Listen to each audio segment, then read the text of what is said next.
Time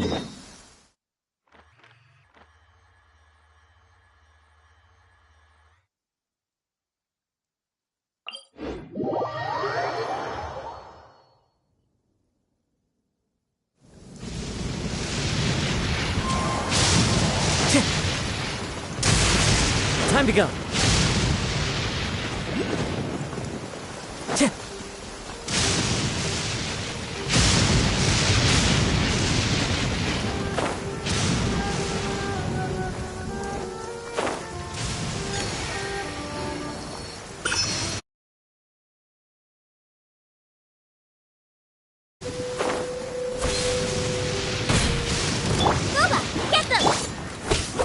One with nature. Clouds high. The birds call.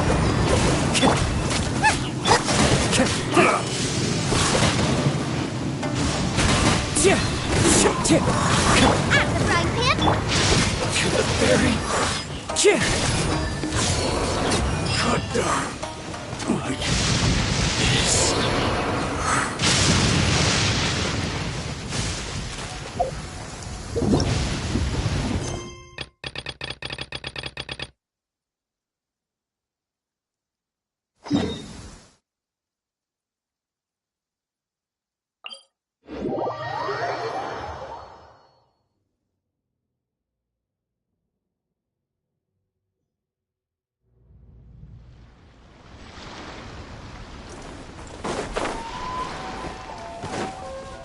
Time to go. Nice and spicy. The wind knows me. Fallen leaves adorn my night.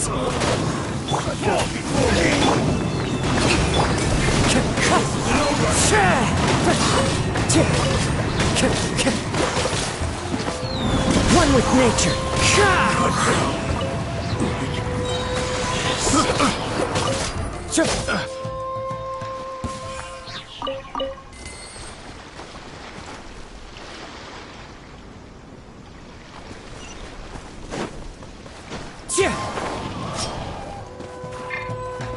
How's this?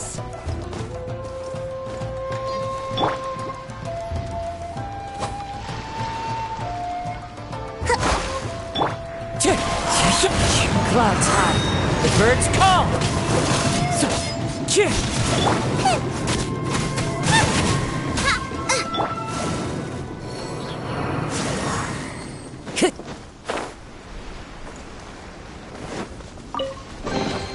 Brings a smile to my face.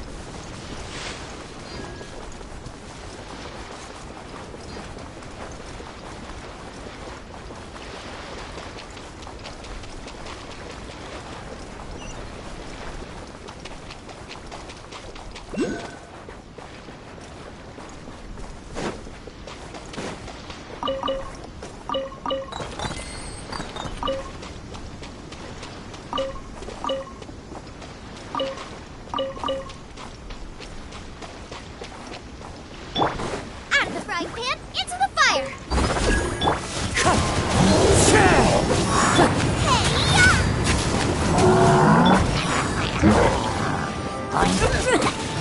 Into the wind.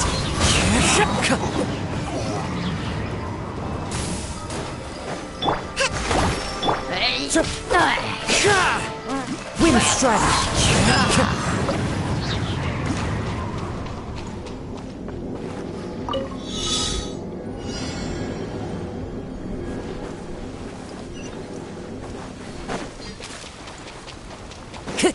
Time to go.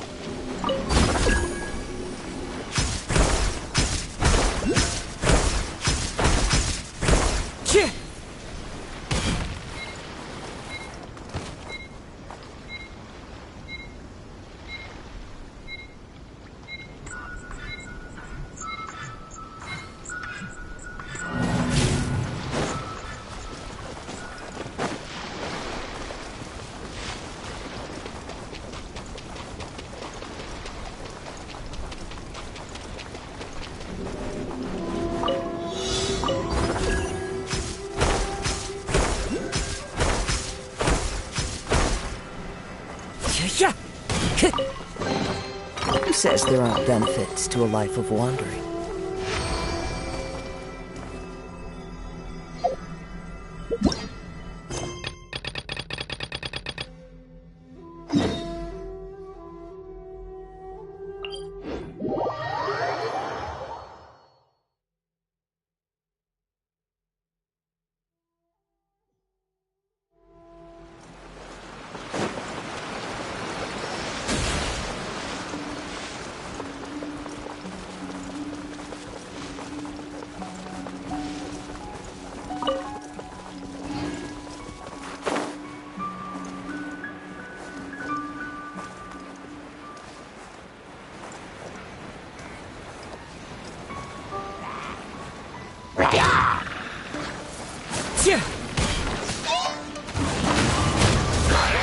Fallen leaves, adorn my night!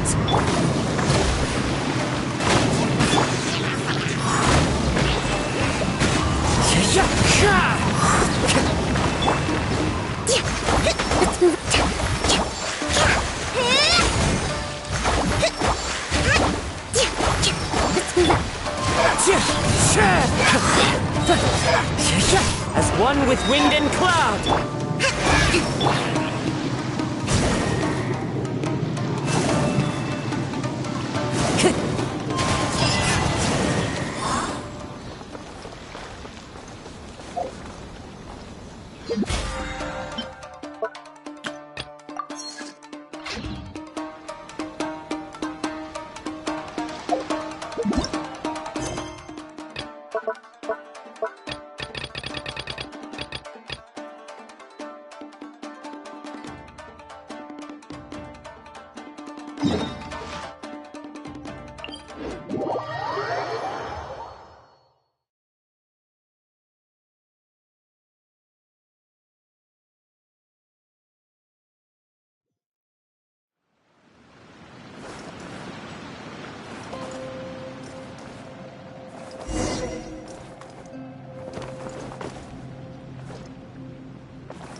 You're ready for trial.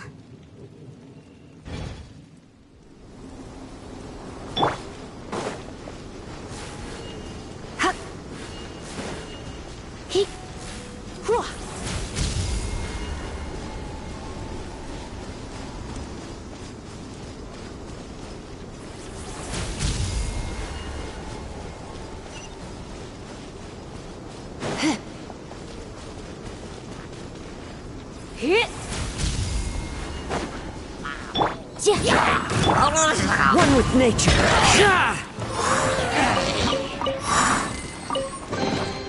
Who says that?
Into the wind.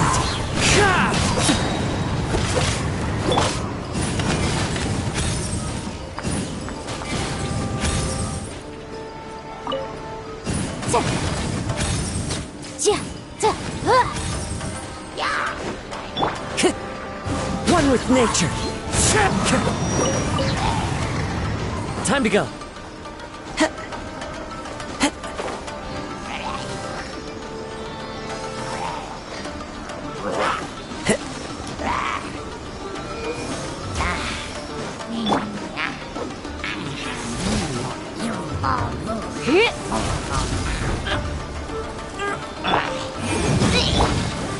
Into the wind.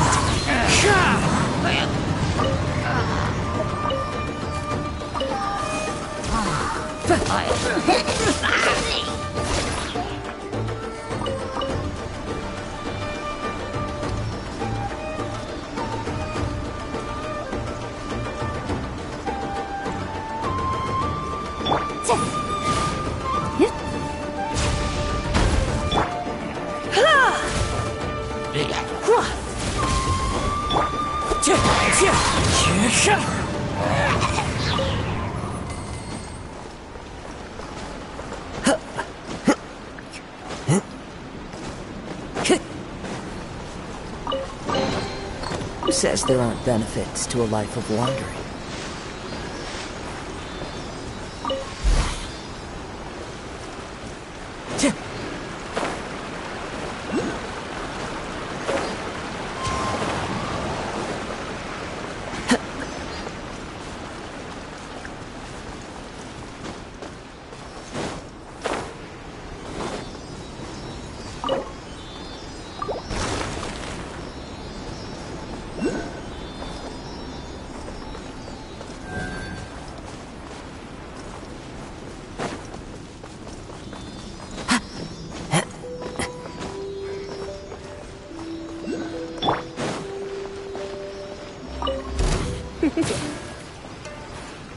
You're in for a little shock.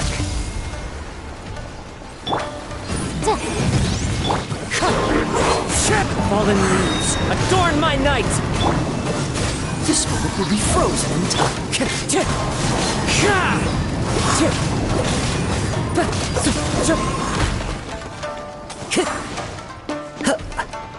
Wind strike!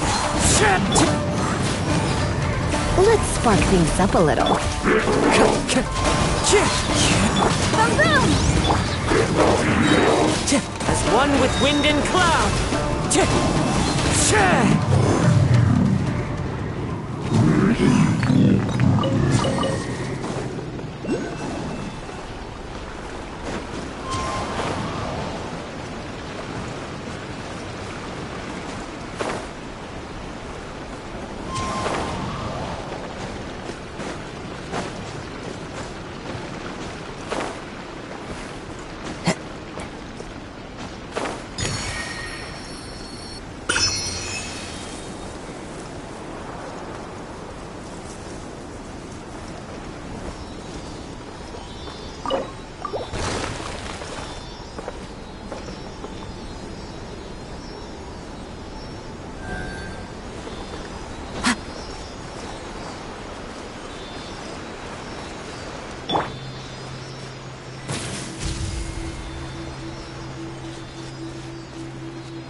You're in for a little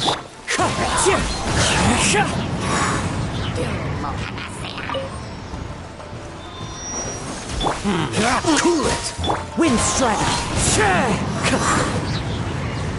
Time to go.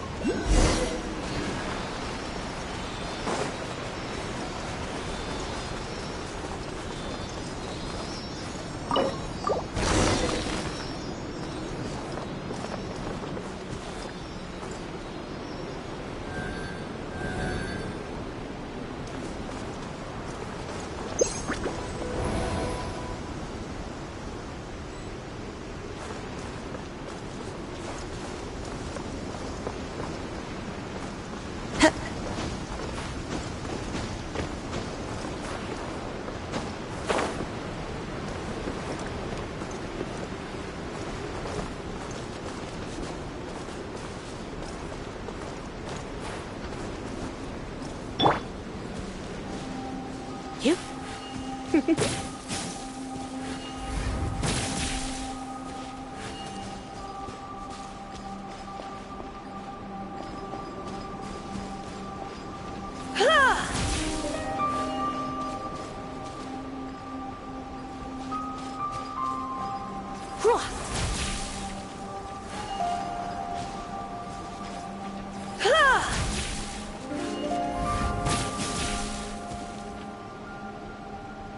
Come a little closer. Come a little closer.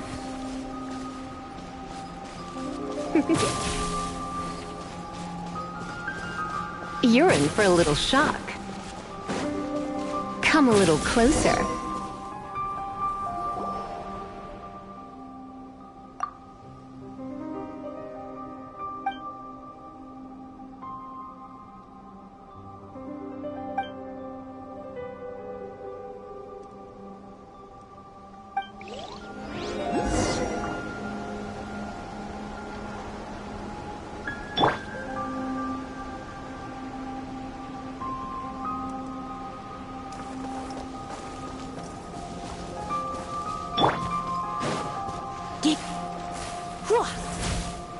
You're in for a little shock.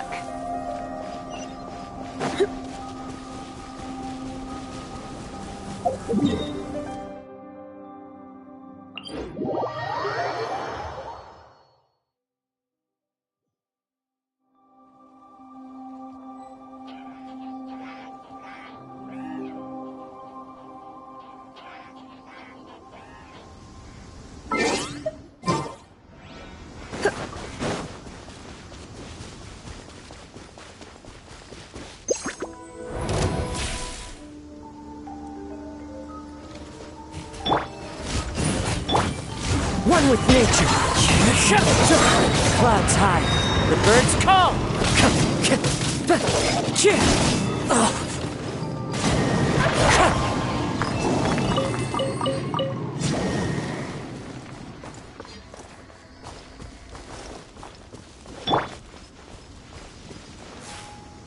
Come a little closer.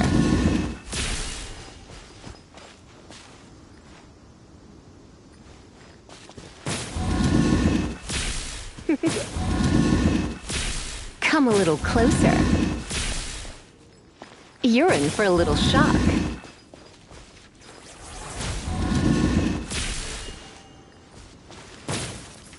Come a little closer.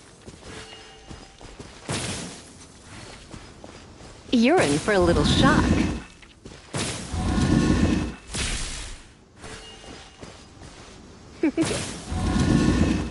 Come a little closer.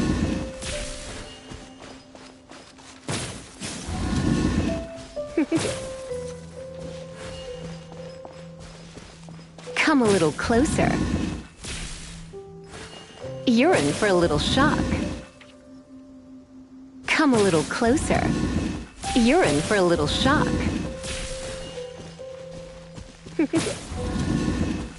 You're in for a little shock. You're in for a little shock. Come a little closer. You're in for a little shock.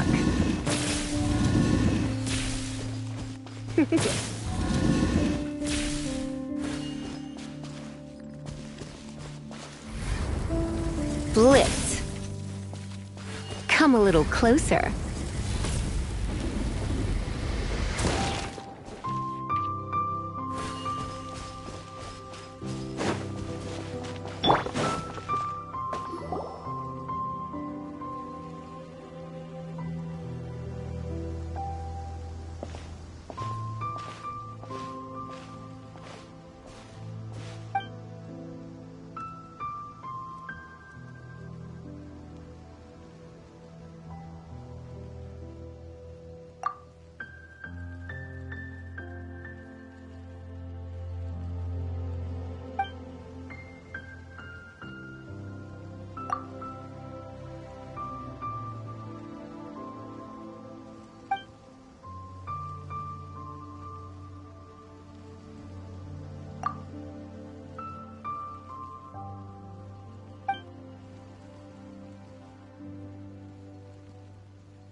I do apologize. As I've explained before, it's a constant battle for Mr. Arataki with his mental instabilities.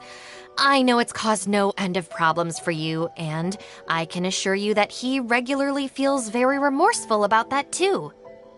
Exactly. Yes, and that's why he has such a big heart for other people struggling with similar issues. The Arataki support group was actually founded precisely to try and bring something positive out of that. Yes, all of them are good, honest people underneath. It's just a shame that they still haven't found a cure after all this time. Oh, but no, not me. I'm not a sufferer. Huh? Ah, just the person I need. Mr. Uesugi, my friend here can confirm everything I've told you about Mr. Arataki. To put it simply, he experiences strong emotion more acutely than most and easily becomes highly excitable. And deep down inside, all the members of the Arataki support group are some of the most down-to-earth, kind-hearted people you could ever meet. Huh. Even the Traveler is here to vouch for the Arataki gang. So you're saying we've had them wrong all this time?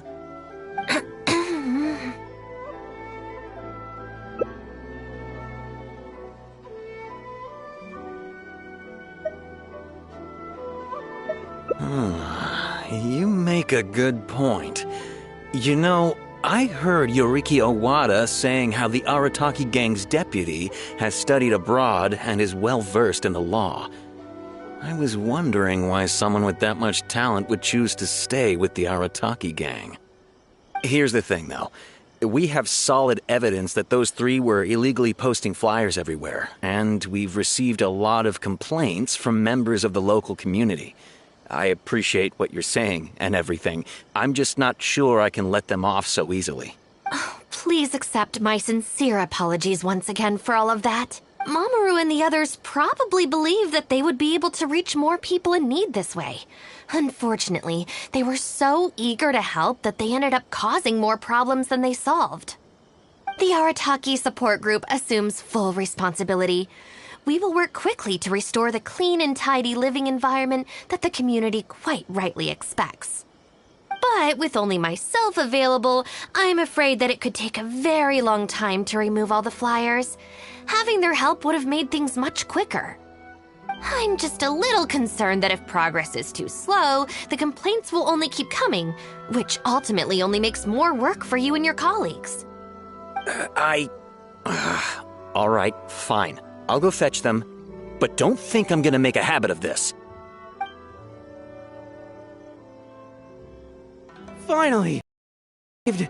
Hey! What up? Sorry, they're getting a little overexcited at the prospect of being able to serve the community. All right, guys. Make sure you get every last one of those flyers back, okay? And don't forget to apologize to the residents and ask for forgiveness. I assure you, there won't be any problems. Will there, guys?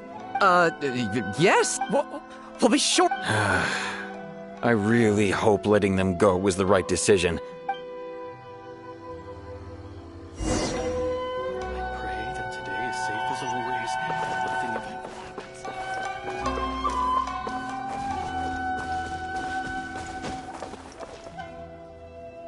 All right then, Shinobu. We'll go apologize then? Yeah, we better be quick. Not so fast. Last month, you almost got the fire brigade out when you were roasting lavender melons. 5 days ago, you angered the whole neighborhood by hosting the great sing-along in the middle of the night. And today, you go plastering flyers all over town. How many times will you have to be arrested before this stops?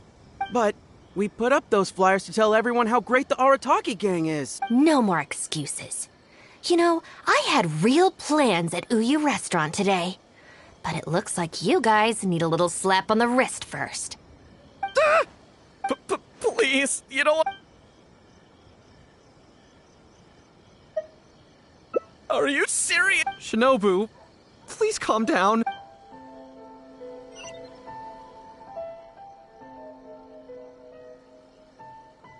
Oh. There we go. You got off lightly. I have more important things to do today. We'll finish this off tomorrow, is that clear? Huh? Excuse me? Got it. Well...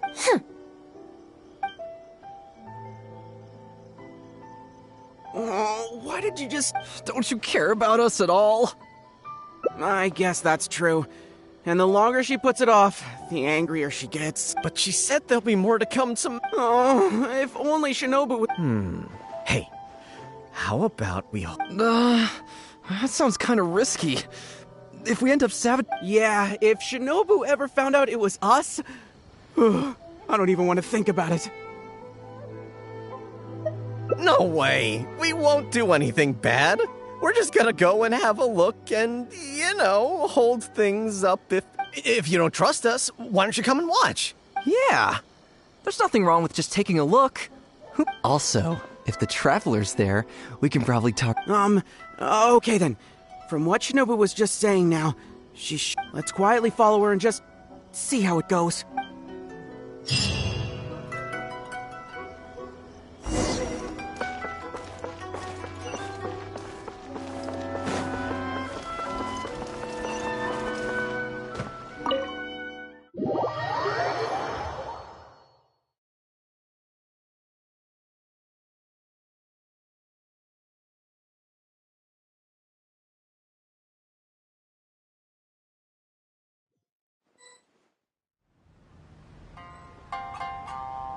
Looks like they're not on the first floor. Maybe they're upstairs. Are you sure we should go up there? I gotta psych myself up first. This is Miss Kuki Shinobu, whom I've recommended to you before. Hello, it's a pleasure to meet you. I'm Kuki Shinobu. I studied law in Liyue, so while I couldn't claim to be an expert, I do have a rudimentary grasp of the basics. From what I've heard, Miss Kuki, I'm sure you're being very modest. I'm looking forward to working together. I can assure you that she is exceptionally capable. All the Doshin from the police station have vouched for her abilities. Well, with such a glowing endorsement, I'm almost tempted to ask you if you'd like to start right away, Miss Kuki. You flatter me, Madam Norika.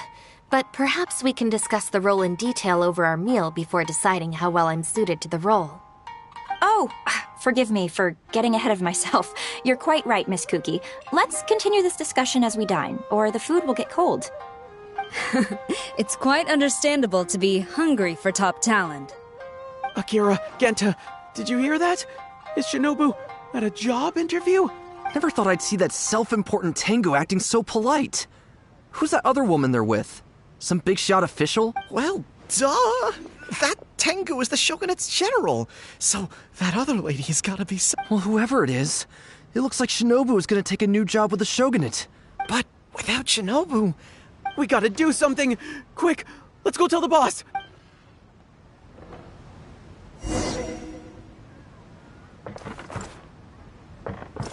Hey, don't let Shinobu and the Tengu see you!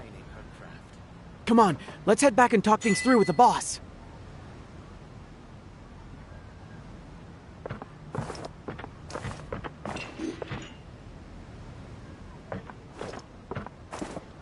Hey, don't let Shinobu and the Tengu see you! Come on, let's head back and talk things through with the boss. Welcome to Uyu Restaurant. Please, talk to me if you want to order. That's just like Erika, always refining her craft.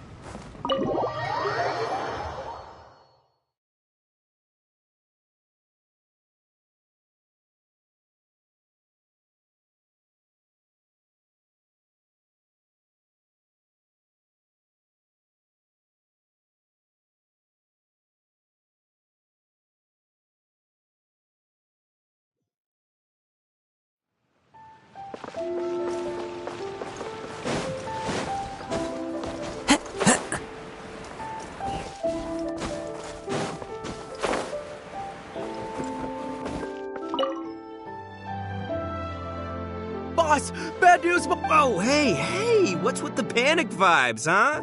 This is the Arataki gang. It's Shinobu. Shinobu's gonna go work... What? Shinobu found a new job? No, it's true, boss. We saw her at the interview with our own eyes, didn't we? That slimy... I mean, she's obviously jealous of the Arataki gang's top-class talent, but now she's trying to poach my people? But they're already asking her for a start date! It's in the bag. The interview is... Well, based on my experience of interviewing once every 3 days, I know for a fact that they will have been plotting this for a long time by now. Oh, there is no way she... Well, actually, you know what? You could be right. She does get treated pretty well in the Arataki gang. I mean, every time we win some snacks, she does get first pick. But I heard that a day's salary in the shogunate is enough to buy a week's worth of snacks for the whole gang. Yeah, but still, in the Arataki gang, we have a more relaxed working environment, don't we? Seriously, have you ever seen that Tengu smile? No! She always has that same sour look on her face. But we seem to be the only ones who are relaxed, no? Every time we get caught, Shinobu's... Do you think maybe after we got arrested for posting flyers this time, Shinobu Wait, so it's not a misunderstanding then? It's all our fault! We made shit, boss. What are we gonna do? All right, you guys, come with me. We'll go door to door and apologize, and we'll tear down all the flyers. What? But boss, it took you months to make those. Don't you think I know that? I know what it took. We have to show Shinobu we're truly sorry, and this is the only way. Boss! Also, I need you to do something for me. Go find Shinobu and tell her you want an interview. If you tell Shinobu that you want to join us, suddenly she'll have a whole different outlook on the future of the Arataki gang. With you and Shinobu as my trusty number twos and Arataki numero uno Ito running the show, we'd be unstoppable. The shogunate would have a tough time competing with us then, huh? Whoa, the Arataki gang. What do you say, partner? Haha, okay. I'll leave Shinobu to you then. Boys, we've got some apologies to make.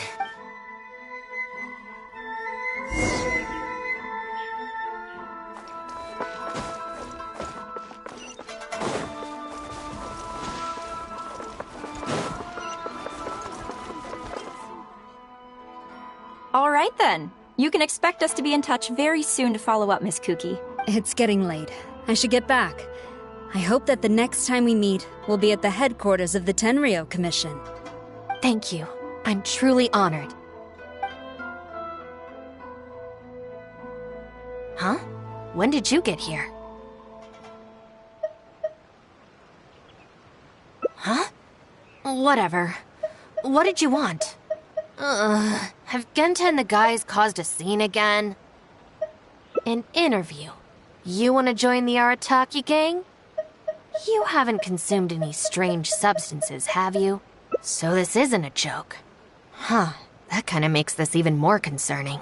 It's not like you don't know the Arataki gang, so what's gotten into you? What sparked your interest in joining? I see. Well, enjoying it from the outside is one thing, but actually being in the gang is a whole different story. I have to go into town to take care of some routine gang business. You can come with me. Consider it your internship. After that, if you still want to join us, we'll see. The water from the springs has magical powers to heal your body and soul.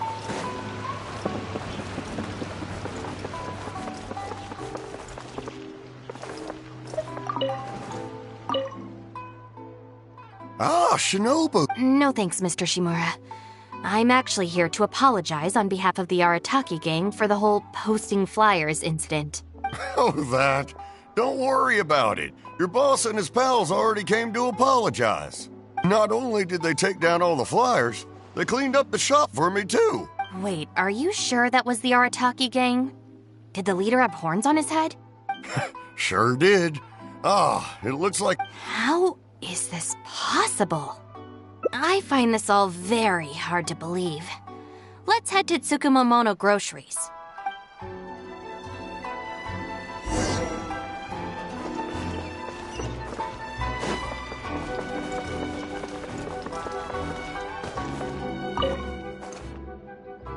Welcome to Tsukumomono Groceries. What can I do for you? Sorry, Miss Aoi, I'm here on behalf of the Arataki gang regarding the incident with the flyer. Oh, the flyers? A bunch of guys came by and cleaned them up already. They also kept loudly proclaiming that they were gonna compensate me in full if it was the last thing they did. This whole thing really wasn't a huge deal, so I told them that if they really wanted to make it up to me, they could just buy something from the shop. They huddled together and discussed it for a while, and in the end they bought the most expensive item in the store, even though all 4 of them had to empty their pockets to get enough mora. What the? Have they really had a change of heart? There's one more person we need to apologize to. Let's go.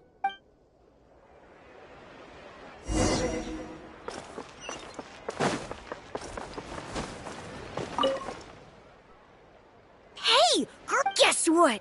The guy with the horns came to see me, and he gave me back... Wow, did he? Well, I also brought some snacks. You can take them too. Then you'll have extra in case they come to play cards with you again.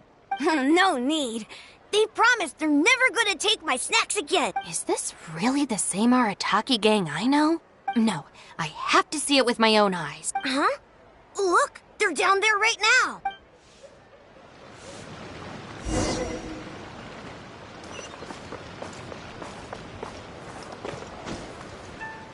It's really them.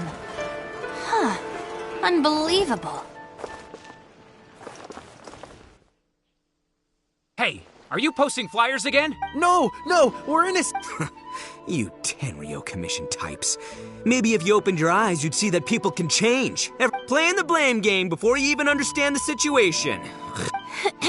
Sorry, Doshin. Please don't mind them. They're just a little overexcited.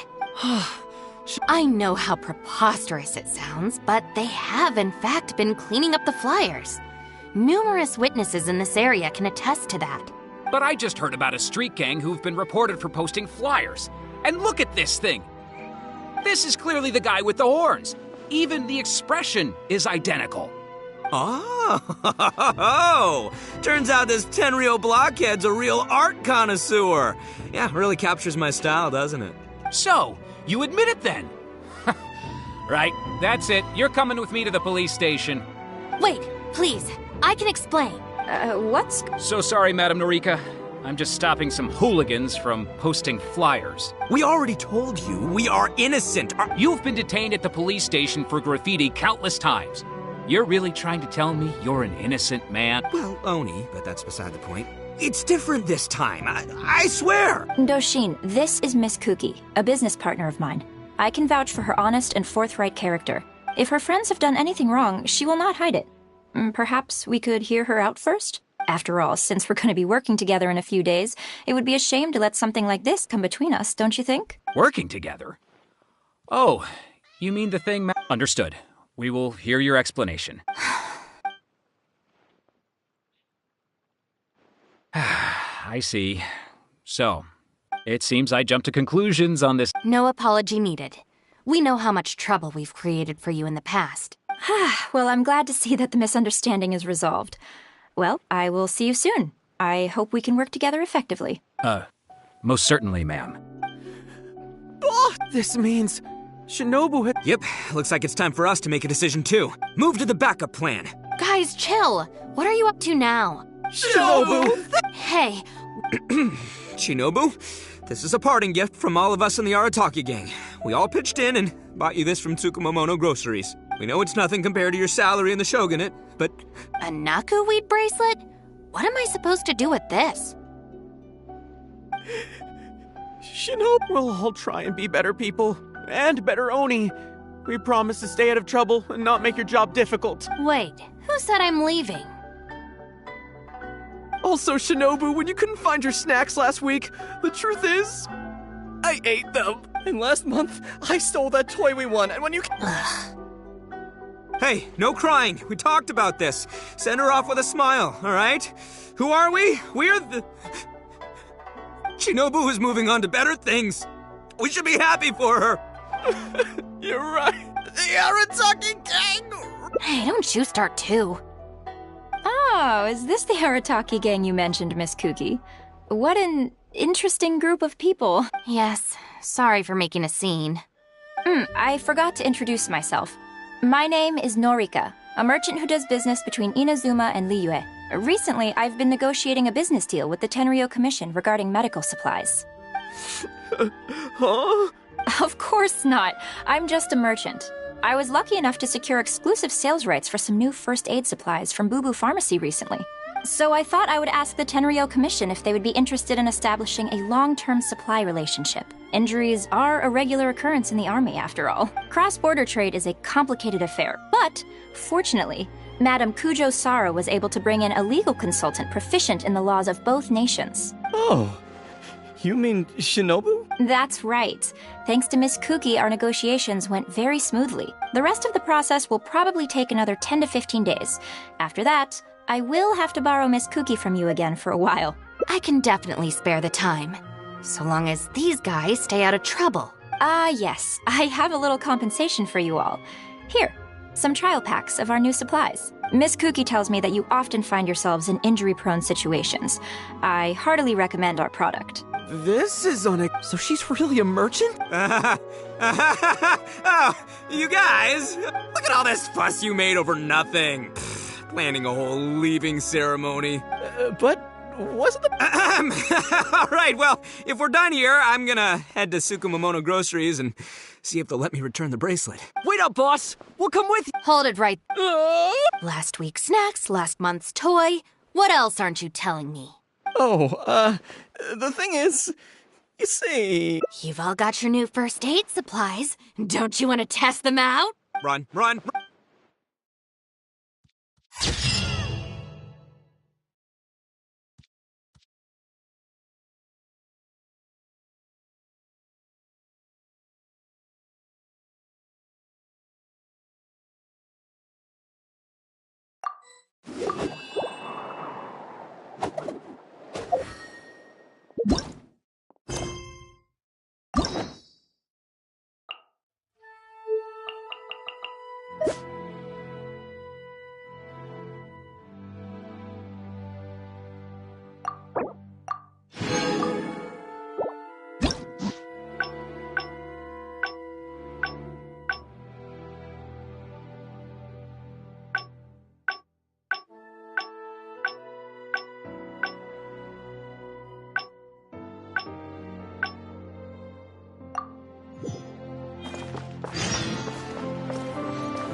All right then, Shinobu. Yeah.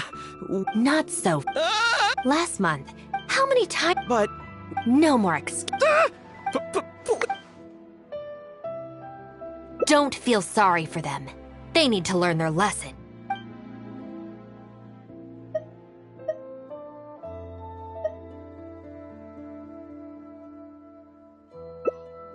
Really? Huh?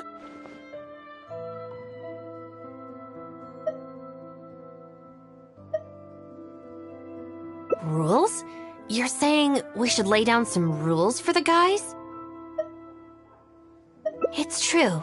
Having a clear set of regulations and penalties could help establish behavioral norms for our members. Is that really why I can never get them to change? Because the Arataki gang doesn't have any written rules and regulations? Hey, are you getting this? What do they mean? I'm not sure, but it sounds like it doesn't involve us getting beaten up. Let me think about it. The Arataki Gang Handbook. Study? They're not gonna make a... No way! Hey guys, Shinobu seems distracted. Yes, if we can make them learn the rules by heart, it's sure to have some amount of influence on their behavior. But knowing what they're like, to really get it into their heads, I'll have to assign plenty of homework assignments and give them pop quizzes each day. Huh? Where'd they go? Well, given that this way is Tenshukaku and the police station, you can bet they'll have fled in the opposite direction. Who knows what chaos they'll cause next if we leave them to their own devices? I'm gonna need your help. Let's catch these kids before they do something stupid.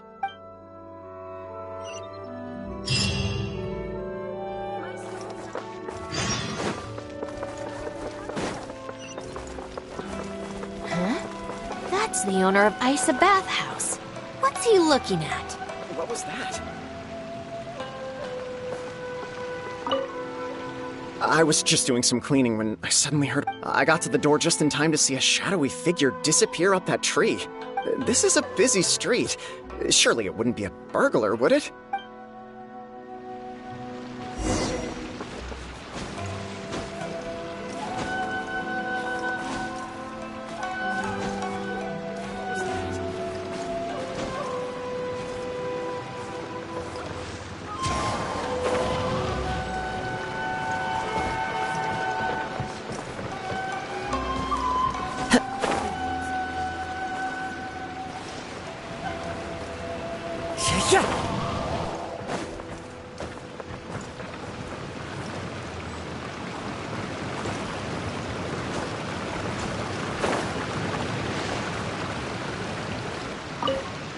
I was just doing some cleaning when I got to the door just in time to see a shadowy figure disappear up that tree. This is a busy street. Sure. The wind knows me.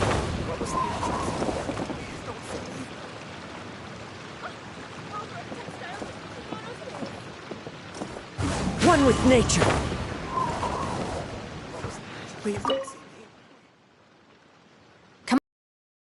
What are you crouching there for? Shinobu! Hey, what do you think you're doing climbing up on someone else's roof? Oh, sorry. Coming down. If you're gonna horse around, fine. But you have to know when to rein it in. It's darn lucky you didn't break any roof tiles. Otherwise, I'd have to close the place down. We're very sorry. I will be much stricter with him in the future. If, on closer inspection, you do find any damage, please come to Hanamizaka and ask for me. The Arataki gang will bear the cost of repairs. It's okay. All's well that ends well. It's just, if you carry on, I can see that you're a reasonable person. I will. Thank you for understanding. For the sake of both the Arataki gang and the community, I will get them to start behaving themselves as a matter of urgency. Listen carefully. From now on, you must strictly abide by the gang bylaws of the Arataki gang. Gang bylaws Article 1. Do not damage other people's property. In case of violation, the member shall compensate the victim for their full losses, including the cost of repairs, lost business hours, and, depending on the situation, compensation for emotional distress. If the offending member cannot immediately afford to pay the compensation, the Arataki gang will extend to the member a loan for the full sum, on the condition that they take on paid employment and repay the loan within an agreed time period, including interest, of course.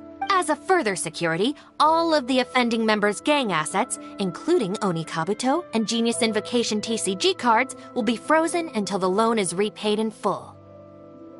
No, I'm so... Good. Then no more violations in the future. Now, where are Genta and Akira? Boss said that a fellow gang member is a brother from another mother, and we should never betray the brotherly bond. If they violated the gang bylaws and you're withholding knowledge of their whereabouts, you'll be punished as an accomplice along with them. Hanamizaka! They went to Hanamizaka! Let's go. I hope they haven't caused any trouble. Shinobu, you can see I've learned my lesson for real this time.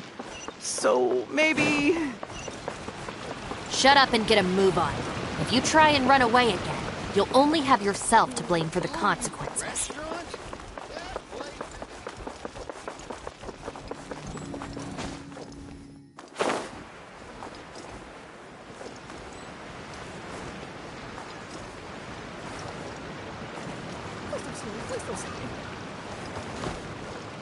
What are we gonna do?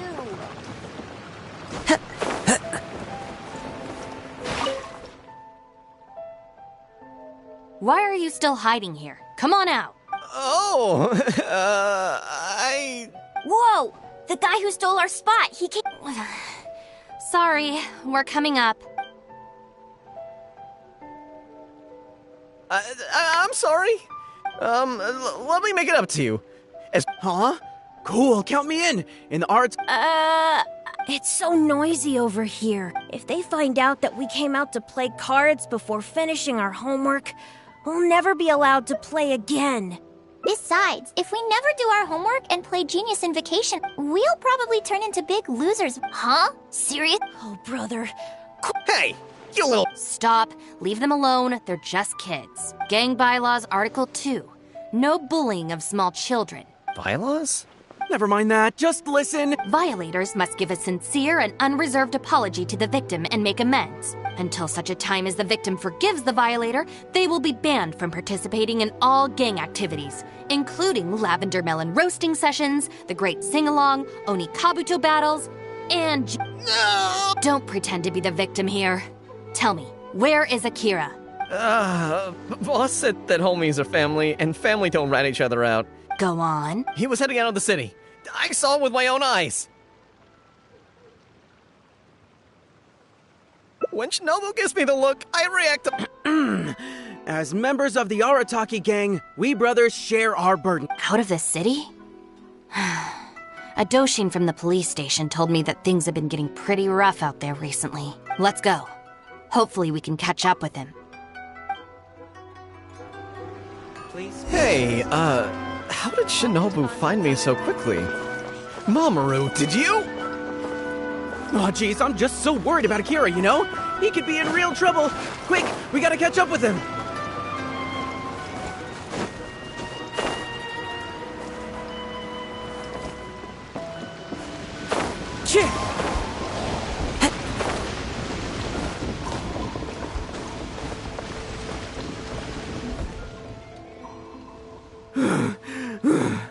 I swear, I've never... I can't keep going. I heard from the police station about a group of Kairagi on the prowl outside the city. Well, anyway, the best we can do is find him as soon as possible. There's a lot of terrain to cover here. I think we might have to split up. I'll get Mamoru and Genta somewhere safe and tell them to stay put. Then, I'll go south, you go north. Thanks.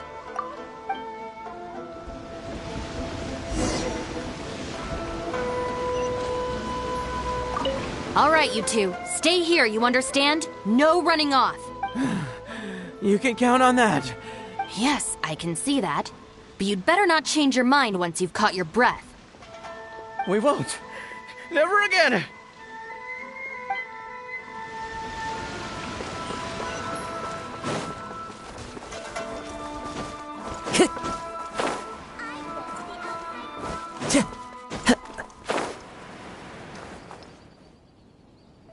I wonder if I can... Huh? Ah! Shinobu! Huh? I was so sure she'd be with you. I closed my eyes and just ran. What do you know? It's the perfect hiding place. If I can squeeze myself inside one of them... don't sell me out. Boss said our gang is our clan and... Well, anyway, please, help me empty out one of these boxes. Kairagi? Wait a second. This sounds like Shinobu trying to scare... Even if it's not, I ran so far this time, Shinobu's gonna be furious with me. You will? How do I know you mean that?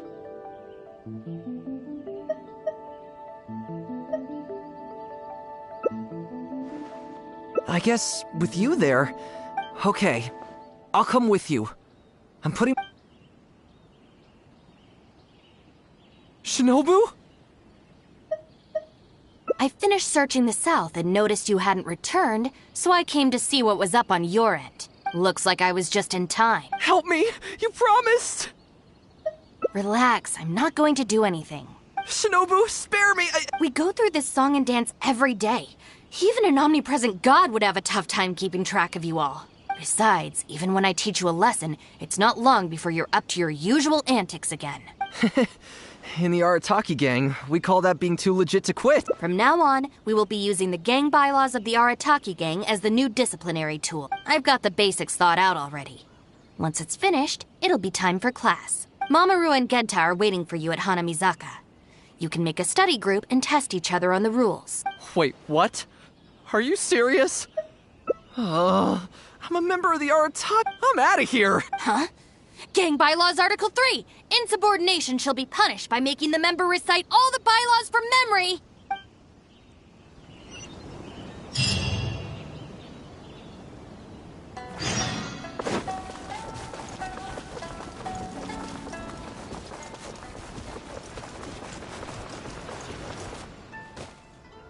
John Doe was playing cards with a child.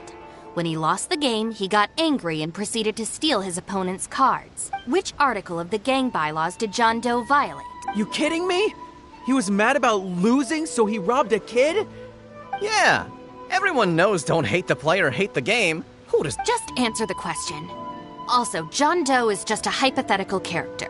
Ah, welcome to the class. Pretty difficult to say so far. But at least the punishments I use in class will get them spending their energy on something meaningful. If it keeps them out of trouble, I'll consider it a win. You'll see very shortly. Hey, have you got an answer for me yet? The one about not bullying children, that's the second one. How about I answer Article 1 and you answer Article 2? One of us. All right. Shinobu? Wrong. John Doe violates both Articles 1 and 2 of the gang bylaws, and the additional notes to Article 2, Clause 36 also apply in this case. As for your punishment, each of you must write out all the relevant rules in full 3 times. No!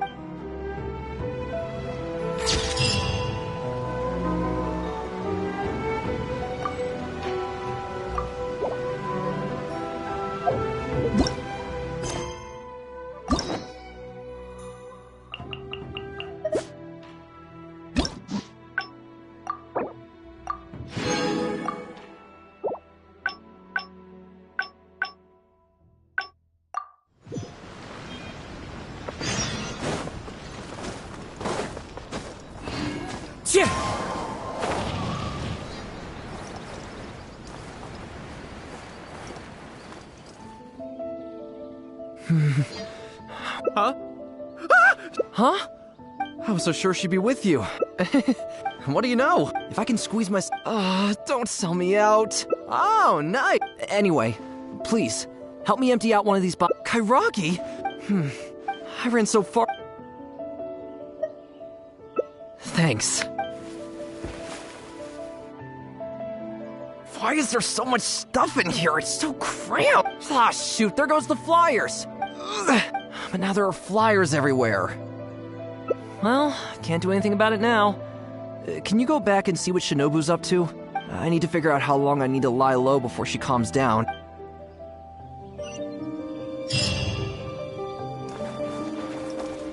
It's so cramped in here.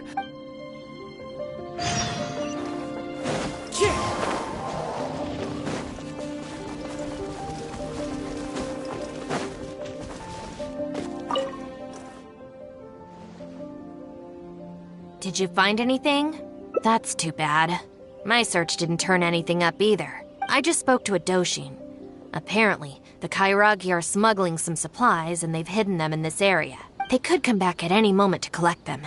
I just hope Akira doesn't run into them. I'm told they're stored in a few wooden boxes. What's wrong?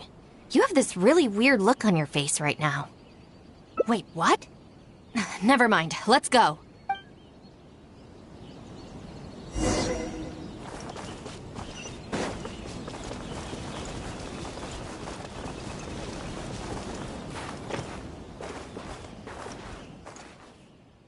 Is this the place? No boxes, and a whole bunch of footprints. We got here just too late. They can't have been gone for long, and with the supplies weighing them down, they couldn't have gotten far. Let's follow the footprints.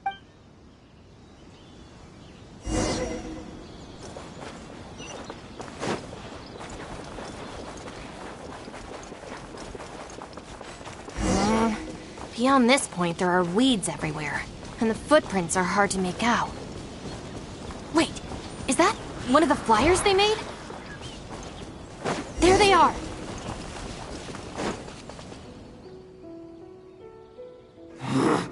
You little brat! Where are the supplies? What did you do with them? I think they probably... You idiot!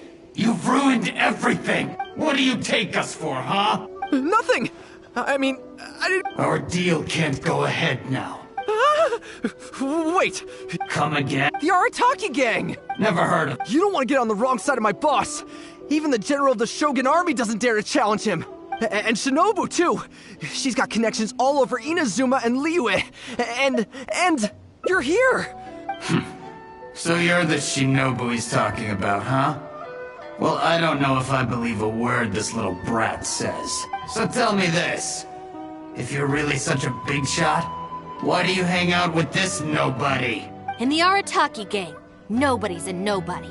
Listen and learn. Gang Bylaws, Article 3. When one of us is in trouble, all of us come to their aid. Bylaws? Do we even have those? We do now. You asked for... Shinobu!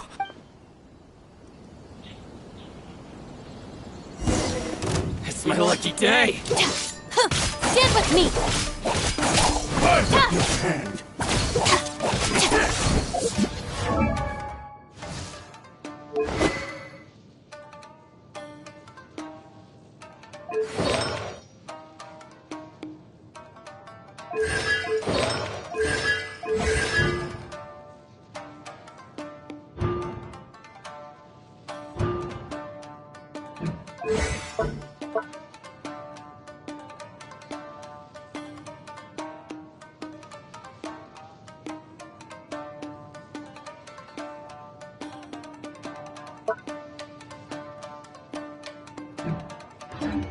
Going somewhere?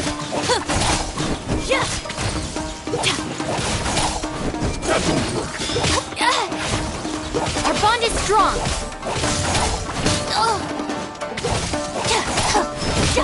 It's over.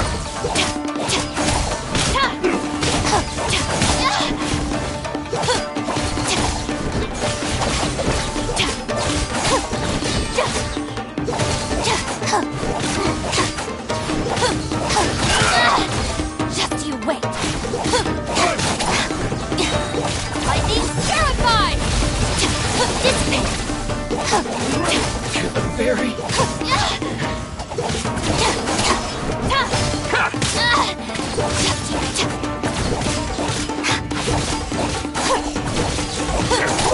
Our bond is strong.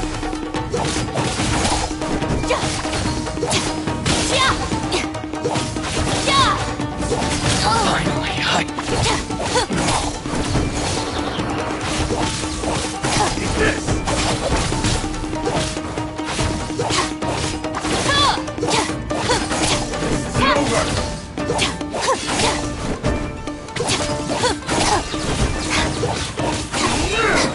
Out of my way!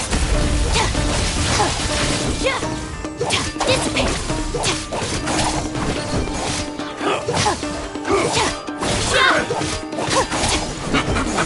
Hand over the supplies.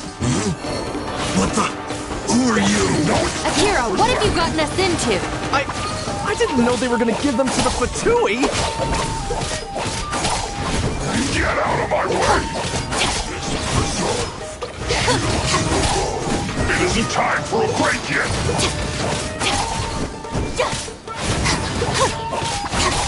Our bond is strong! Not breaking a sweat! How can this be? I'll settle this! My duty grows at an end. Stand with me!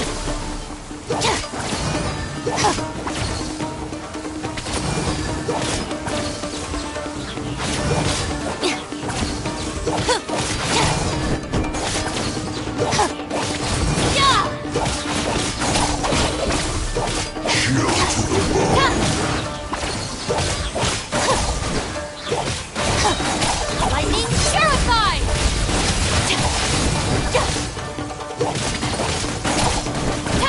Dissipate!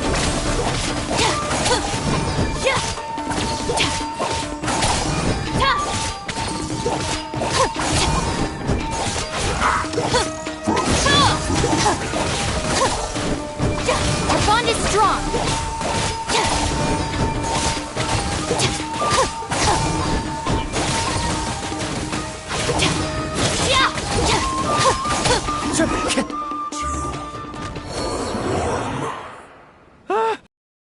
So these Kairagi were just pawns of the Fatui. Didn't see that coming. If we pass this information to the Tenryo Commission, it might go a long way towards making up for our past crimes. Huh? I did something good this time? In terms of the result, yes. That was a close call. However, in terms of the process, you're a member of the Arataki gang, and you're out of breath just from fighting a handful of Kairagi and Fatui. Making up for our past crimes is one thing, but you really need some more hands-on training. Shinobu...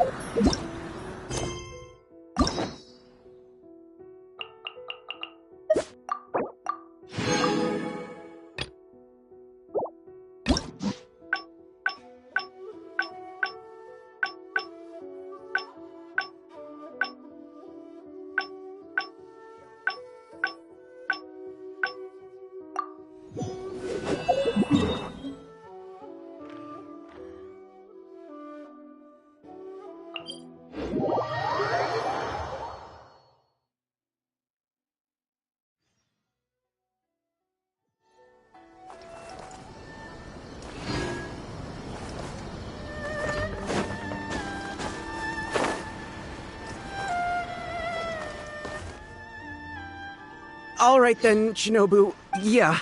Not so. Last month, how many times? But no more excuse. Please. Don't feel sorry.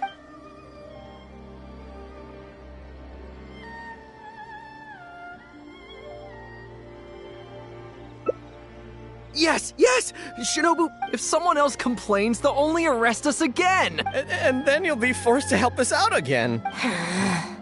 I suppose I'll have to teach you a lesson later. So then, where did you post all your flyers, Well, we left a few on the counter at Shimura's. We figured that people might take a look while they're eating.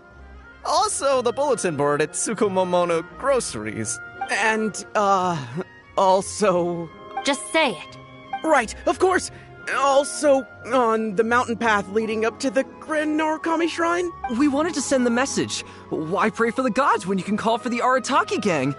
But we only distributed a few before a terrifying fox lady appeared right behind us.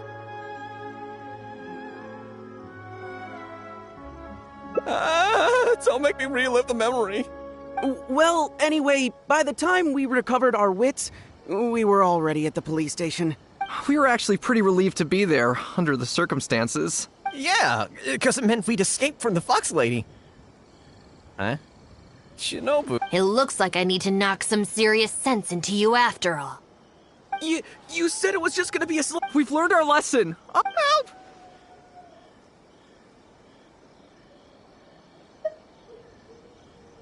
No way!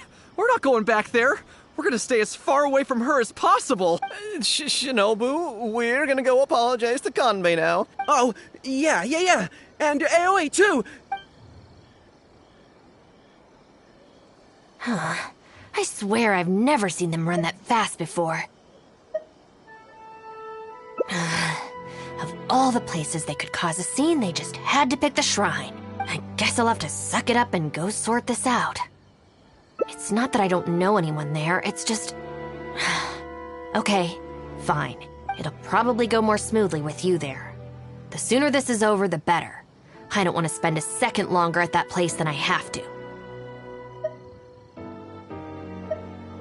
Anyway, thank you for coming with me.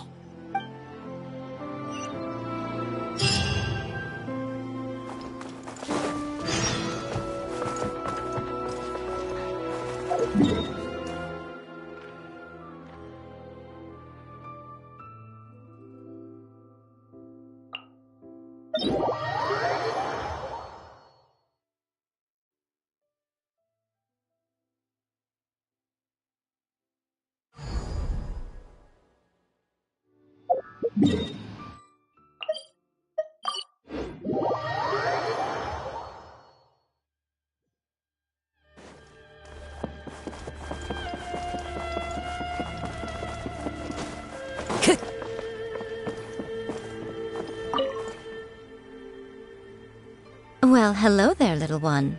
Oh, I see you brought a special guest. Lady Guji, I'm here to apologize on behalf of the Arataki gang. We will remove all the flyers and compensate the shrine appropriately for any damages. I hope Lady Guji can forgive their appalling behavior. So that's why you're here. Yes, that is a tricky situation.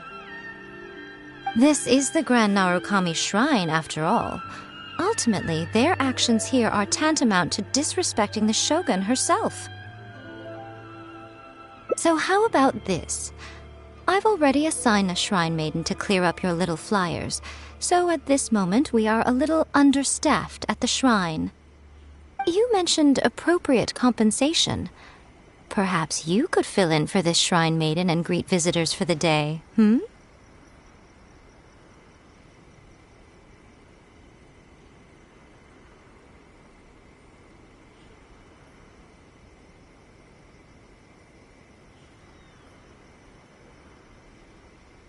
I'm afraid I have to refuse.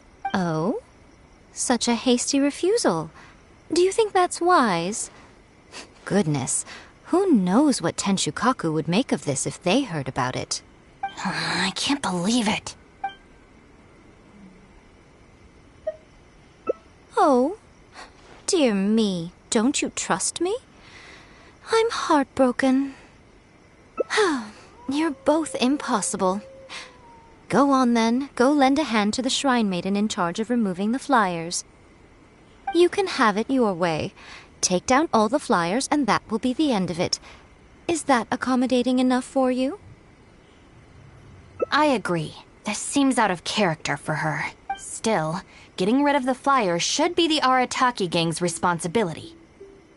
Even if there's a catch to this, it can't be as bad as being a shrine maiden for the day. Thanks for sticking with me this far. You can leave the rest to me. Do we have an agreement? Well then, no backing out now. The shrine maiden I tasked with cleaning up is just outside the shrine. You'll know her when you see her. She is your sister, after all. Miyuki? Let's leave it there, shall we? Work hard now.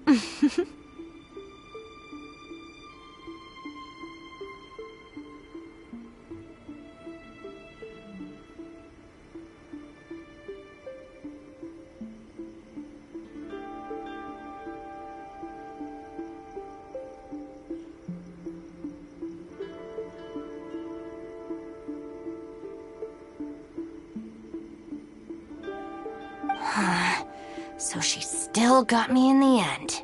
I hate to have to do this, but please stick with me for a little longer. Also, as of right now, you're chief advisor of the Arataki gang. I'm sorry, it's all a bit complicated. Come on, let's go outside and find her.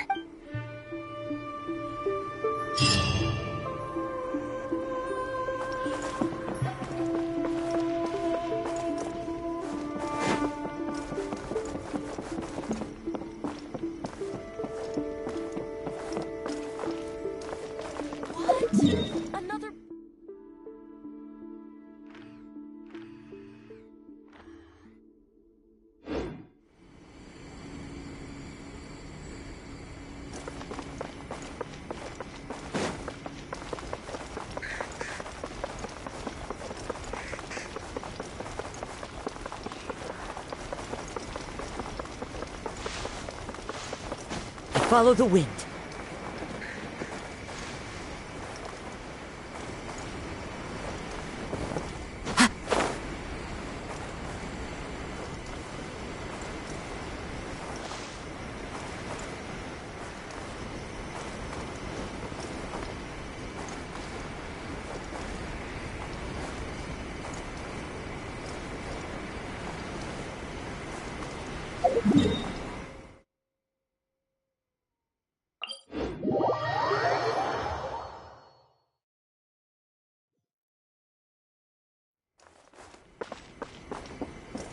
Time to go.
Into the wind.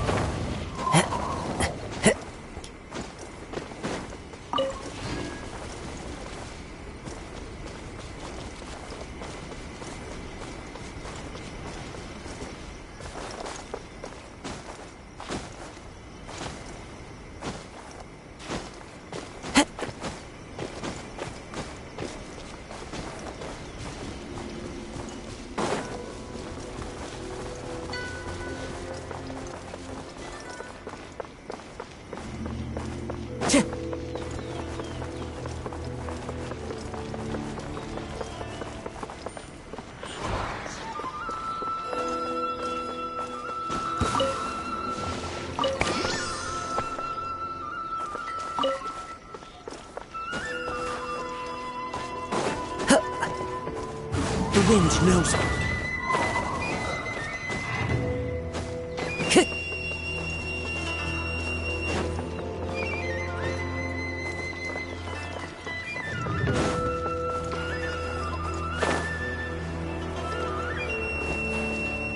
Follow the wind.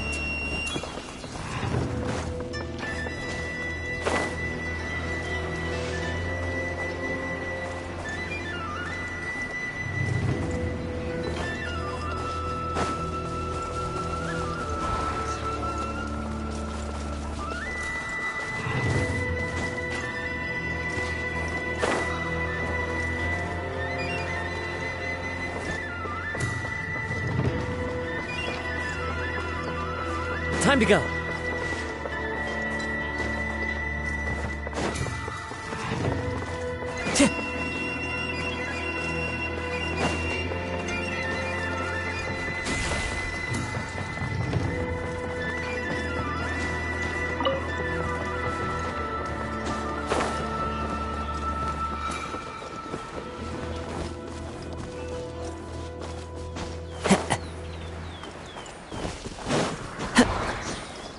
Time to go.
Time to go.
Add Ast.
Into the wind. As one with wind and cloud. Hold the line. You're toast. Nice and spicy.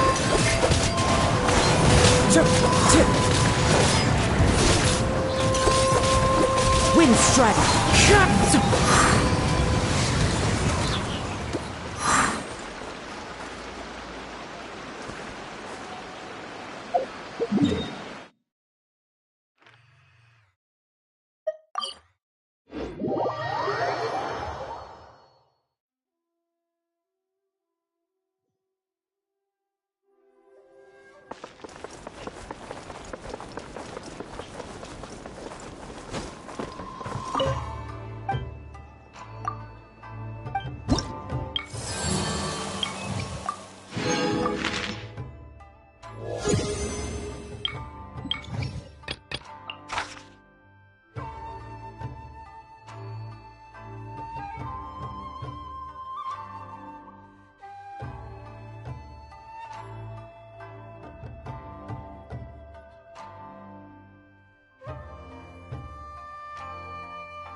Nature.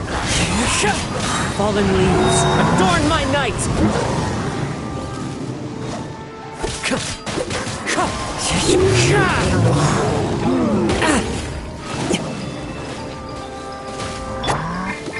Racing Booba, get the Wind strider. Eat this! As one with wind and cloud. Wind strike.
Let's get down to business. Let me try my... Allow me!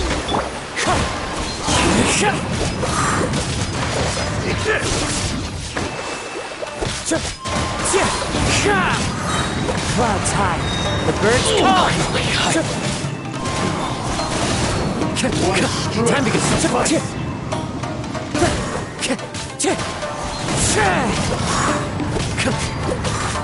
This will end you!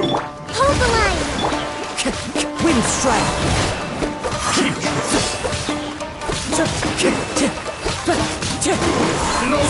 I'm ready. As one with wind and cloud. Wind strike.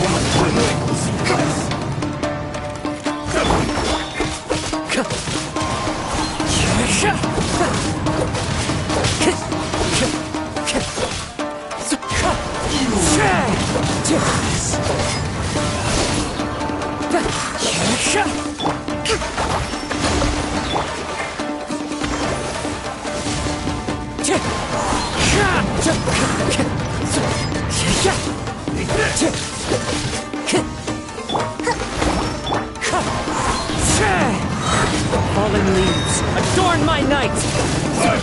Wind strike!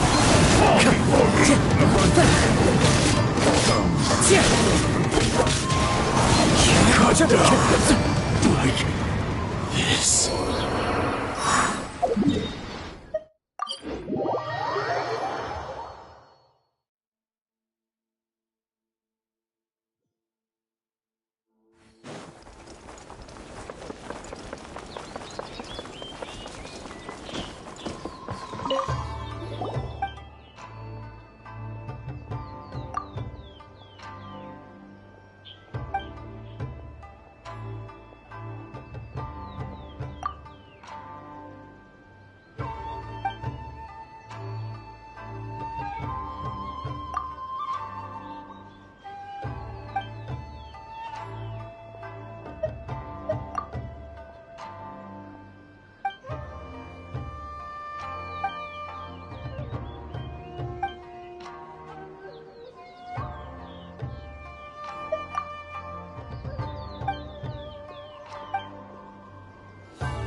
Time to go.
Frozen and crisp.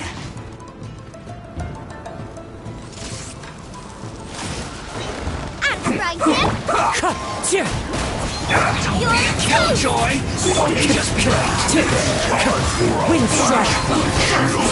One with wind and cloud! Disgusting. This is it.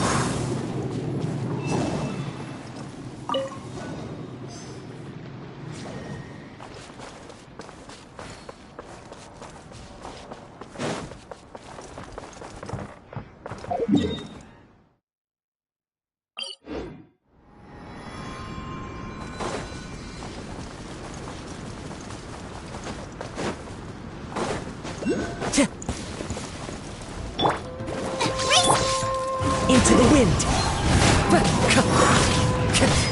Stay focused. Allow me.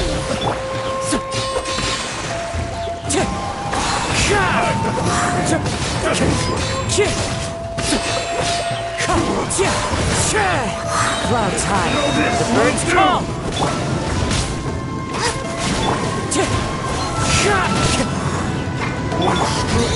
I could down this like battles.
Time to go.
The wind knows me.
Frostbite. Frozen. Booba, get them! You can't run! Well, One with nature. Hold the line! It's time for a flash breach. Falling leaves. Thorn my knife! No! Did I ruin everything?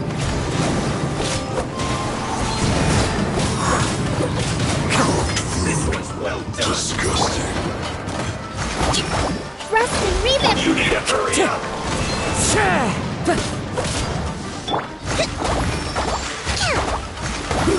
An unfortunate fault. Into the wind. Prepare to be blown away!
Time to go.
Of course. Lady Yai personally assigned this task to me. Oh, it's you, Traveler. Long time no see. Progress has ground to a halt in Tatarasuna lately, so I thought I'd come back and see what's been going on here. I have to say, I was not expecting all these flyers. Unbelievable. Who was behind it, I wonder? Huh? Who's that standing behind you? Miyuki, it's been a while. Shinobu, you finally decided to come back. Sorry, no. I'm here for other reasons. Oh, really? The whole family's worried about you. They might not always say the right thing, but deep down... I'm doing fine, and there's no need to worry about me. There. Just tell them that. I'm gonna need more to go on than that. What's this I've been hearing from visitors? That you've joined some sort of gang since returning from Liyue? That's not the worst of the rumors either. As unlikely as it sounds, I have to ask. Shinobu, did you get tricked into this or something? I was just about to fill you in on that side of things. As it happens, the gang I work for, it's actually a legitimate international organization. Really? Shh. Our organization brings together the brightest talents from all over the world, including this traveler, for instance, a prominent figure in both Mondstadt and Liyue who has recently joined us as our chief advisor. Wait! Lady Yai did mention something about a world-renowned traveler. So, that's you? That's right. A large part of the reason I traveled all the way to Liyue was for the opportunity to build contacts with these prominent individuals. I see. Well, that makes sense. So what is the name of this organization? The Arataki Gang. Huh. The Arataki Gang? I feel like I've heard that name somewhere before. Wait. That's the name on these flyers! I can explain. That was all due to a marketing campaign gone wrong. We came to the shrine today to clear up the misunderstanding. Our organization is relatively new to Inazuma, and one recurring issue we've had is people misinterpreting what we're about. So, we engaged a local marketing agency to help us communicate our ethos and philosophy more effectively. Unfortunately, something must have gotten misunderstood along the way because the results were quite a disaster. Although, the fault lies overwhelmingly with our partner agency in this case. As a responsible organization, we think we should be the ones to apologize and deal with the fallout. So, yeah, we can deal with this, and you can go ahead and get back to the shrine. No way. This task was assigned to me by Lady Yai herself. Look, we can clean up together, can't we? Besides, I also want to hear all about this Arataki gang. It's like she predicted my every move. All right, fine. The flyers aren't particularly sticky. If we soften them up with water or loosen them up with wind, they'll probably peel right off.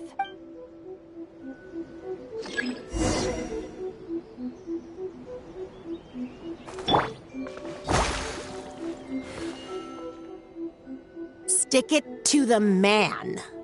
Join the Arataki gang. How do I put this? The artistic style of your marketing material is very... It's largely inspired by the abstract style, which is very popular in Mondstadt right now, and also incorporates elements from Liyue's inkwash paintings.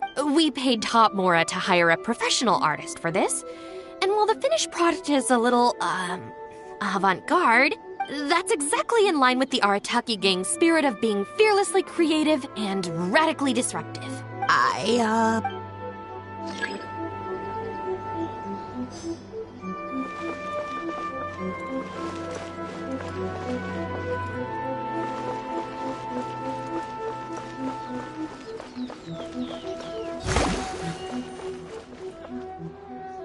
Arataki numero uno Ito. Ousting his foes like a sumo supremo. This Arataki Ito, is he your leader in Inazuma? I've heard a few rumors. Mr. Arataki is a pioneering genius and the face of our organization. Naturally, plenty of our competitors seek to smear him. Mr. Arataki is generous and easygoing by nature and is reluctant to get bogged down with fighting spurious allegations. The fact that he is an Oni can make certain topics a little tricky to navigate. Nevertheless, we still reserve the right to sue for defamation if it comes to it. Really? Wow, that sounds tough.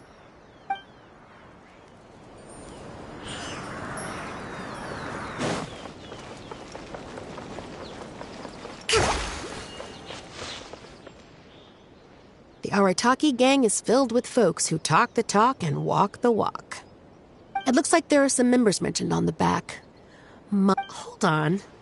If your organization has so many members, how come you and the chief advisor had to come and apologize in person? Well, first and foremost, we wanted to convey our most heartfelt apologies to the shrine and to Lady Guji. Secondly, the other members are dealing with more pressing issues. Right now, they're in talks with our external marketing team about this incident. Mamoru and the others have, far greater legal expertise and negotiating skills than I do, so they had to be the ones attending the talks. Wow.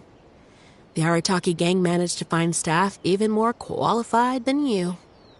Now that's impressive. All right. I think this area is looking good now. Let's head down the mountain. Mama, what are you doing here? Shinobu! We've come to our senses now. We can't... Even though we're still a little scared. Hang in there, Akira. We gotta do... Huh. Don't worry about them, Yuki. Let's get down the mountain and clear up those flyers. It's all right, Shinobu. We've already gotten... Huh? You cleaned up already? But I thought Shinobu and the Traveler were the only ones who came... We came here as quickly as we could after we finished apologizing in the city. Mamoru, Genta, and I were the ones who came... Mamoru and Genta? Arrested? The flyers were designed by the boss? What the heck is going on here, Shinobu? Does this mean that the rumors I heard are... True? Yes. Most of them, anyway. So, what happened? Did you get tricked into joining them? If the rest of the family hears about this, oh, goodness gracious! No. I joined of my own free will. It's not as spectacular as I was making it out to be. But I'm happy with what I'm doing. Go ahead and tell the family if you want. Tell them everything. I don't think being a member of the Arataki gang is anything to feel ashamed about. Even if you drag me back kicking and screaming, you know I'll only find a way to escape again. Uh-oh. Is she going to turn Shinobu in? Where's that other lady? I'm at a loss for words, Shinobu.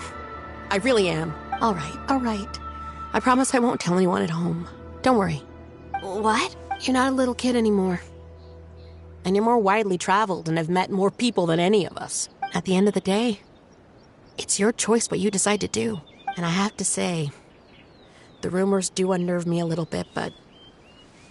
Look, they came here to support you. Despite obviously being terrified of Lady Yai. Since you've chosen the Arataki gang, just promise me you'll do your best to make all the things you used to talk about come true. What's going on here? I don't know, but it looks like... Maybe... Besides, If even the Traveler has decided to join, then the future of the Arataki gang looks very bright, doesn't it? Chief Advisor, if you'd like to discuss the Arataki gang's future development, let's step to the side, please.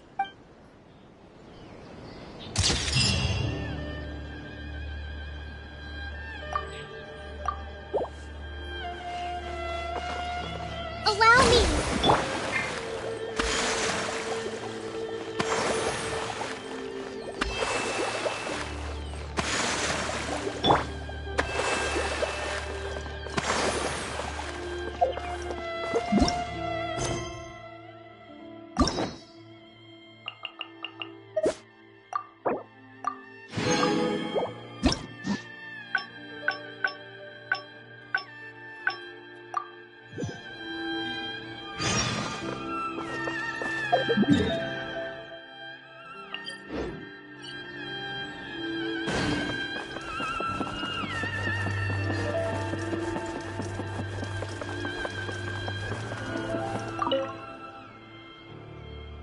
Well, hello there.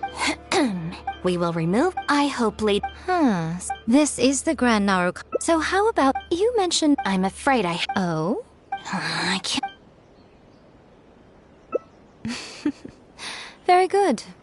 You've learned a lot since we last met. True. I could deal with most people if they tried to exploit my weakness. Just not her.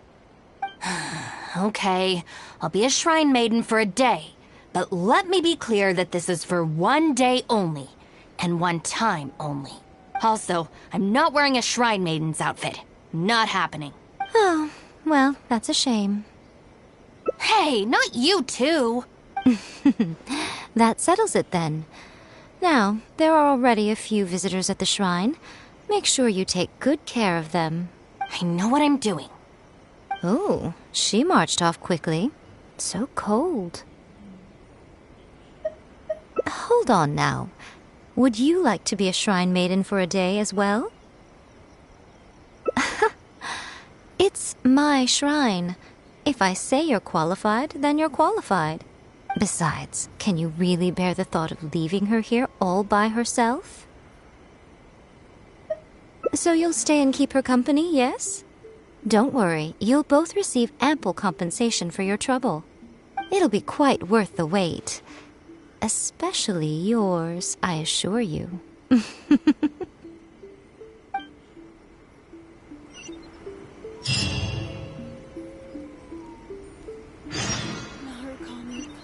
Protection of the electro Oh, should I take the risk or... Huh? Who are you? You're shrine maidens? They sure dress different these days. I suppose this is the Grand Narukami Shrine, after all. I came across a potential business opportunity recently.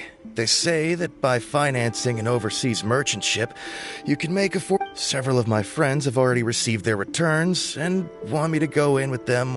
For some reason, I was feeling a little unsure about it, so I thought, but the fortune slip I drew is neither positive nor negative. I'm at a loss. Most of the fortune slips in the shrine are pretty ambiguous. Could it be that our god wants me to come back and draw another slip tomorrow? And if the same happens again, then maybe the day after that? If you have all that time to draw slips, why not spend it on learning more about this merchant ship instead? I've heard of a scam where people make up a bogus investment and promise high returns in a short period. In reality, they just use the new investors' money to pay existing investors their profits.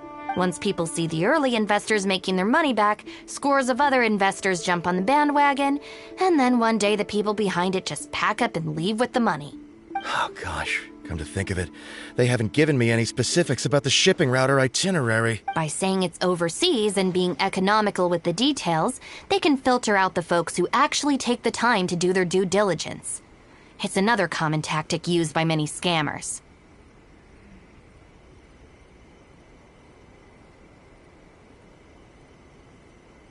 Wow, is that true? Praise be to the Narukami! Clearly she has been watching over me amidst my confusion.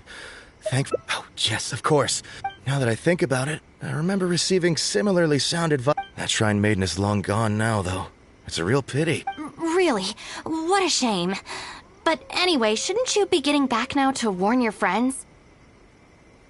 Oh, goodness, yes. Here's hoping he manages to Right. There's another visitor. Let's see what he wants.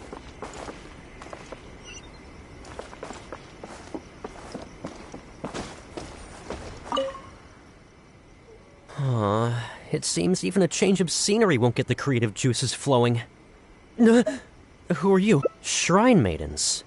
Huh. Oh, this was the chief editor's idea?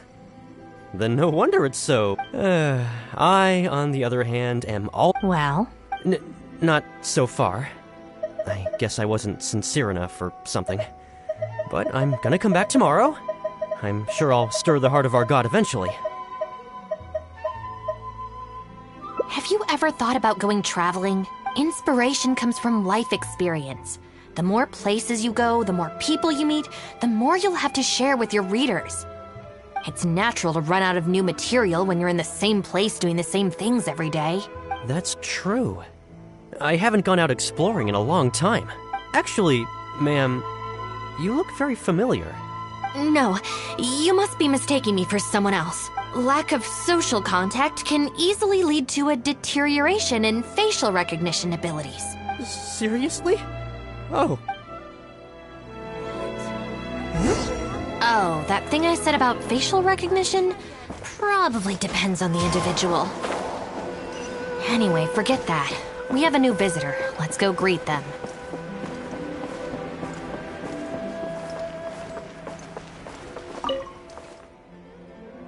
Please, wait a moment, ma'am. We'll work something out for you as soon as possible. Oh, it's so... Oh, perfect. This lady's granddaughter is going abroad soon, and she'd like to give her an... Unfortunately, we just ran out.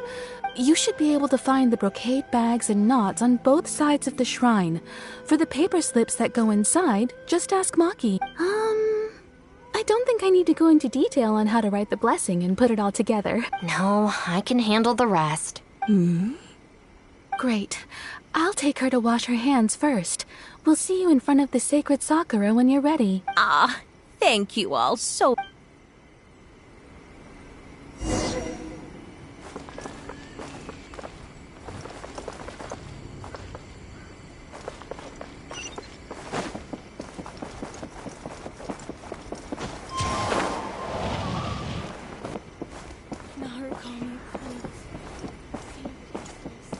Huh, so this is where the knots are.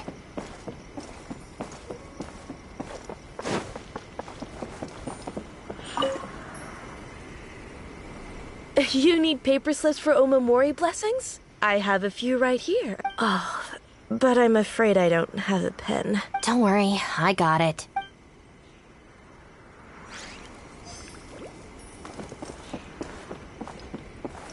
Brocade bags? Check. That's everything. Let's go give it to the lady.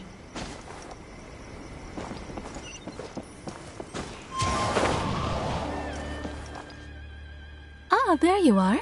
Is the Omamori ready? Almost. I just need to write the blessing. 1 second.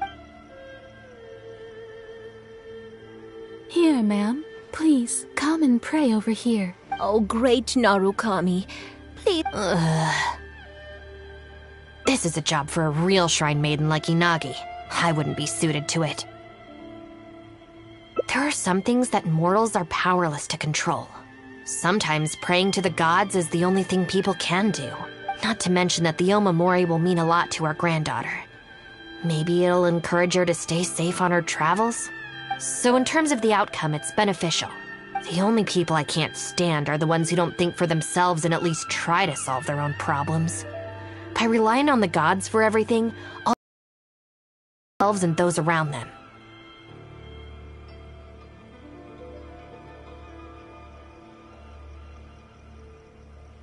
No, that has nothing to do with it. The reason I don't want to be a shrine maiden is that I don't enjoy it. But enough about that. It looks like they've just about finished, I think. Let's go over there and say our goodbyes. Thank you ever so much. When my granddaughter returns next year, I promise to bring her. You're welcome, ma'am. Make sure to watch your step on the way down. I will. Don't you worry now. I've walked this path many a time before. Oh, yes. I don't believe I've thanked you yet, have I? You're welcome. Just doing my job. It's been a long time since we last met. Huh? I think you've mistaken me for someone else. Oh, really? Well, perhaps my hearing isn't as good as it used to be. Although this is very strange. You sound exactly... Oh, anyway, I hope... Yeah, you're right. I once did a stint here as a trainee shrine maiden. It was arranged by my family. Unfortunately, I have no happy memories of that period. I just remember the way my family would nag me about etiquette and remembering the rules every time I left the house. And how they'd interrogate me every time I got back from the shrine to check that I'd been on my best behavior and hadn't upset any visitors. Not once did I get a simple, "Have a nice day," or "Welcome back." I couldn't take it anymore, so I quit. I was determined to be anything but a shrine maiden. So I studied bookkeeping, worked as an editor for a while, even sat for some exams to qualify as a chef. I wear this mask to stop people from recognizing me, because I don't want them to pry into my personal affairs.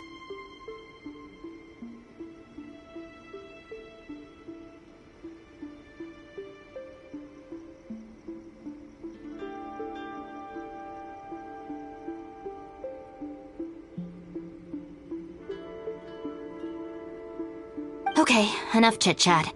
It's time to report back to you-know-who.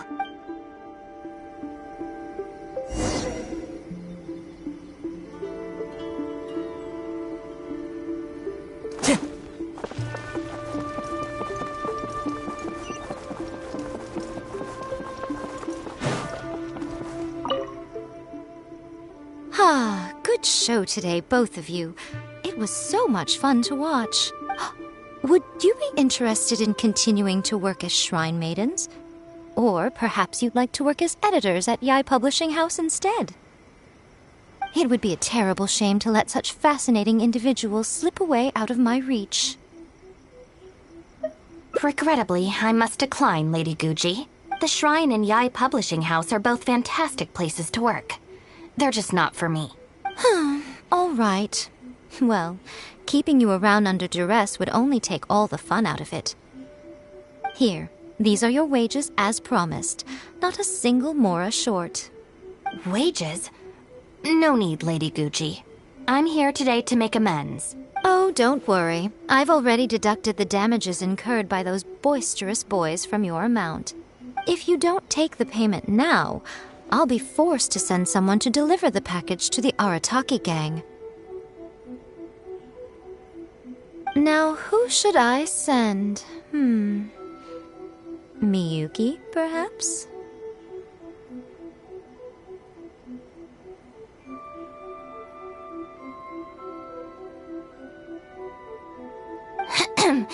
No need to go to all that trouble, Lady Guji. I'll take it today. Good. How about you, little one? I trust you don't have any reason to refuse. That's more like it. One more thing. You mustn't open the package until after you leave the shrine. Otherwise, you will be cursed with bad luck.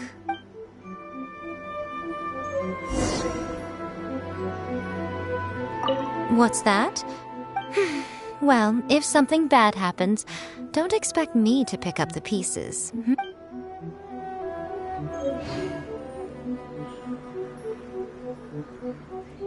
By the protection of the Electro-Archon, may the blossoms of the sacred Sakura bloom eternally. See that he stays safe.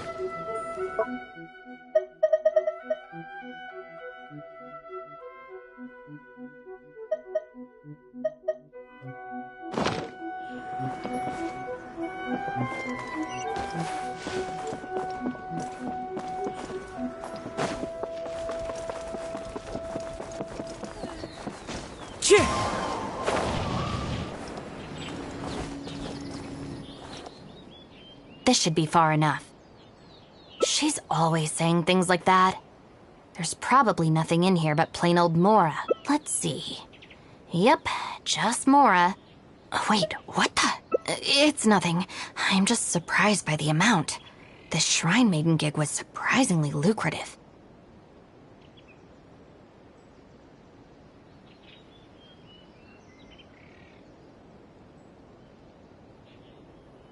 Definitely not. No amount of Mora could make me enjoy that job. Let's see your share then. With no damages deducted, it should be even more, right?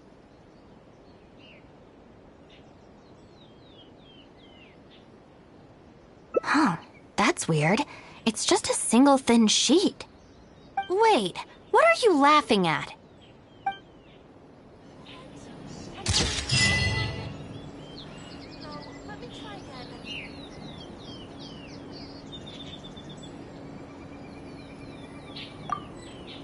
Talk to the Electro-Archon whenever you are troubled. There are leaves around.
Talk to the Electro-Archon. Wish my sister could hide and seek with me.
Wherever in this world I roam, I carry memories of my home.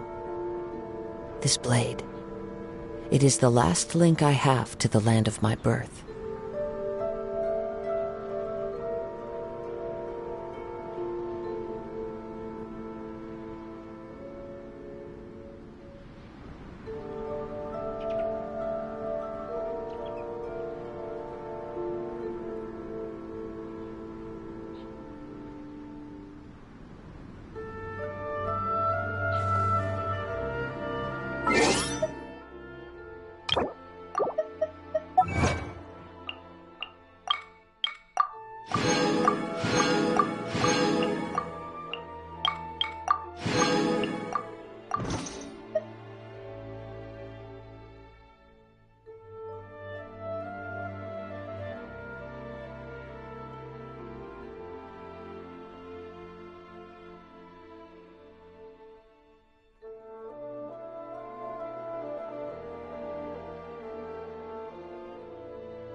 Time to go.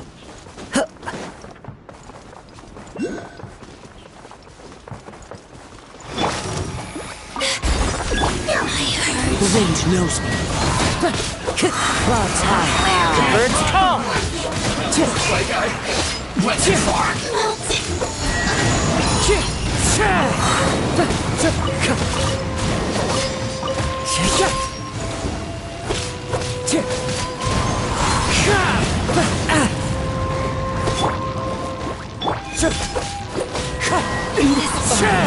Belongs to us. Who says there aren't benefits to a life of war?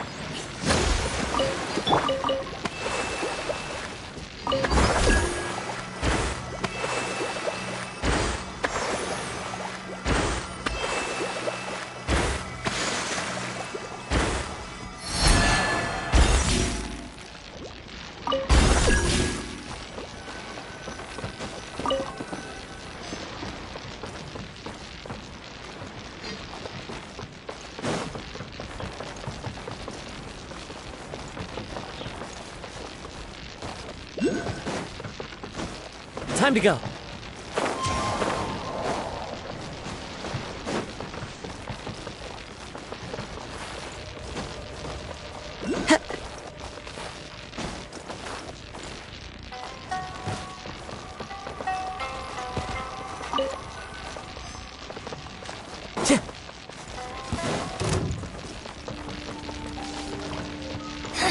The ins. You get frostbite.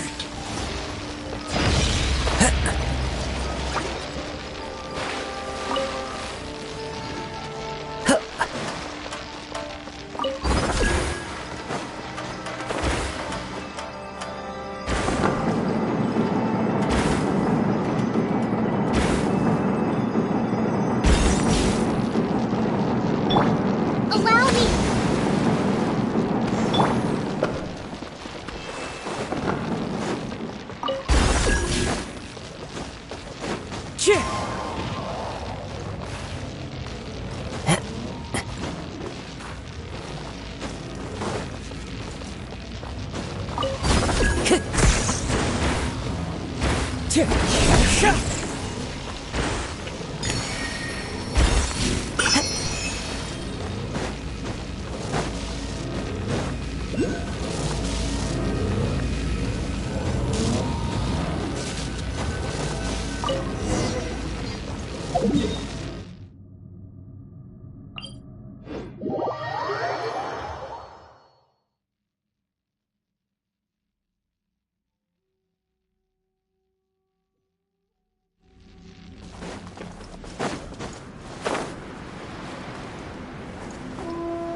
Let's get down to business. I must remain calm, one with nature, fallen leaves. Hold the line! The fairy.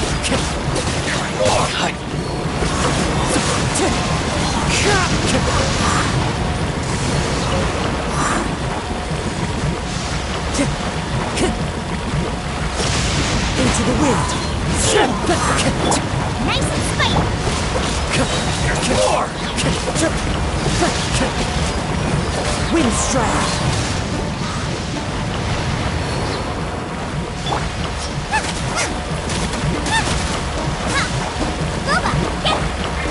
One with nature.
Time to go.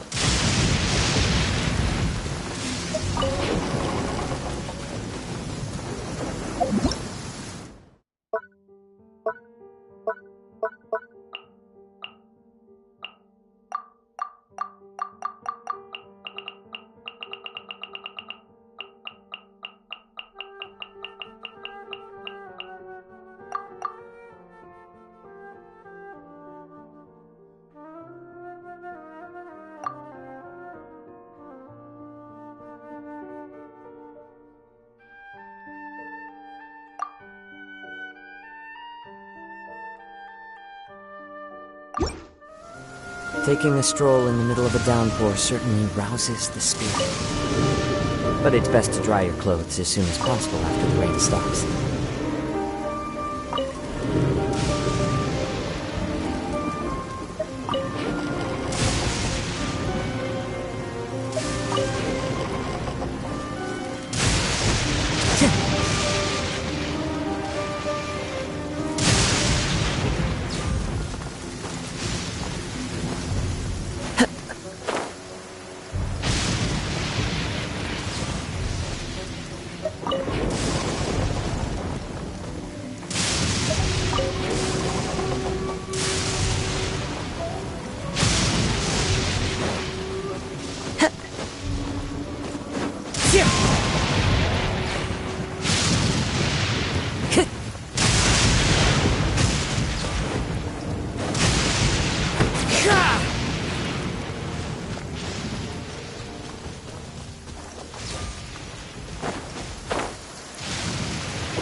What's one more?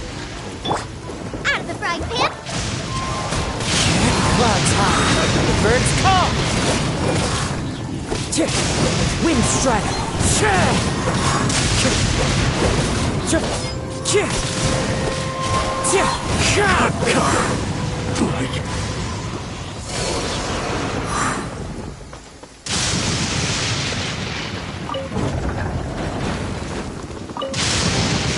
Who says there aren't benefits to a life abroad?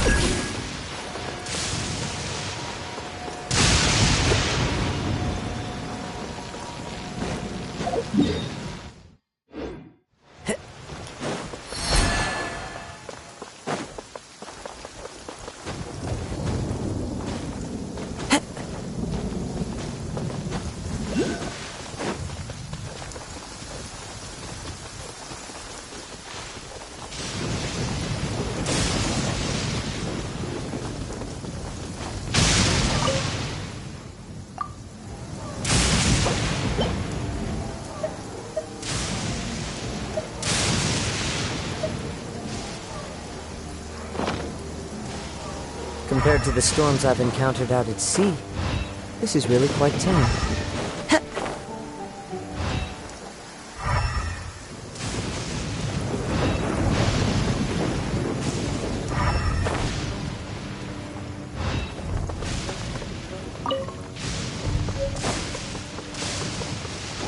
Time to go.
Taking a stroll in the middle of a downpour certainly rouses the spirit. But it's best to dry your clothes as soon as possible after the rain stops.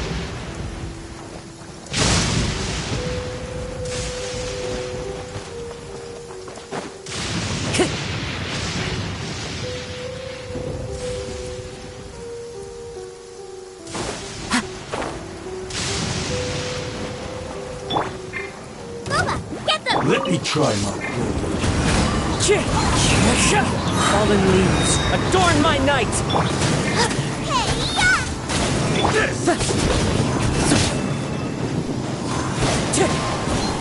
You this battle.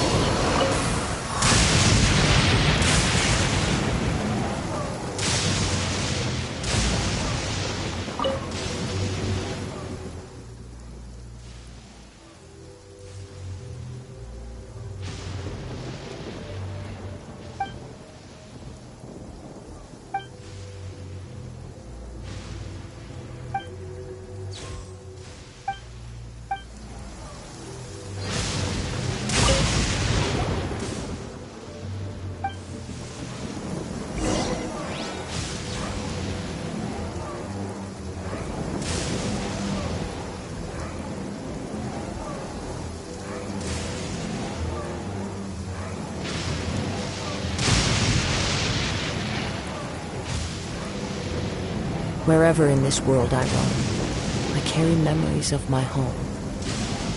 This blade. It is the last link I have to the land of my birth.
Allow me! The wind knows me.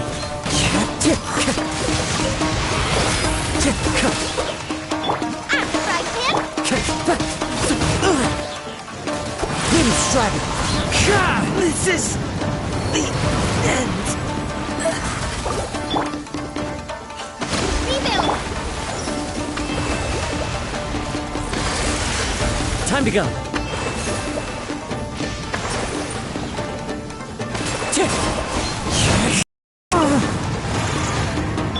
Nice and spicy!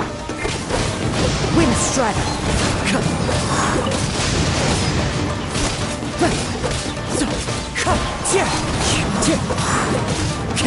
At the frying pan!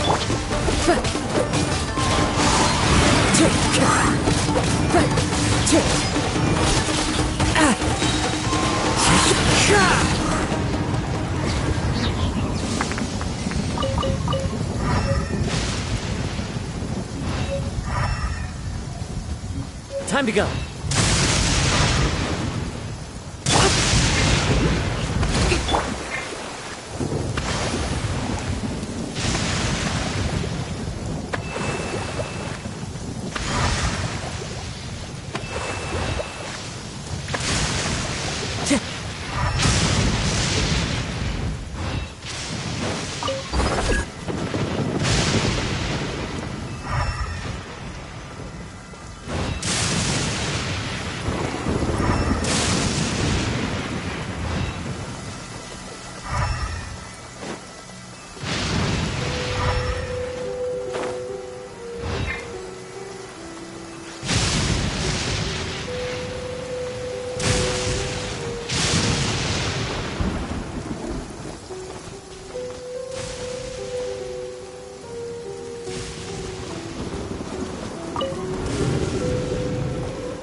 follow the wind.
Compared to the storms I've encountered out at sea, this is really quite tame.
Never again.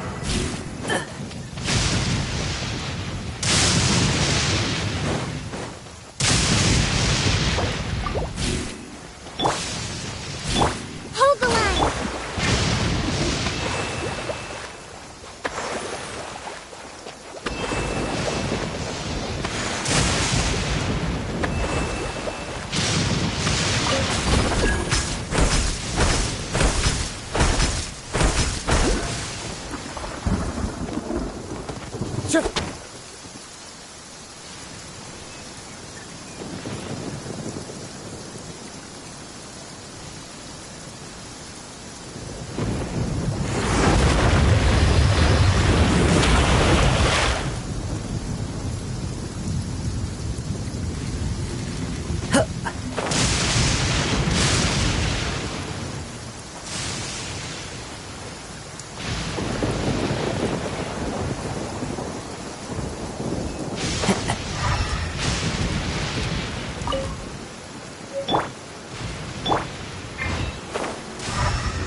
Time to go.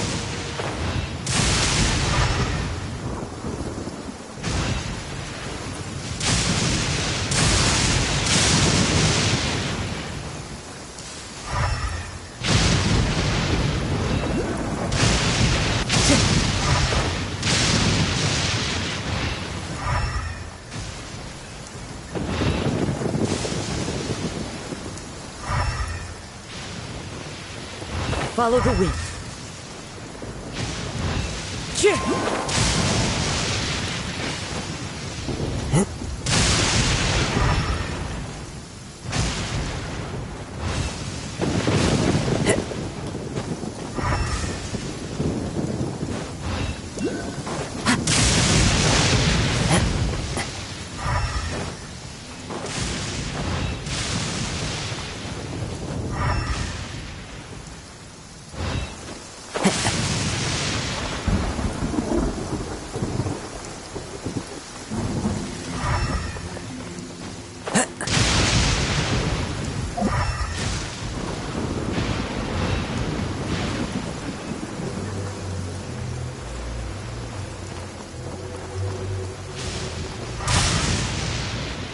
Time to go.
There are...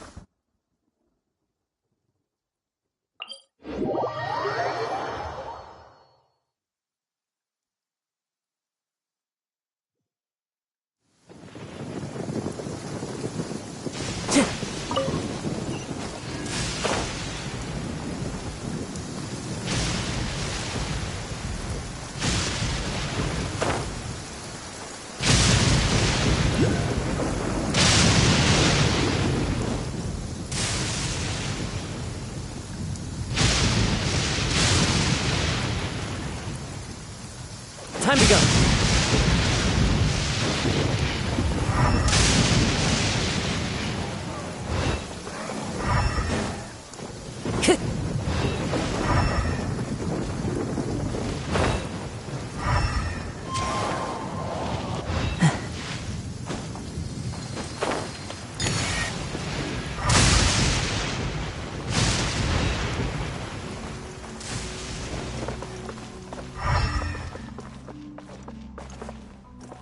Clear weather all around brightens the heart.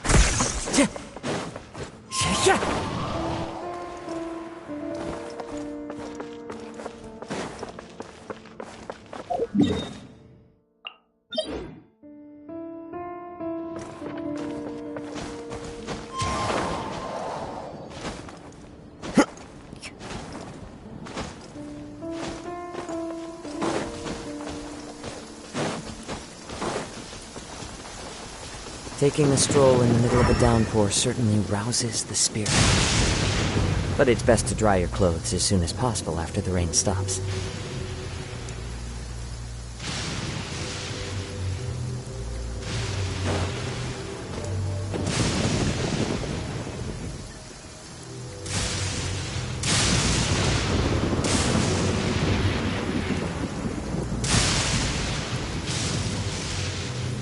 Wherever in this world I roam, I carry memories of my home.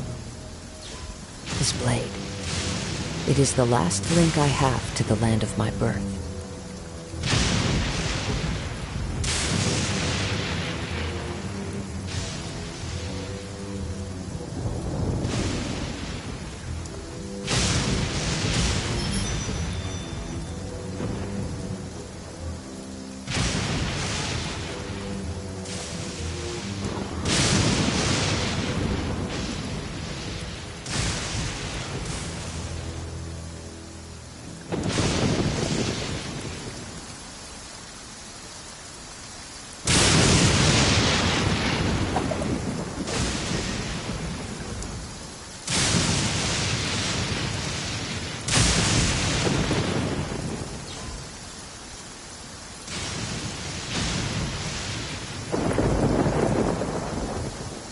This scenery is wonderful. Surely enough to convince anyone to become a wanderer.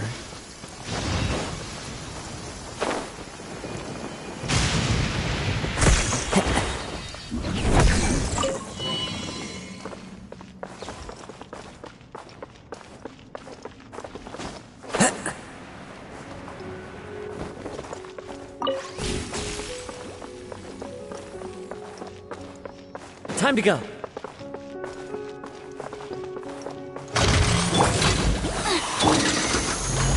One with nature. You're toast!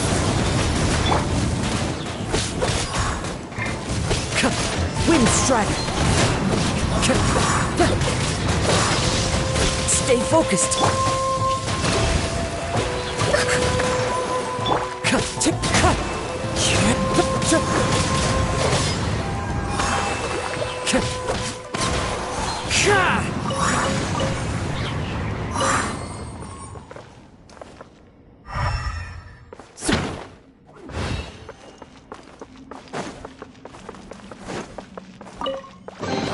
A fateful offering.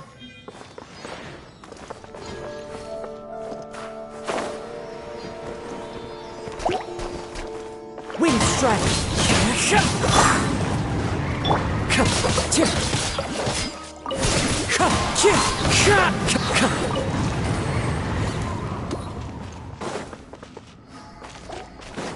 Nice and spicy!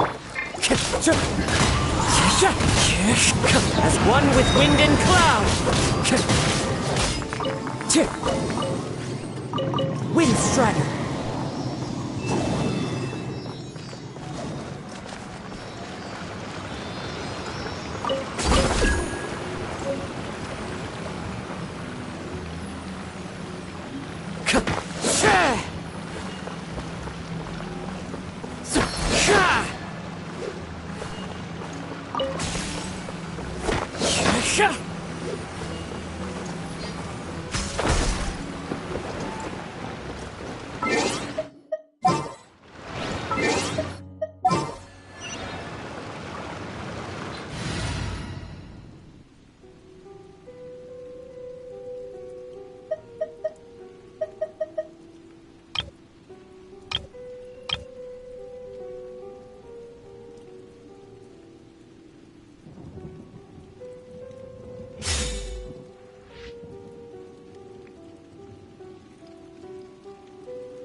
fateful offering.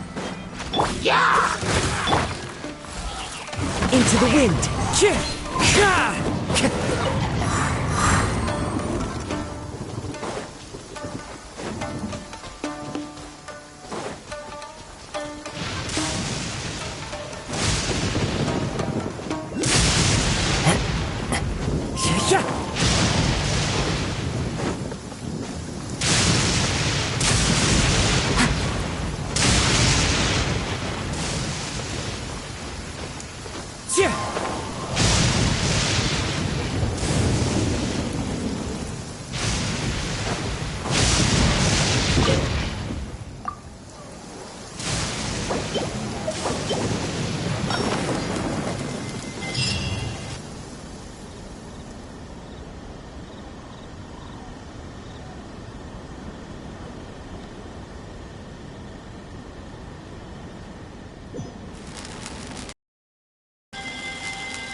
There are leaves around, and I know just the tune to accompany them, if you wish to hear it.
Time to go.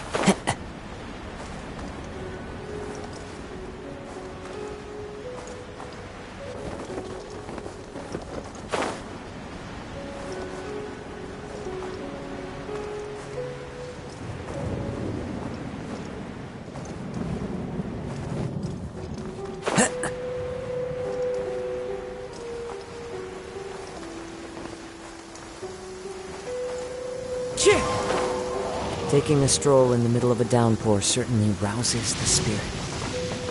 But it's best to dry your clothes as soon as possible after the rain stops.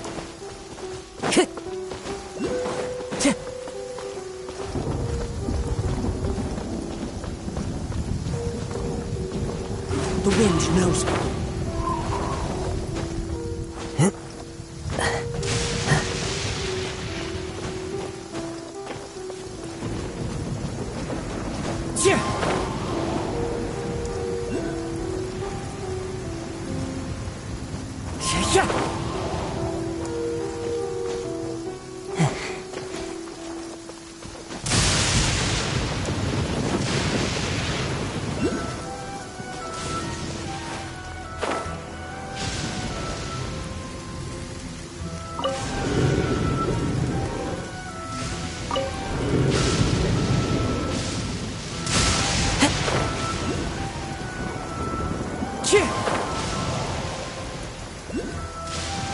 Compared to the storms I've encountered out at sea, this is really quite tame.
Follow the wind.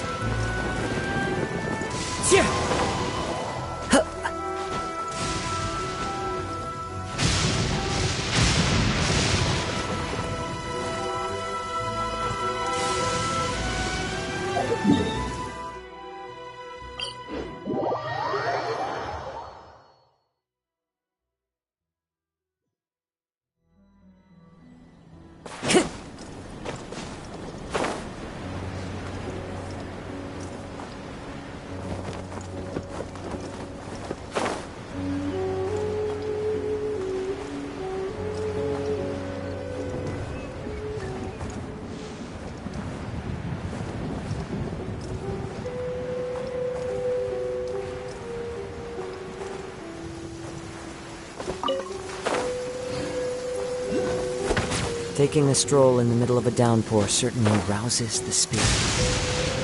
But it's best to dry your clothes as soon as possible after the rain stops.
Time to go.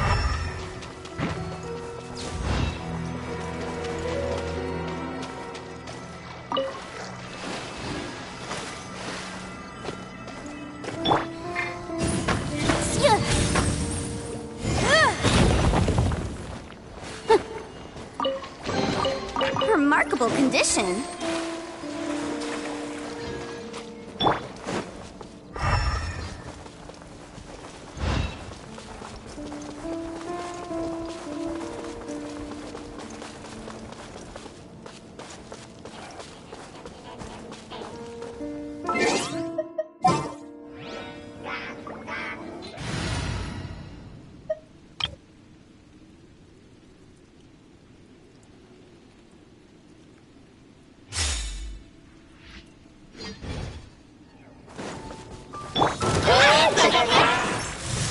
Into the wind. Rest and read. Fallen leaves, adorn my night.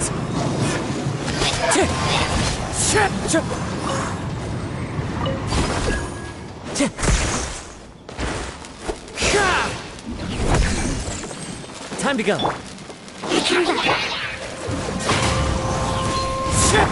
Eat this!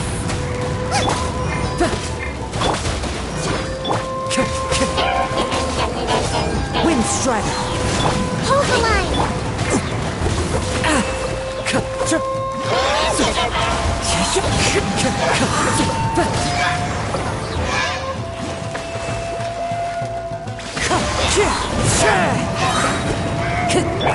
Boba, get them!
Rest and rebuild!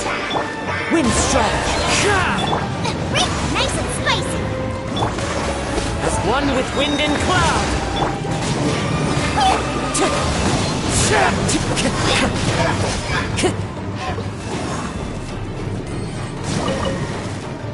Wind Strider!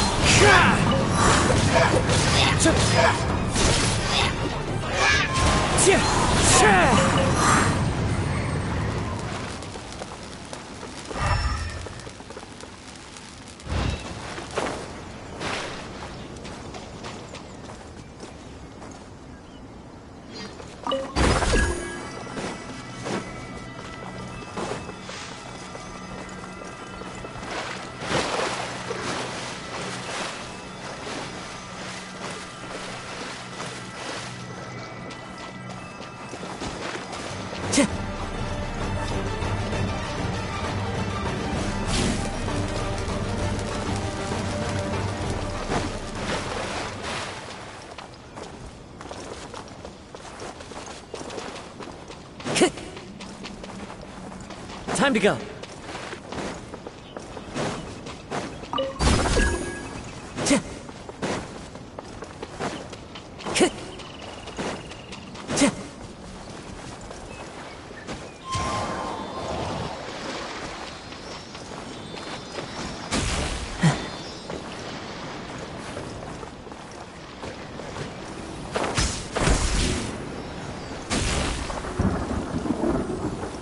One with nature.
Who says there aren't benefits to a life of wandering?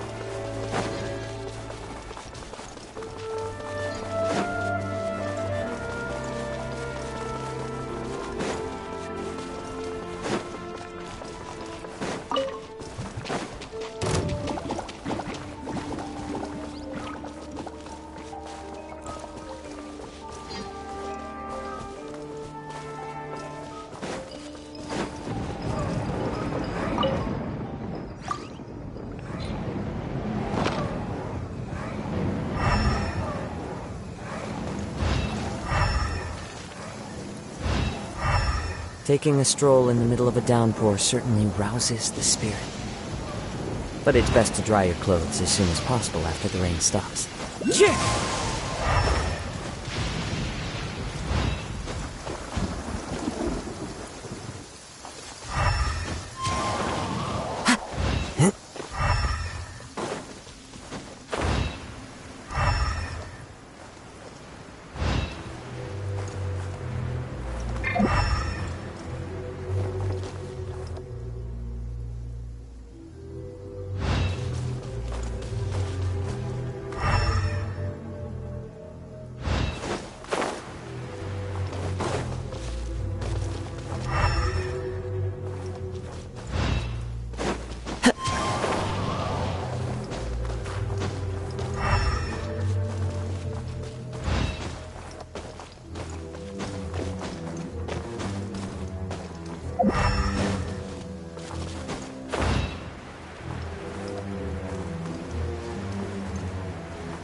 Taking a stroll in the middle of a downpour certainly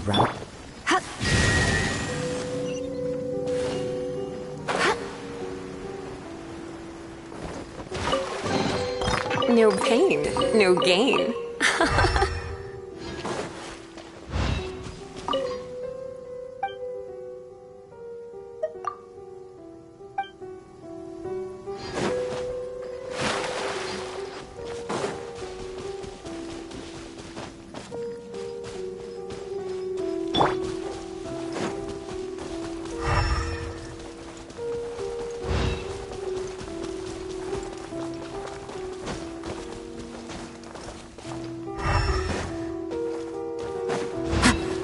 Time to go.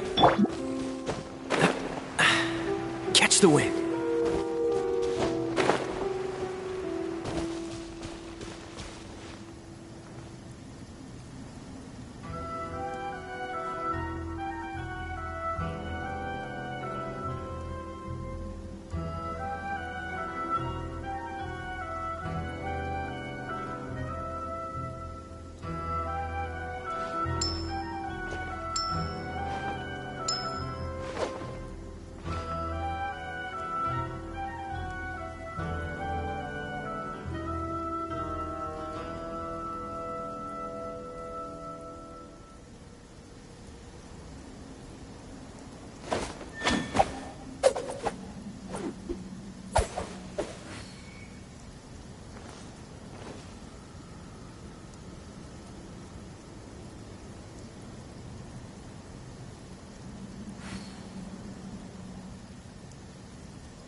Time to go.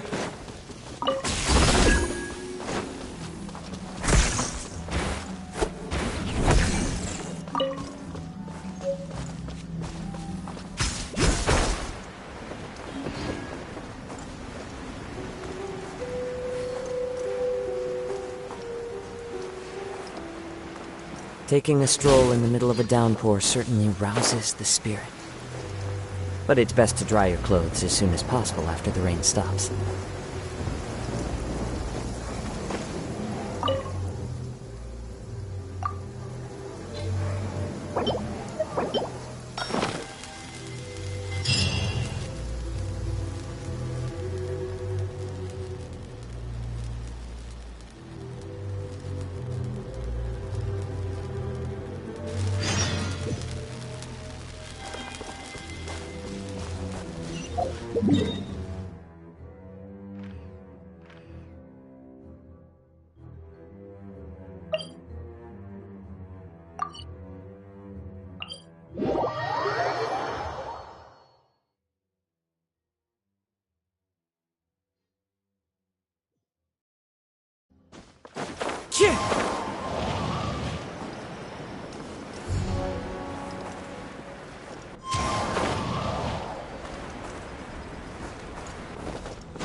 Taking a stroll in the middle of a downpour certainly rouses the spirit. But it's best to dry your clothes as soon as possible after the rain stops.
Taking a stroll in the middle of a downpour certainly rouses the spirit.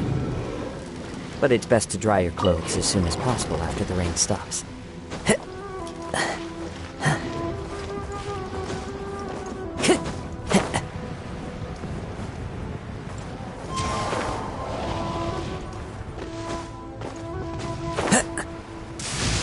Compared to the storms I've encountered out at sea, this is really quite tame.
Freeze!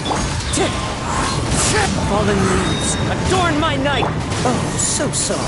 Inadmissible evidence! Motion to... Come a little closer. Looks like I got carried away.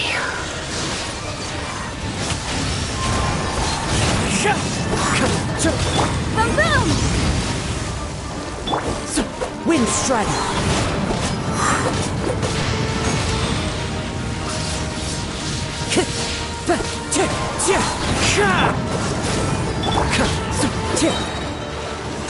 As one with wind and cloud! Cool it! Motion to compel!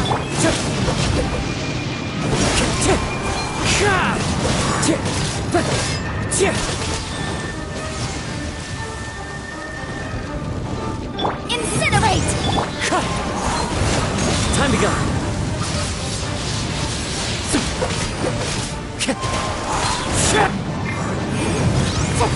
Dodge this! Don't get frostbite! Clouds high, the birds call!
This scenery is wonderful.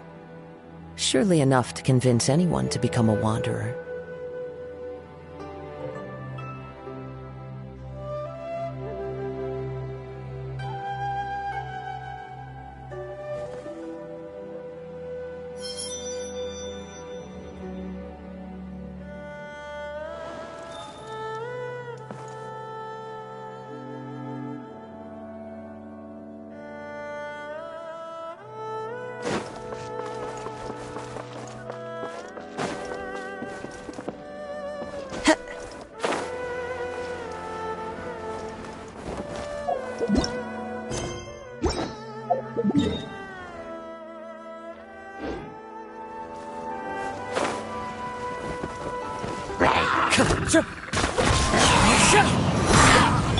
Cool it!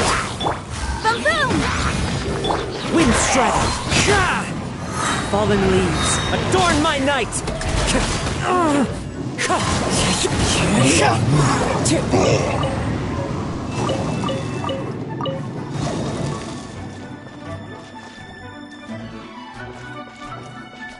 Wind strategy! Brings a smile to my face.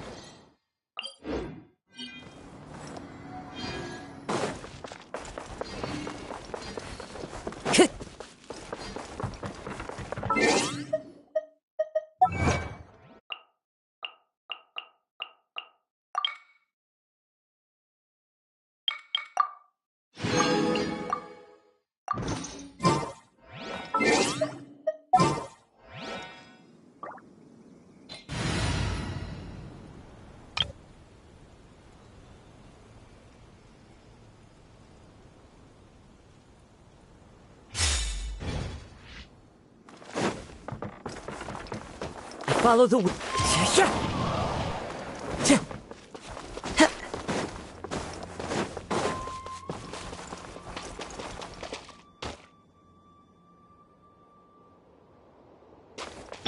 Allow me!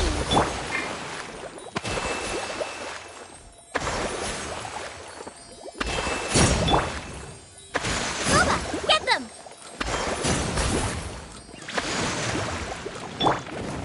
Time to go.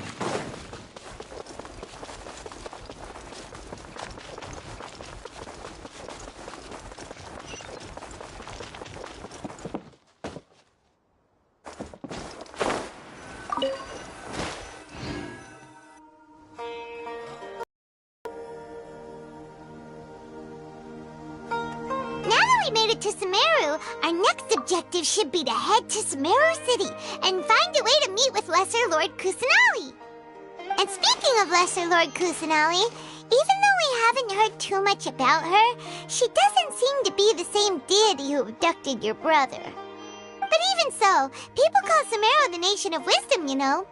If we can get a chance to meet the God of Wisdom, maybe she can give us some useful information. But, Paimon doesn't know the way to Sumeru City. Maybe we can climb up to that spot with the statue of the Seven on it. That'll give us a way better view of things. Even if we can't see exactly where the city is, at least we'll be able to check for some smaller settlements nearby. Wait a second. Look! There's someone up ahead! Perfect timing! Now we can just ask for directions rather than wander around like lost adventurers. Hey there! We're not from around here and seem to have gotten a little lost. We'd like to ask for some directions. Huh? Did they not hear Paimon? Hey! You over there! Could you give us some directions? Huh? What's going on here? There's no way she could have missed that.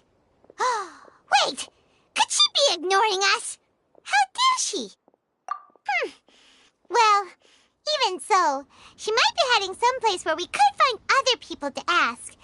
Let's keep our distance and follow her. When we get the chance, we'll just ask someone else for directions.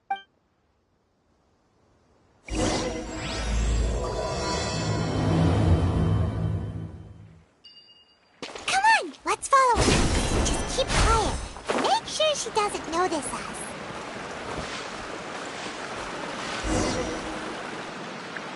Huh? She just walked near that small waterfall and then suddenly vanished. Let's go take a closer look. Paimon thought this cave would lead to a village or something, but, it looks like that's not the case. Look, she's sitting over there. Wait, she couldn't possibly be living here, could she?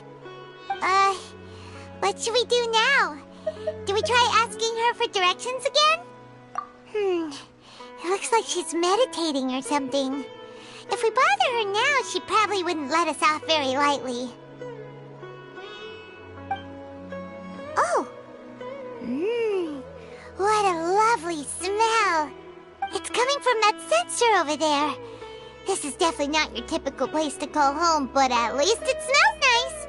Maybe living here wouldn't be too bad after all.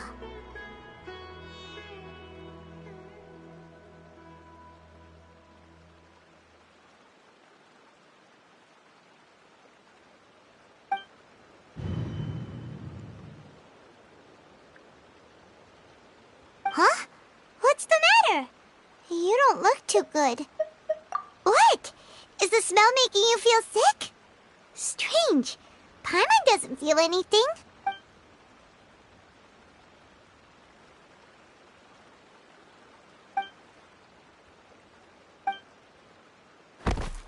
What's happening? Traveler? This is no time for a nap. Oh, come on, wake up.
Traveler's been out for a long time now. Yes, you can relax. Believe me, Master is extremely knowledgeable. If he says that she's going to be alright, then there's absolutely nothing to worry about. Oh, are you awake now? Oh, thank goodness! Traveler, you're finally awake! Well, we're at... Good question. Where are we? Paimon was in such a panic when you passed out that she even forgot to ask what place this is. This is Gandharvaville. It was originally built by scholars from Sumeru as a place to rest in the rainforest. Now it's mainly used by the forest rangers as a base of operations. My name is Kale. I'm a trainee forest ranger. My master and I found you passed out during our patrol, so we brought you here. Oh, no things are necessary. I didn't do anything really. By the way, how are you feeling now? Any discomfort? Oh, that's Master's herbal medicine you're tasting. He gave you some while you were unconscious. Before I forget, Master mentioned you should take more medicine once you wake up.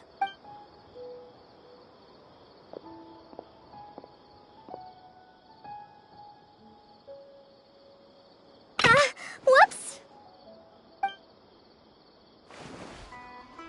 Kale, what's the matter?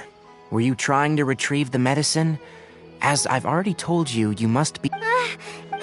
Now, The guide to Avidia Forest's edible fungi is clearly posted on our bulletin board, but if Farbode forgets which mushrooms to avoid one more time, I'll have no choice but to leave the guide somewhere a little more visible.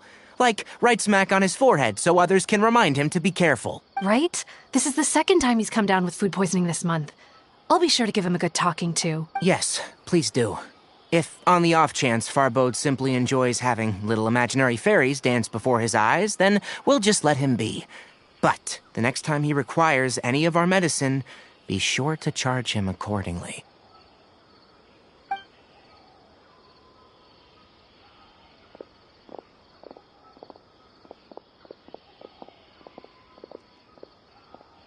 So, how are you doing?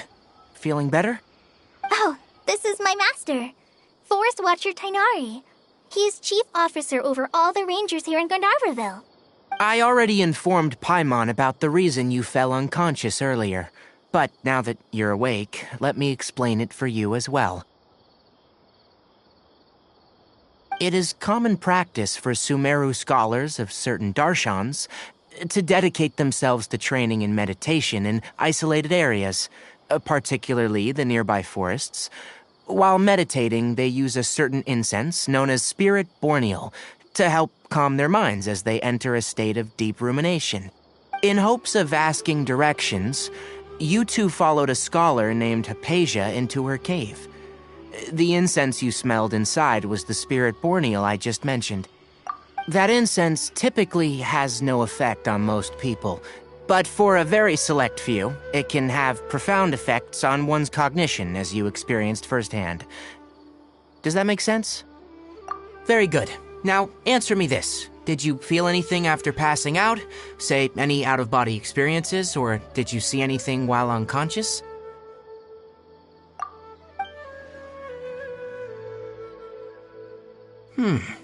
Kale, let the others know to stop bringing their patrol logs here for now. Huh? Why? Because these two will be staying here for the next few days. They can have my room and I'll bunk with Amir. Now get a move on and be sure to... Yes, Master Tighnari.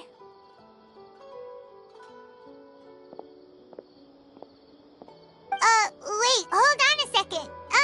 Can you tell us what's going on?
Sure, let me fill you in. I originally planned to send you on your way once you finished your medicine. However, it appears now that you should stay a while longer and Further observation? No need to be hasty. As long as you have the capacity to judge between right and wrong, I promise that you'll understand the gravity of the situation once I explain everything to you. Based on what you saw after smelling the incense and losing consciousness, we can conclude that you experienced a powerful hallucination, which suggests your mental state is not in the best of shape. If you're skeptical, have a whiff of this.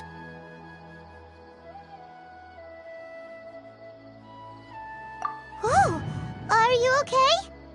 You're experiencing a similar sensation as when you passed out, aren't you? So even though your condition is stable as of now, if I were to haphazardly let you leave, it's highly likely that you'd suddenly pass out again somewhere else. The rainforest is home to many fierce animals and hazardous areas. If something were to happen to you again, I'm afraid you might not be so lucky. For now, I suggest you continue taking your medicine each day and avoid wandering off on your own, at least until you stop having adverse reactions to this kind of smell. Okay?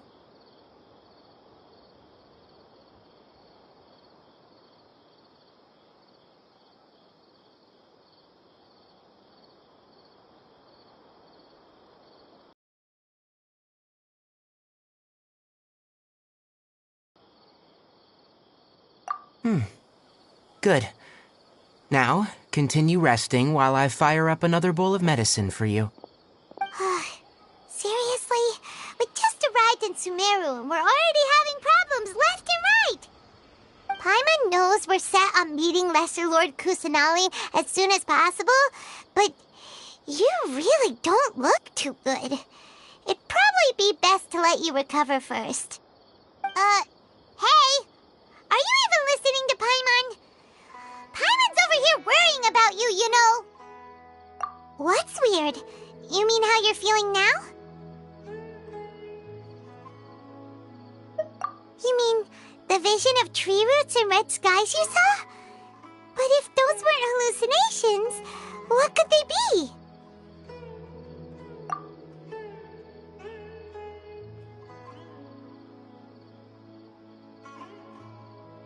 Well, considering how unique you are, Paimon trusts your judgment here. But why didn't you say anything about it to Tighnari? If he misjudged your condition, then there's a chance you could get worse, right? Huh?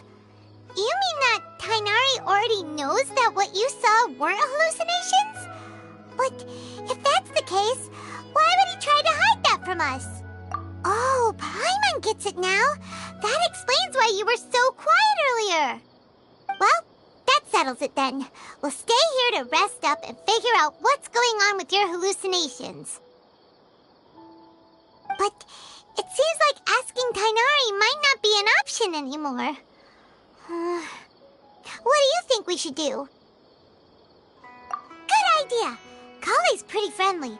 We can ask her tomorrow about what she knows regarding the DEZRO-Archon and customs in Sumeru.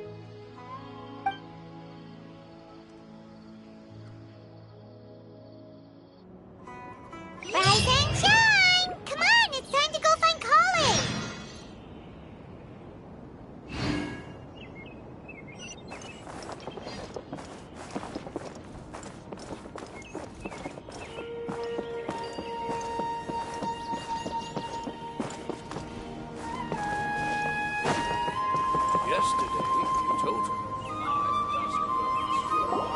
All right, next let's see your right hand. Not bad. But please remember that you still need to be careful, understand? Yes, I will. By the way, Master, I still haven't received the patrol route for today. Look, Kale, today's patrol will be a long one, so you won't be coming along this time. Besides, there's a chance we may encounter... Well, you understand. But I have a vision too! Am I useless to everyone now? Don't talk like that, Kale. This is not something you need to be worrying about right now. Ah, there you are. Feeling any better? Yeah, since we'll be staying here for now, we thought we might as well try lending a hand around here. Seems you're not the type to sit back and take it easy for a while, huh? In that case, perhaps Kale could take you two for a patrol south of Gandharvaville for the day. And if you're feeling up to it, you can be responsible for cleaning the statue of the Seven. Tighnari, we're ready to head out. Got it! I'll be right there! Alright, we'll be heading into the forest now. I'll leave any further details to Kale. Yes, you can count on me. So, Kale, what exactly are we going to be doing today? Tighnari mentioned cleaning the statue just now, but, that doesn't really sound like the job for a ranger. Well, a forest ranger's responsibilities can be pretty diverse.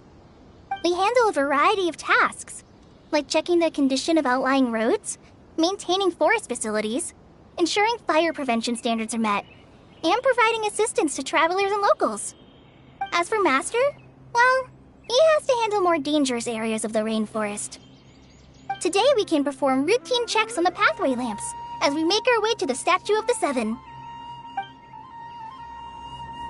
Paimon, Traveler, this way! You can leave the task of checking the lamps to me. In the meantime, you two can keep an eye out for anything unusual.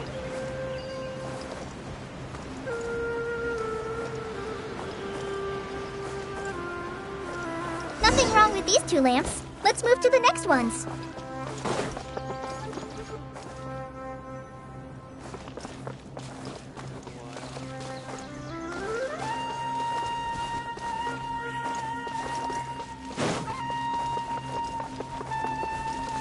Oh, this lamp seems to be getting a little wobbly. Let me make a note of it.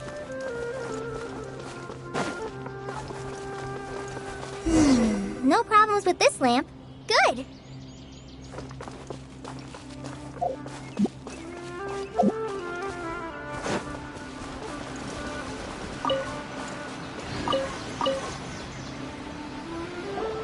The Statue of the Seven is up on top of that large rock formation. You must have seen it when you came down this road before. It's pretty high up there, isn't it? Don't worry. If you're afraid you can't make it up there, I'm sure Master wouldn't mind if you don't clean the statue. Oh? I guess I'll leave it up to you then. So be careful up there. Paimon will fly up with you and help you with those hard-to-reach areas. By the way, Kale, do you know anything about the DEZRO-Archon? You know, what's she like? That depends. Are you referring to Greater Lord Rukkhadevata or Lesser Lord Kusanali? Huh? Greater Lord Rukkhadevata? Oh, is that the name of the former DEZRO-Archon? Uh-huh. Greater Lord Rukkhadevata was Sumeru's first DEZRO-Archon. She created the rainforest as well as the wall of Samiel around the desert. Her works provided a means of peaceful living for everyone. To the people of Sumeru, she's not only a symbol of wisdom, but also of power and kindness. Unfortunately, she disappeared in a great calamity that occurred a few hundred years ago. According to what Master has told me, the sages later found the newly born DEZRO-Archon and whisked her back to Sumeru. To celebrate the reinstatement of their lost deity, the sages dubbed her Lesser Lord Kusanali and let her reside in the sanctuary of Sarastana. Uh-huh. Then what happened? Well, and then... I'm not too sure what happened, to be honest. Huh? You're not too sure? But aren't you from Sumeru? Yeah, I'm from Sumeru. But... Maybe it's difficult to discuss this topic with strangers. If that's the case, then don't worry, we understand. No. From you.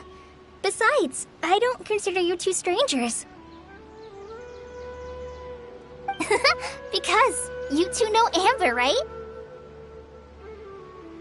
Wait, Amber? You mean... Yes, that's her. I once lived in Mondstadt for a while, and she helped me a lot during that time. You could even say that she helped me become a new person. There's no one like Amber. She lives life to the fullest while always adhering to her strong sense of justice. She's ready to answer the call for action at any moment, but is also very understanding of others. She's like the spark that lights the fire in everyone's heart around her. If you ask me, she's a prime example of a true outrider.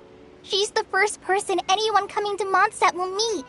You can't help but be enthralled by her charm and enthusiasm, causing you to fall in love with the lands of Mondstadt and...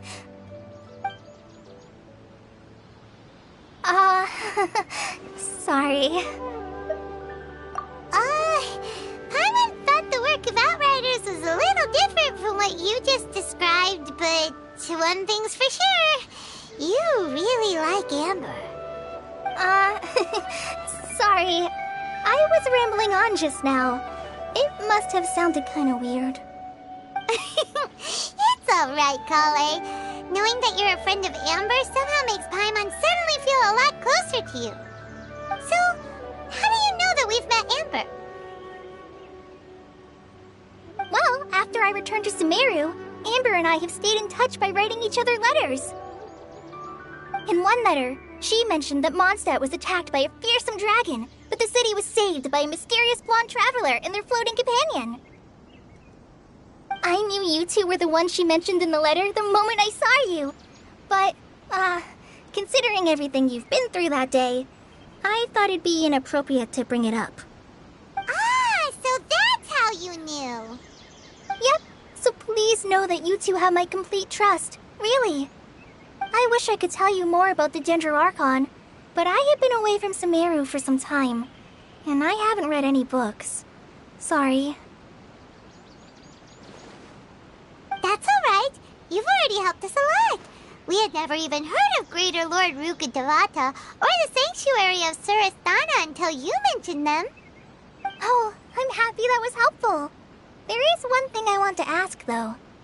Why do you two want to know about the DEZRO-Archon?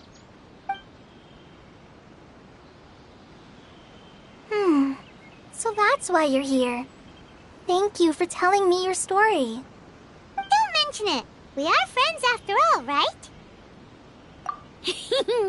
Alright, we have a statue to clean. You both have my thanks. While you two are up there cleaning, I'll go ahead and inspect the forest canopy. Let's meet back here shortly.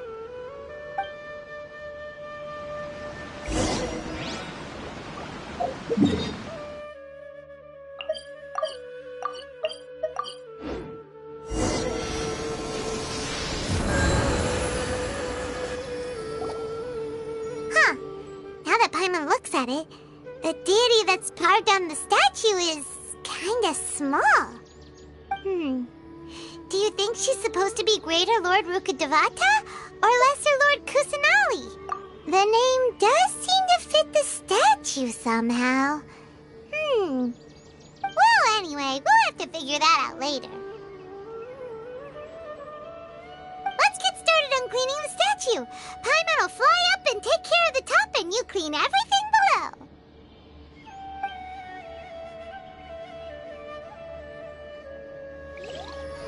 Nice work. That's one clean statue. Let's head down and meet up with Kale.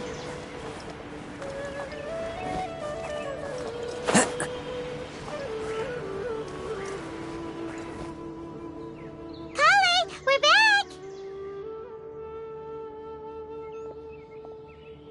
Welcome back! You must be tired after all that climbing. Let's take a little break. I brought some fruit and water for us. Yay, food! What kind of goodies did you bring? Hey, don't be a party pooper. It's not like Kale is a stranger or anything. Besides, the best way to compliment a chef is to show passion for their food. Xiangling taught Paimon that. I prepared a nice portable dish that forest rangers like to eat called pita pockets. I hope you'll like them. Whoops! Ah, no! You dropped it worry. I wrapped a few layers of oiled paper around each pita. They should be fine. Oh, whew. Paimon nearly had a heart attack there.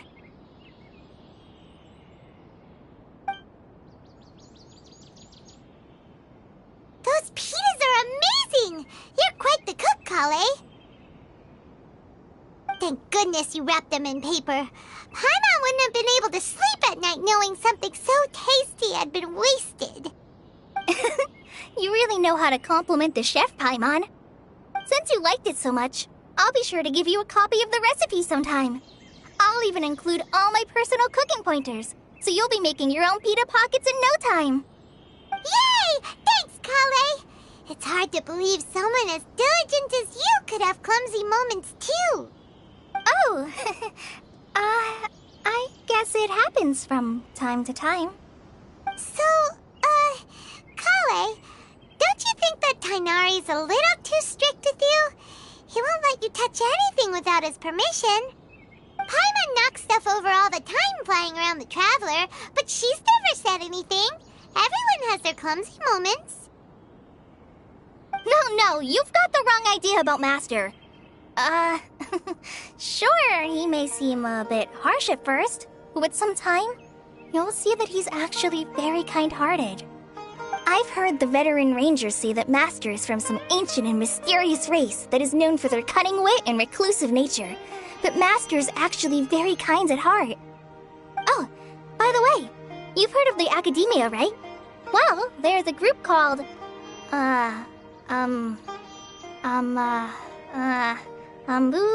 something? Well, anyway, because Master does a lot of research on plants, sages from the Academia have written him many times, inviting him to take up an official position there. But Master declines their offers every time, saying, Sumeru City is too noisy. It'd be bad for my ears. I know, right? I've always wanted to pet them, too. Anyway, Master could have easily left the rainforest to take up a position at the Academia, but he chose to stay here instead as a forest watcher, helping the locals every day and passing on his knowledge to trainees. In fact, Master's the one who taught me how to make pita pockets. Really? Paimon would have never guessed that. Oh, speaking of Tighnari, he was the one who took care of you after finding you passed out yesterday. He even carried you all the way here. Paimon's still kinda upset, though. He kept scolding Paimon the entire way here.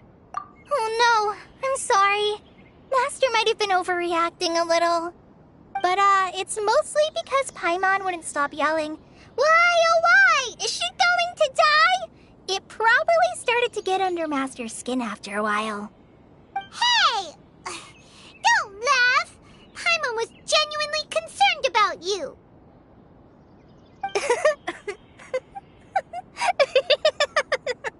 Hey!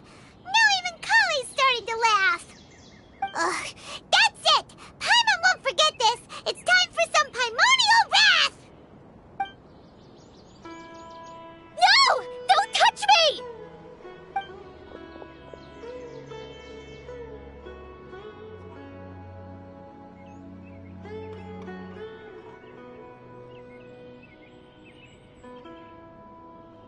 Oh, sorry, Kale. Paimon didn't mean to scare you. No, I just... I didn't mean that. Kale, are you okay? What's the matter? No, I'm fine. I'm sorry. I must have startled you both reacting like that.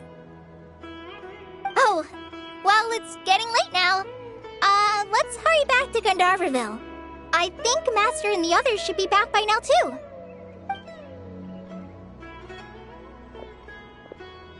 Huh? What was up with Kale just now? And why is she in such a hurry all of a sudden? Look, she's practically running back. Paimon can't even see her now.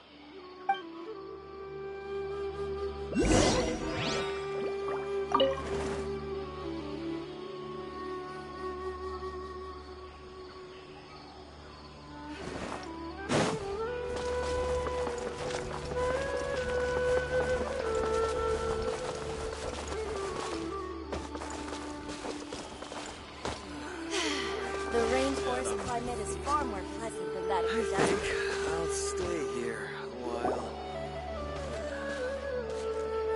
Ah, Traveler. You've returned. Yep, we're back! Have you seen Kale by any chance? Oh, Kale? Yes, I saw her go into her room just a moment ago. Oh, okay. Guess we'll just have to wait and talk to her tomorrow then.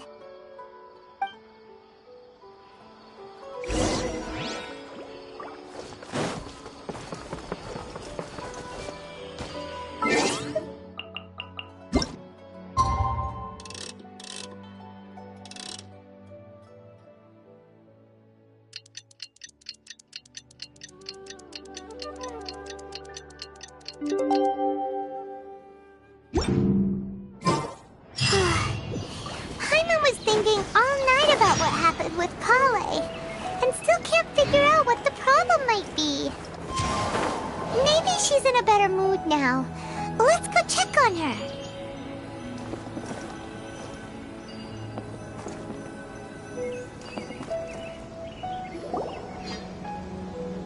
Ah, it's you two. I was just about to go look for you. Huh? Tighnari? What are you doing here? Where's Kale? I came to check on Kale's condition. To put it simply, she's not well. You mean she's sick? How could she be... Oh, wait a minute. Could it be because of what Paimon did yesterday? No need to worry. Something as small as you could never harm her. This sickness is something that Kale has been dealing with for some time. Kale has been more excited than usual since you two arrived. A little too much so, to be honest. She hasn't remembered to take care of herself. I suppose it's understandable, though. She hasn't been around anyone she considered a friend for some time now. It must have been refreshing for her to have you two here. So, Tighnari, what's really wrong with Kale? Let's take this conversation elsewhere. Kale just fell asleep after taking her medicine. She needs some peace and quiet.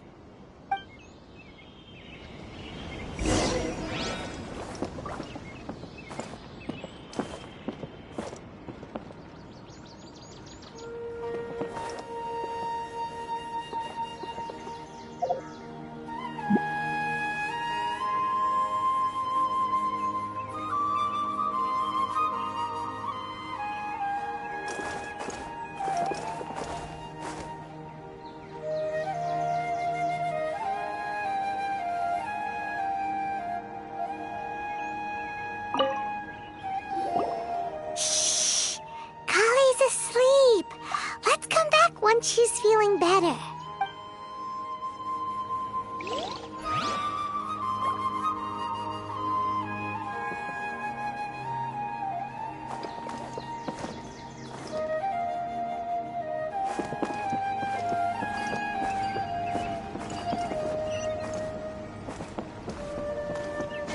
I follow the wind.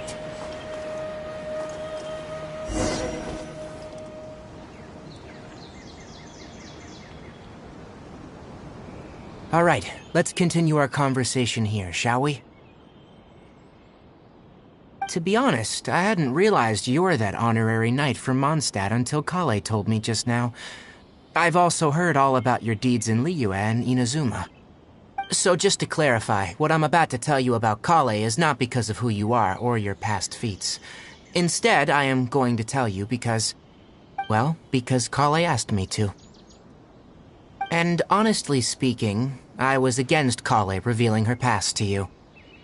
But she insisted, saying you two treated her with sincerity and as a friend. So now she wishes to reciprocate the gesture. So, Tighnari, what exactly is wrong with Kale? You said this is something she's been dealing with for some time. Just how serious is it? Right. Ever since she was a child, she's been afflicted with a disease called Elazar. Elazar? Yes. It's a disease unique to the lands of Sumeru. It is characterized by dark and hardened scales that form on the body. At first, the afflicted may only feel mild numbness on affected areas of the skin. However, as the disease progresses, one may begin feeling fatigued and even experience peripheral paresthesia. In its final stages, the disease strips a person of the ability to control their own body, and they effectively become completely immobile. That sounds terrifying. Wait, hold on. So when Kale seemed to be acting a little clumsy earlier, it was because... Correct. That would be the effects of Elazar, which is precisely why I do not want her carrying or holding anything, lest she ends up hurting herself. With appropriate treatment, the disease can be effectively controlled before it progresses to a more serious stage. However, there is unfortunately still no true cure for Elazar. Nevertheless, Kale's mother still hoped that there was something out there. She handed Kale over to an organization known as the Fatui after one of their members lied and said they had a cure.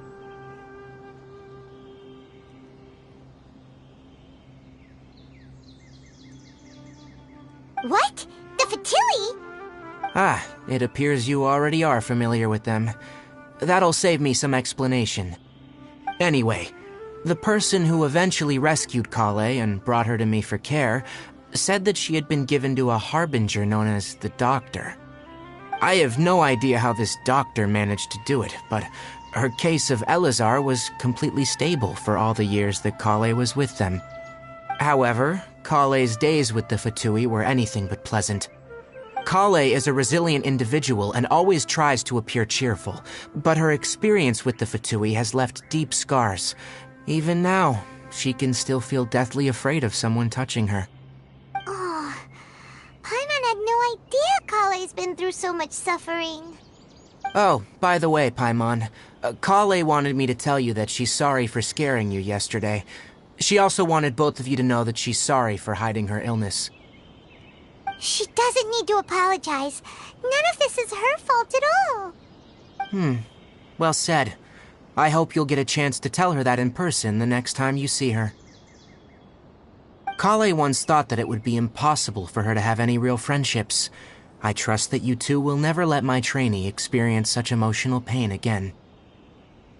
Don't worry, Tighnari. We'll take good care of her.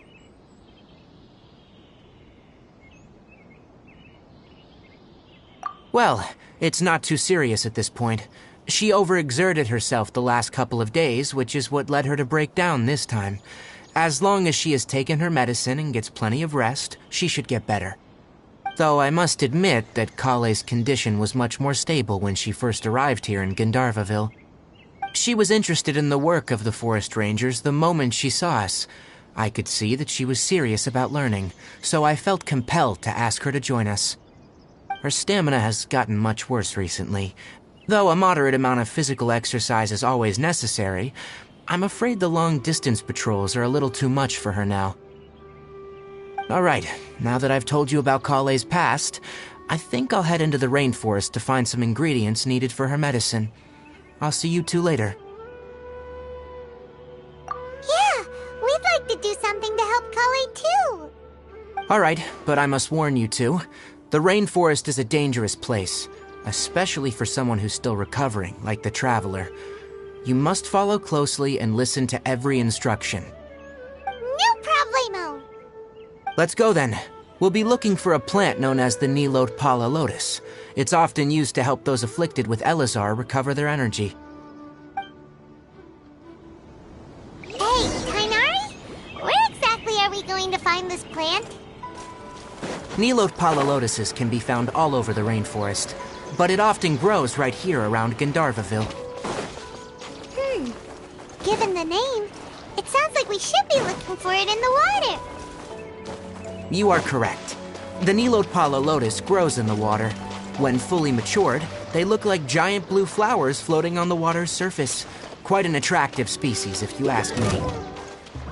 The large petals are actually the plant's leaves and sepals, which surround a very small flower.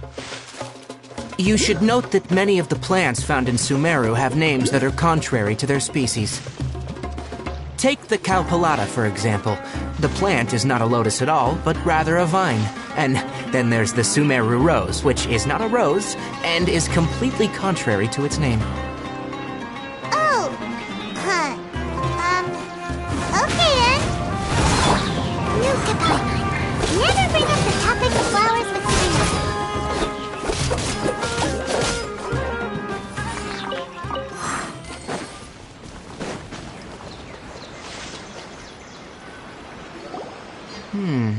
There should be Nilode Pala lotuses growing somewhere in this area. Let's split up and begin searching. If you could manage to gather 4 of them, that would be sufficient. We'll rendezvous here once you've gathered the needed amount.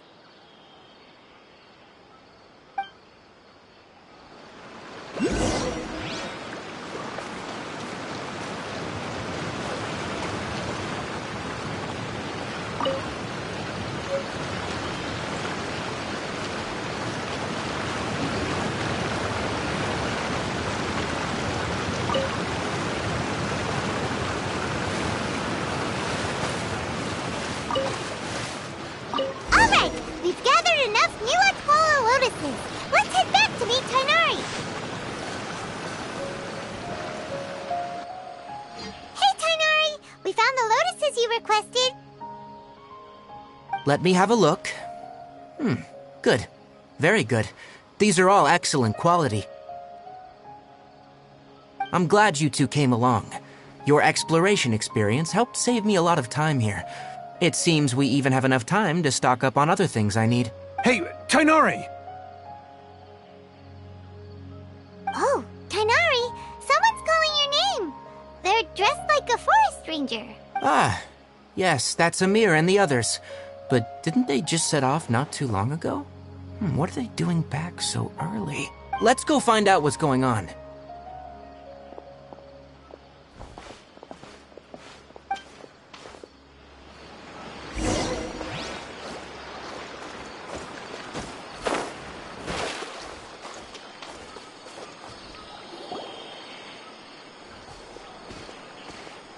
Tighnari, thank goodness we found you here. We were just about to head back and find you at Gandharvaville. What's going on? We just discovered a withering zone. The withering is back?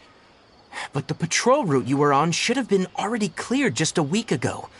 It reappeared so quickly. Can you tell me the exact location? It's up ahead, deep in the river valley. It's appeared in a spot that blocks nearly the entire narrow part of the valley area, so we decided to come find you as quickly as possible. And the radius of the contamination?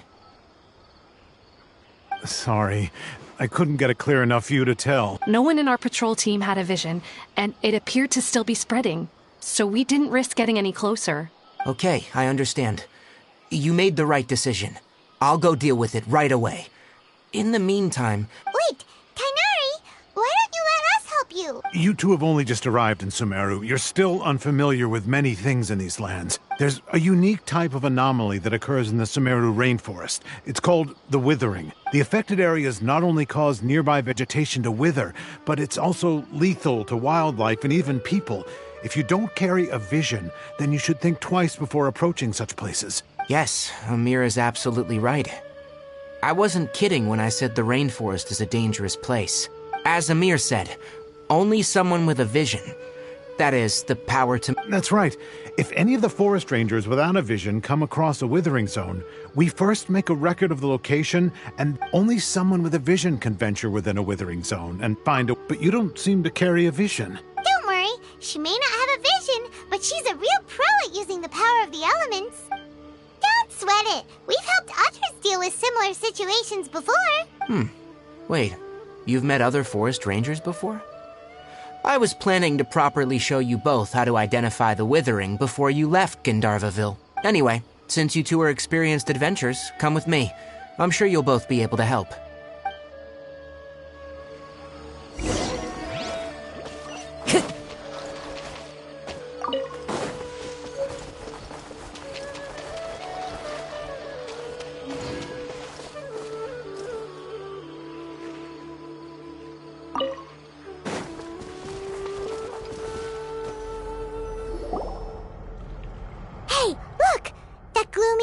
Over there looks like a withering zone. Even though Paimon's seen one before, it's still kinda scary.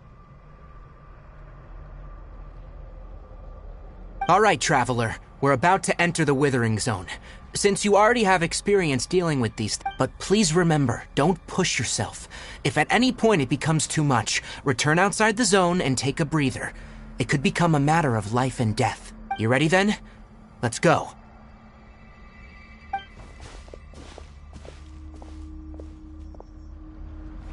First, We must locate any branches sustaining the Withering Zone.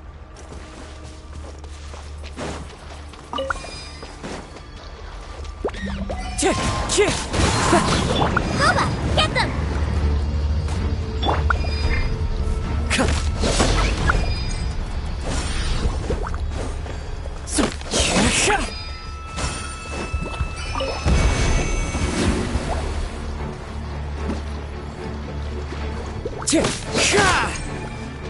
Great work. Now that all the branches have been cleared, we'll need to take care of the tumor.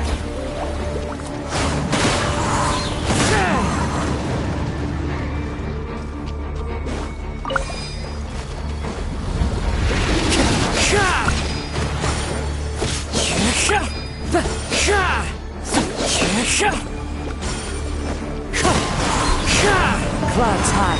The birds call. Wind Strider.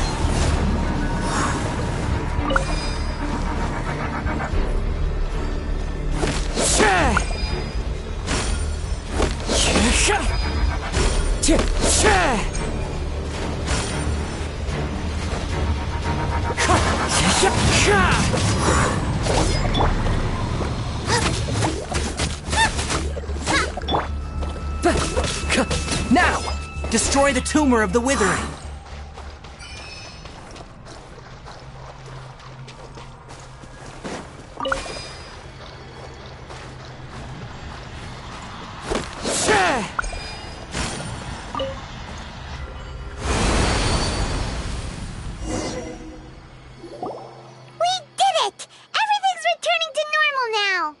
Yes. Thanks to you two, we were able to quickly restore this area back to normal. Tighnari? You make it sound like we did well, but why does Paimon have the feeling you're worried about something? It's that obvious, huh? Alright, it's like this. Recently, the rate at which Withering Zones appear has been increasing.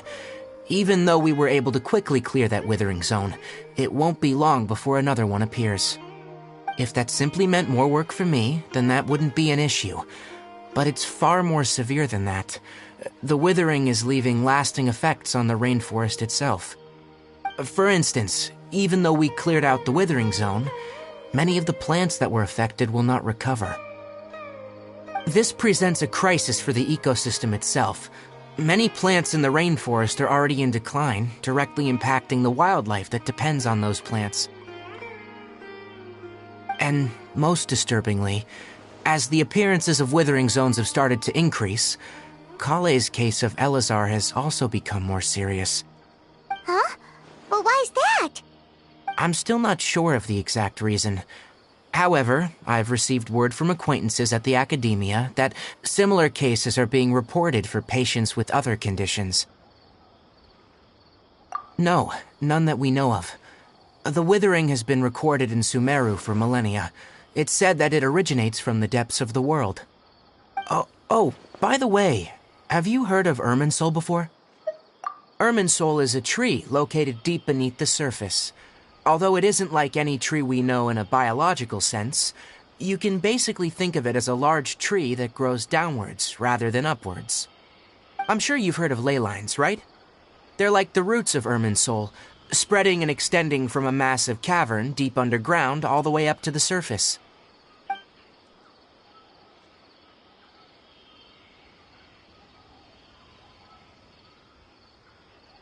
Ley lines continually absorb the memories of this world, which are then funneled into Irminsul, allowing it to collect knowledge and wisdom from ancient times to present day. The DEZRO-Archon is known as the God of Wisdom because her consciousness is directly connected to it. It is also said that the DEZRO-Archon's power is a manifestation of Irminsul. And as for the Withering, its emergence is related to a disease that's affecting it. That's right. My ancestors learned of this from Greater Lord Rukkhadevata's familiars a long time ago, but even those mysterious creatures did not know of a cure for Irminsul. I'm afraid we Rangers will be battling the Withering Zones here for a long time, until a cure is found. All right, that's enough on this topic for the time being. Now that we've taken care of things here, it's time for us to head back to Gandharvaville.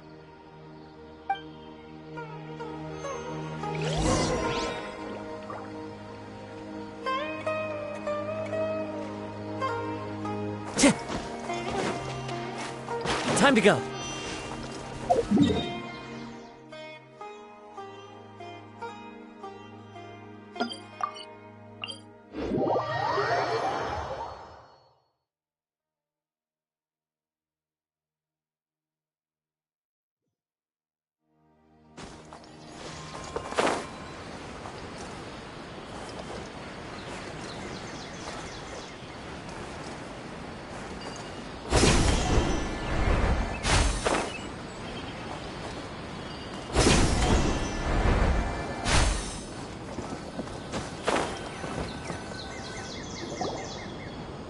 Oh, Tighnari, you all made it back.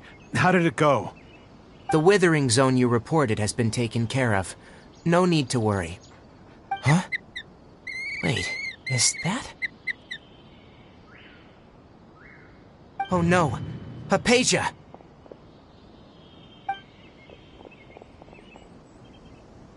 Huh? What's wrong, Tighnari? This Duskbird is Hypatia's designated courier for urgent news. You do remember her, don't you? She's the scholar you and Paimon were following when you first arrived in Sumeru. Oh, her? How could we forget? So did something happen? Let me see what's written in the letter first. So what's it say? And what's with that weird expression on your face? Just let Paimon read it. Huh? All Paimon sees are 3 squiggly lines. Yes, allow me to explain.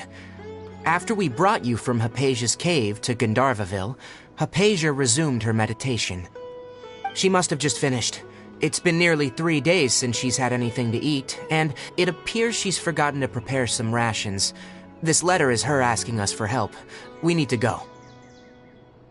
What? You mean she's been sitting there for 3 days? Hey, wait, how did you know all that from just a few lines on the paper? Well, obviously because this has happened before. Last time she drew 5 lines, and by the time we found her, well, I'd prefer not to remember that. Needless to say, Hypatia's been through worse, but we should still get to her as quickly as possible.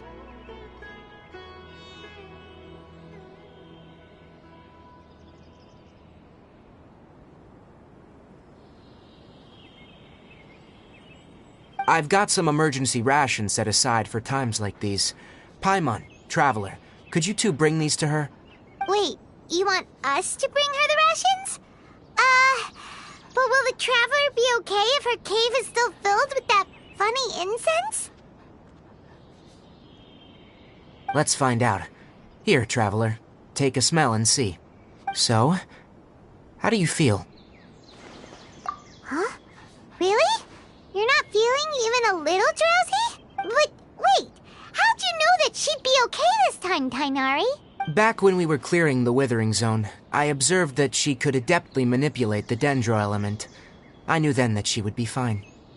And if I may ask, when I was telling you two about Irminsul's ley lines, was what I described similar at all to what you saw when you were unconscious? That's correct. Those weren't hallucinations at all, though I don't intend to apologize for deceiving you. Because what you saw is of significant importance. Not just for the nation of Sumeru, but the entire world of Teyvat. My forefathers were shown much favor by Greater Lord Rukkhadevata. We took an oath to protect this nation together with her. Now that that duty has fallen to me, it was a part of my responsibilities to ascertain whether you could be entrusted with the fate of Sumeru. Now, after seeing you in action with my own eyes, you have earned my confidence, and I no longer feel the need to hide any secrets from you. When you passed out, your consciousness had connected directly with Irminsul. What you witnessed were actually real memories contained within Irminsul itself. I could try to tell you more, but it would be better if you went to ask Hypatia instead. Her focus on meditation and use of Spirit Borneal are aimed at establishing a connection with Irminsul, just as you did. That sounds nice and all, but will she really help us? Seriously, she completely ignored us the last time we tried talking to her. That was because when you ran into her, she was in a special phase of her training. During that time, she must avoid communicating with others. Please, wait here for a moment.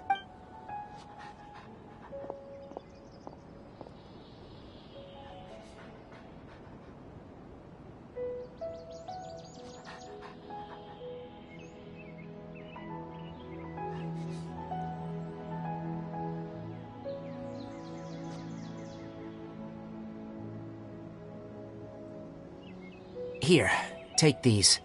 It's a meal I packed for Hypatia, as well as some other ingredients. I'm sure it'll come in handy. Also, here's a letter that I would like you to give to her. Just show it to her, and she'll answer any questions you may have. No, I should be the one thanking you. You've both been a great help these last few days.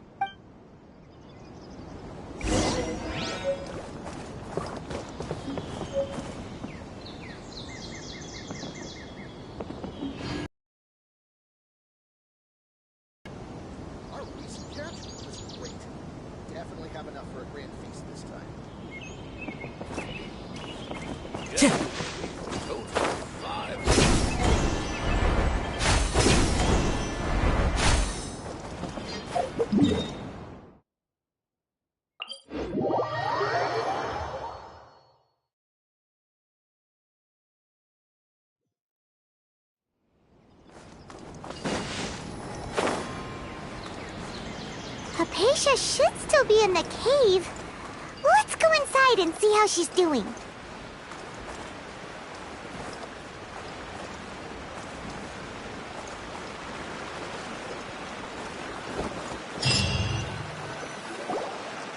Hello?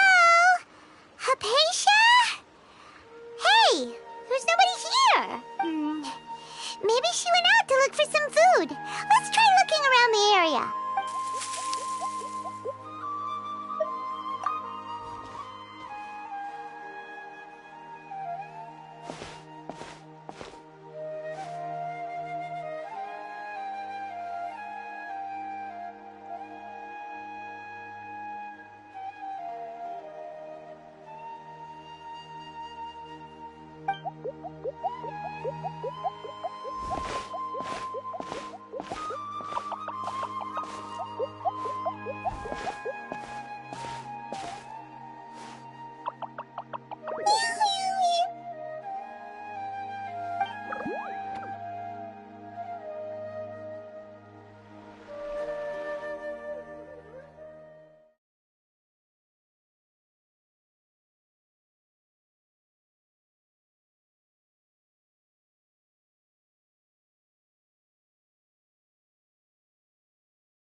Hypatia, are you alright?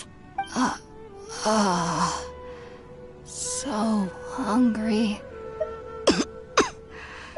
Need water. There's no way we can get her to eat in her current condition. Let's try finding some water first. Huh? Wait, why does it look super foggy outside all of a sudden? Anyway, let's go look around.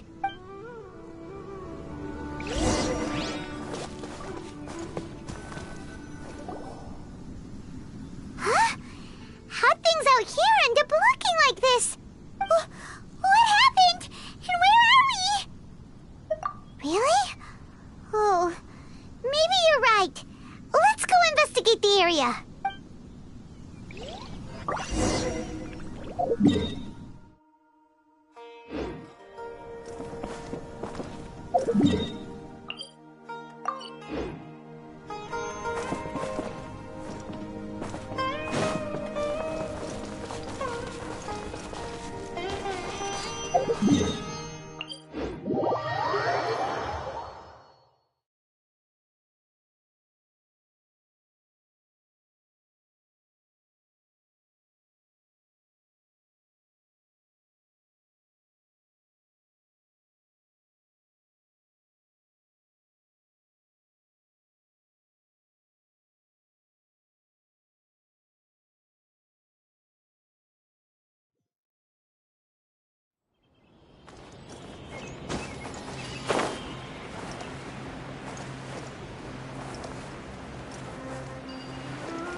There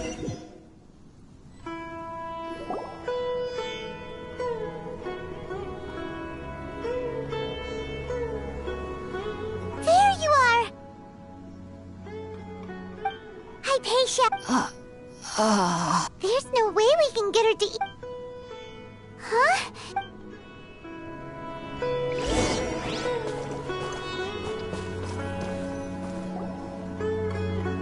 Huh? What happened? Really?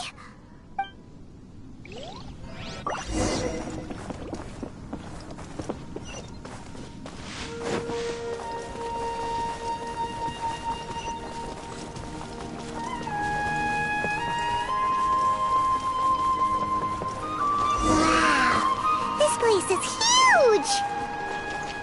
Paimon knew there's something off about that cave. Let's think of a way to get over there and have a closer look. Who knows? Maybe we'll find a lead of some kind.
Wind Strider!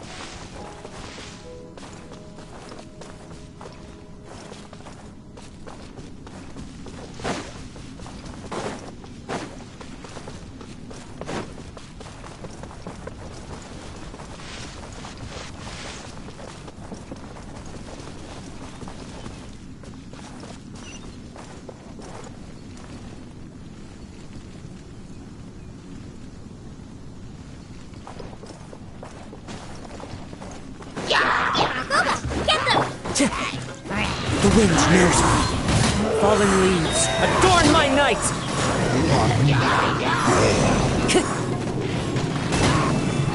Into the wind! Time to get...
Follow the wind.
There are leaves around, and I know just the tune to accompany them, if you wish to hear it.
Just now?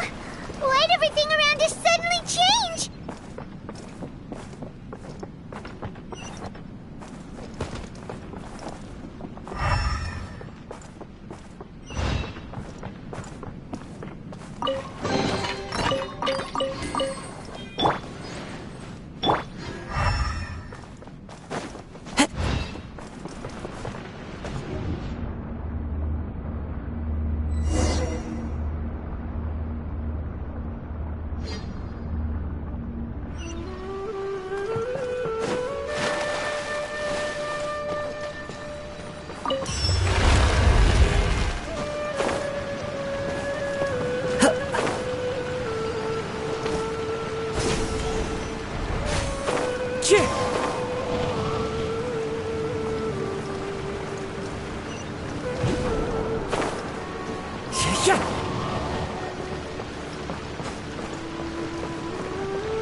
Follow the wind.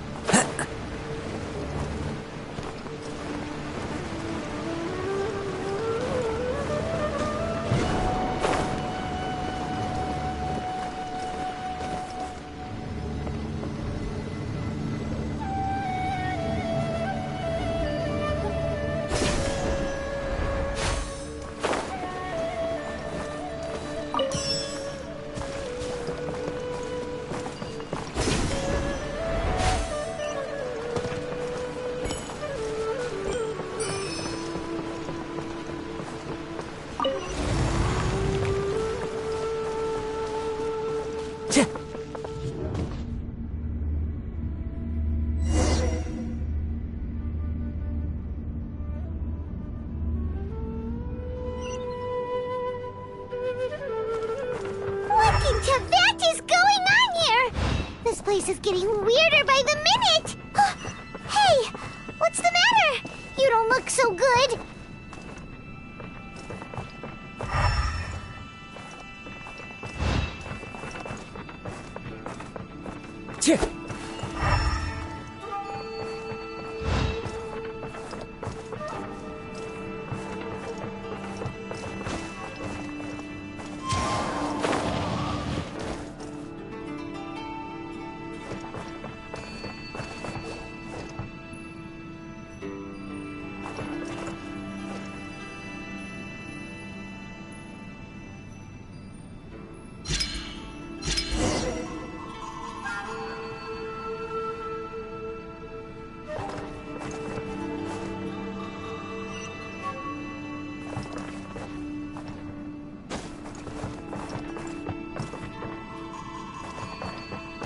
Time to go.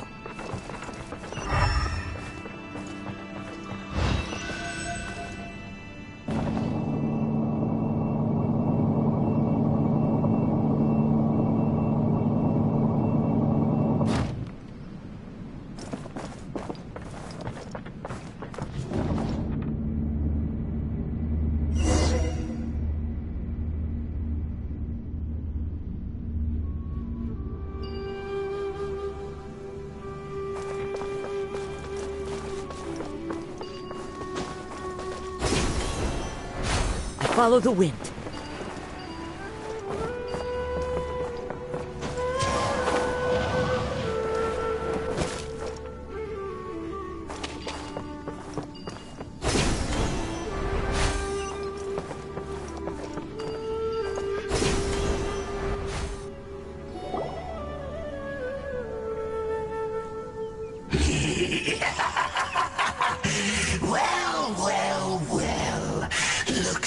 We meet again, traveler. The Abyss Herald!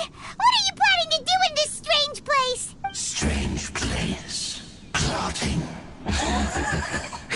You needn't worry about such things. They don't concern you. Bow before the Abyss! Out of the frying pan, it's... As one with wind and cloud! It's a roar!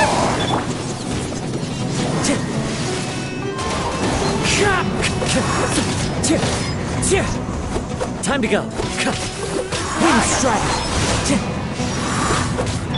Nice and spicy.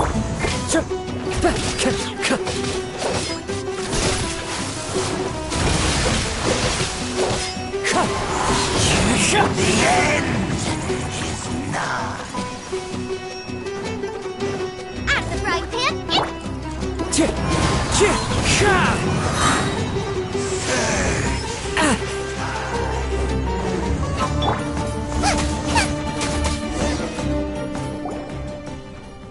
Huh? Why can't we beat this guy? Oh, Paimon doesn't get it! We've faced others like him before! What's wrong this time? Traveler, though you may have managed to avert countless crises before, your good fortune was bound to end sooner or later. It's time you realize how weak and powerless you really are. Your brother. Oh, pitiful traveler. Are you really so ignorant? Or are you just living in complete denial? His Highness has long since forsaken you. Your meager existence in his eyes is that of an annoying bug, only to be stepped upon. The bonds of love and family which drive you to find your sibling are utterly gone. Your journey is meaningless. But don't you fret now. Today will be your last. Now die!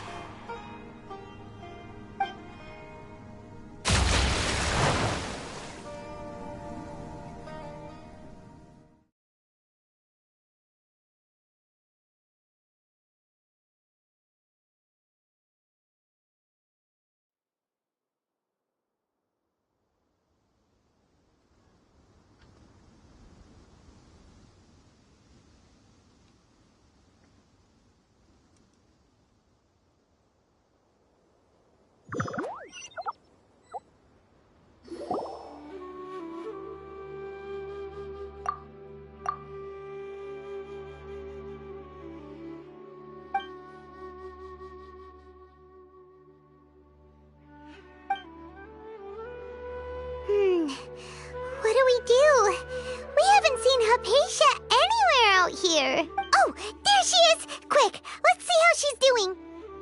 Ah, so sweet. Mmm.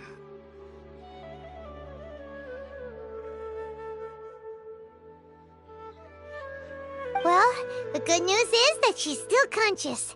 Hey, why'd you drop her food on the floor like that?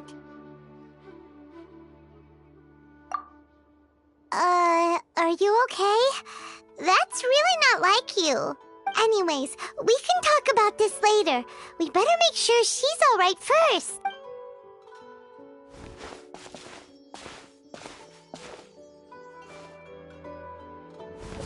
Whoa! Wait a sec. Look at all this fruit lying around her. We can put that to good use.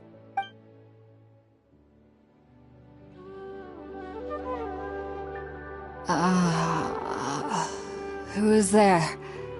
Tighnari, is that you? Huh?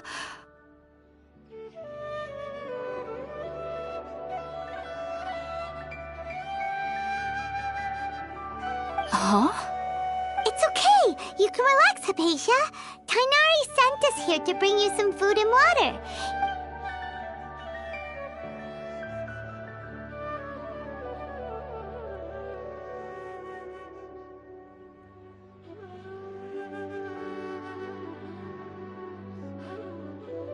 I see. So, you're friends of Tighnari. I apologize for all. I'm grateful that you came so quickly to save me. You even brought all this fruit. Well, actually, we didn't bring the fruit. It was already here when we arrived. We were kind of wondering about that, actually. When we found you here, there was all this fruit lying around and even some juice dripping from your lips. How did you end up like this anyway? Oh, really? I seem to understand now. All the fruit was likely from my, neighbor. Must have come by and saw me like this. Your neighbor? You mean there's someone else living nearby? Oh? So...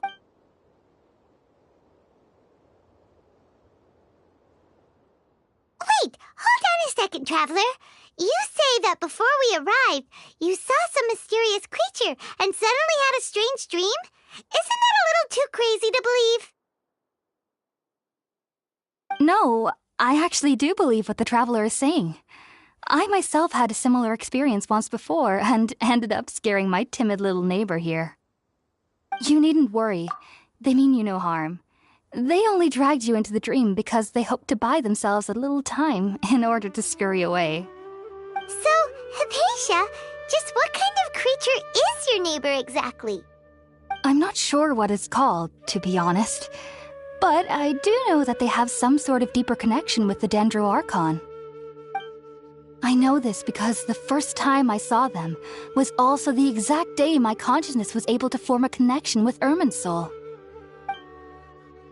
Even after I opened my eyes and stopped meditating, my heart was still pounding, and my mind was racing with all the knowledge that I had touched. And at that very moment, I suddenly noticed a small figure at the opening of the cave. In my curiosity, I began to walk over to the creature. They must have already been used to me living in the cave, because they didn't seem to mind me approaching them. They just kept doing whatever they were up to. It wasn't until I crouched down next to them that they suddenly realized that I could see them. Oh! And then? And then I had a dream. By the time I came to, they were nowhere to be seen. I was convinced they'd never show up again. But sure enough, I saw them nearby a few days later. And they weren't alone. I feel like they aren't as afraid of me as the first time I approached them. But I never would have expected them to save me. Yes, no doubt about that. By the way, Tighnari mentioned in his letter that you had questions for me regarding Irminsul.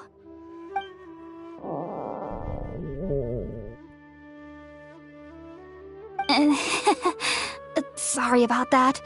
Sounds like just drinking juice still isn't quite enough for my stomach. Well, if somebody hadn't dropped the food earlier... Anyway, looks like we'll need to prepare something ourselves. Besides, Paimon's getting hungry too. Let's eat first and talk about Irminsul later.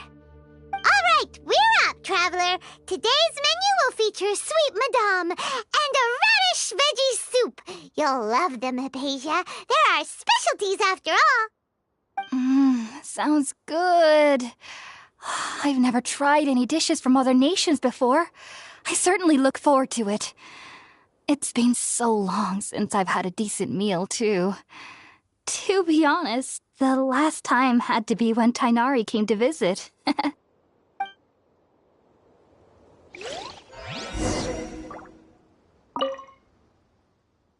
Are you already finished cooking? Smells delectable. I'm truly thankful whenever I can enjoy a proper meal like this. Cooking really isn't my forte.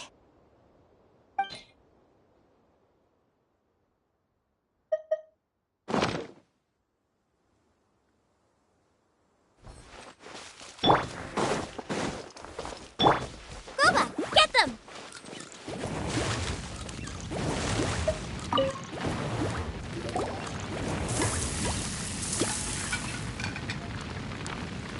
All done! Let's use the empty box that Tighnari gave us since we already washed it. Oh, it smells amazing! And the box is a nice touch too! Let's go serve this up and start eating with Hypatia!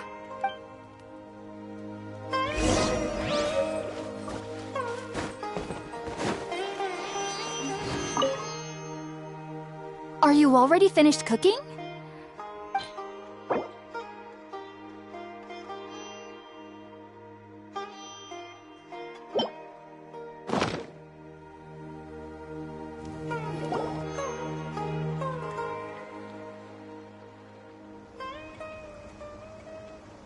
Even though everything you mentioned was in Tighnari's letter, it's still hard to believe you were able to connect with Irminsul immediately after smelling Spiritborn Ale for the first time. It took me nearly 3 years before I could do so, and everyone at the Academia even lauded me as a genius. You should know that some researchers spent their entire lives without ever successfully connecting with Irminsul as you have. So why does this incense allow people to connect to Irminsul? The ingredients used to make Spiritborn Ale primarily consist of plants created by Greater Lord Rukkhadevata. These special ingredients are conducive to heightening our senses to the Dendro-Archon's power. Since the root of the Dendro-Archon's power lies within Irminsul, we can occasionally tap into her powers to peer into the depths of the earth.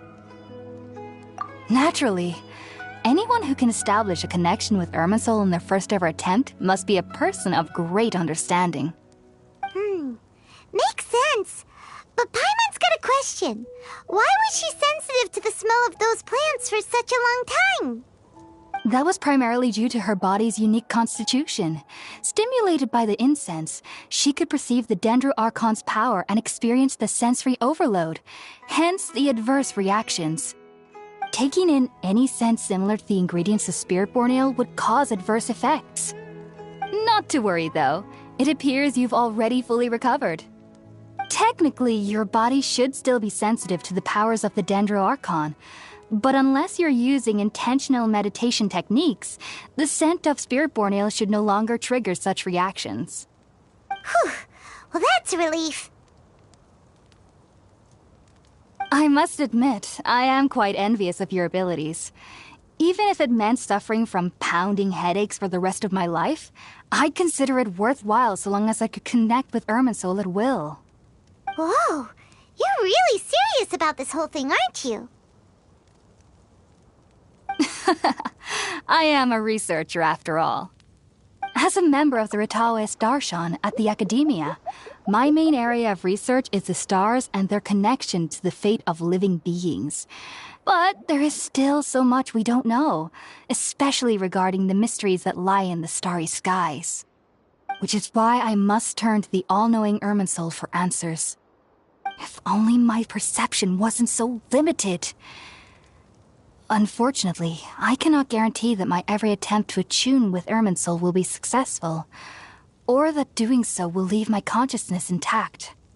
I am currently in the stage of training known as Satyavada life. Many researchers in Sumeru have lost their minds while seeking to attune with Irminsul during this stage. Sages have said that Irminsul contains divine knowledge, and touching such knowledge without the proper preparations and abilities will only lead to one's mind caving in on itself. That's why we meditate alone. We need to ensure that our minds will be calm while minimizing the possibility of involving anyone else.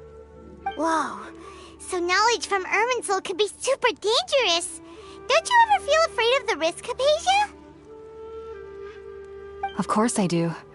Especially during nights that are pitch black with no moonlight, and dead silent without even the sound of insects.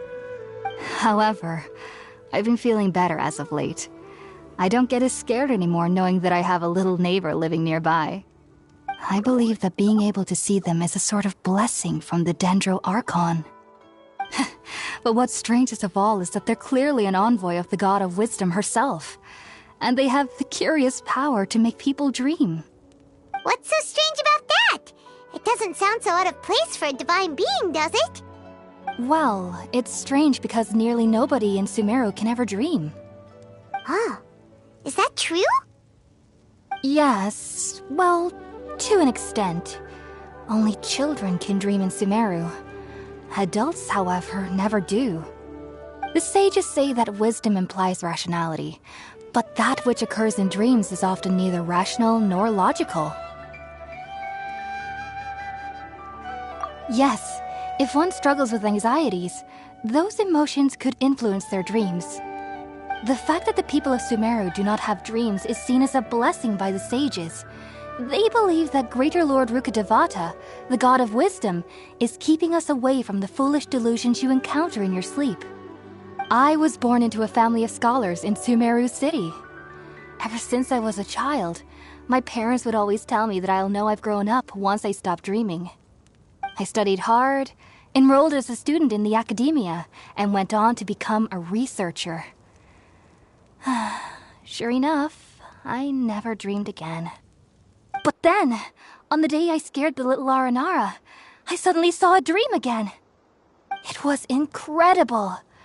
Though I don't exactly remember what I saw, I clearly recall the feeling.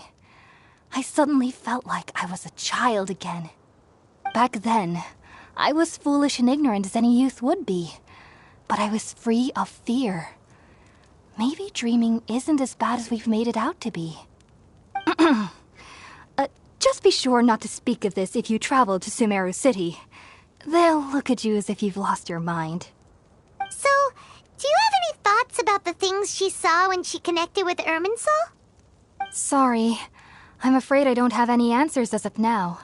All I can say is that what you saw is a memory contained within Irminsul itself. World forget me. What could that possibly mean? If only I could ascend past Satyavada life and begin Paripurna life, I might have some more answers for you. If you two are ever in the area again, please be sure to come and see me. There's no need to be thanking me. You two are my saviors. Besides, I'm already looking forward to tasting some more of your cooking.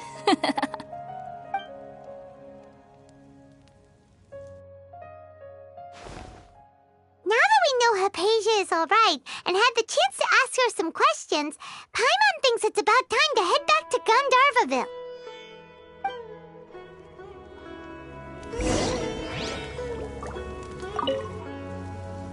Heading out, I see? If there's anything else you'd ever like to ask about, you know where to find me. Take care. Do remember to come visit anytime you're in the area. I would be happy to chat with you.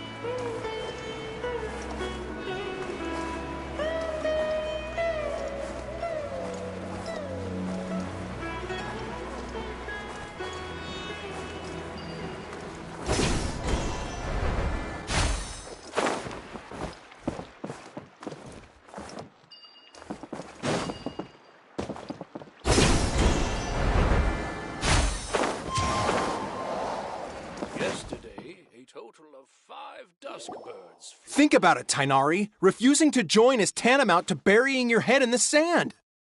I understand that you're a forest watcher and that it's your duty to combat the effects of withering zones, but isn't it evident that such work is not a lasting solution to the problem? As Sage Kage clearly stated, your presence and guidance in Sumeru City is pivotal in finding a cure for Irminsul. How could you possibly refuse? Keep your emotions in check, Ghulam. Let's at least listen to Tainari's reason for declining. We're here to invite him to the Academia, not to cause a scene. Sage Kage, I am truly honored that you came here in person, but I'm afraid I must still decline your invitation. I am merely a forest watcher. How could the great minds of the Haravatat have any need of someone like me? Well, it turns out that your refusal letter had some implications on your master's reputation. He is a renowned sage of the Immorta, after all. So now I've come here in his stead. I see. Well, I figured that given his temper, he would come here and berate me personally. Tainari, your master is an integral part of this effort, and now he requires your assistance. And what exactly does my master need of me, Sage Kage? You'll know once you've arrived in Sumeru City, that is. And, how long will I be required to stay? There's no definite answer as of now. Do you mean to tell me that, despite coming all the way here to Gandharvaville, you still can't answer the questions I laid out in the letter to my master? If that's the case, then I'm afraid I cannot give you a definite answer either. Tainari, but you... So be it. Come, Ghulam, we're leaving.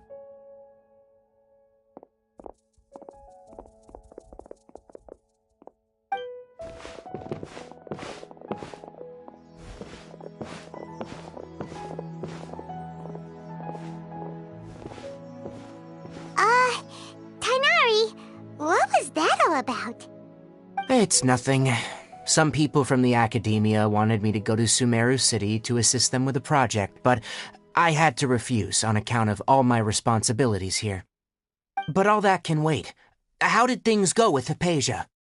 It was quite the eventful trip, but the main thing is that she's safe and sound. She answered a bunch of questions for us, too. Very good. Now that the Traveler has made a full recovery, there shouldn't be any reason for you to tarry here longer. I assume you will be heading to Sumeru City, correct? That's right! We want to meet Lesser Lord Kusanali and ask her for advice. Do you have any idea on how we can find her? Sorry, I'm afraid I don't have any advice for you there. Well, do you at least know anyone we can try asking in Sumeru City? Let me think. My trips to Sumeru... Oh, how about this? I'll write you a letter of introduction that you can give to a researcher I know. He's from the Amorta Darshan and is adept at gathering information. Asking him might prove worthwhile.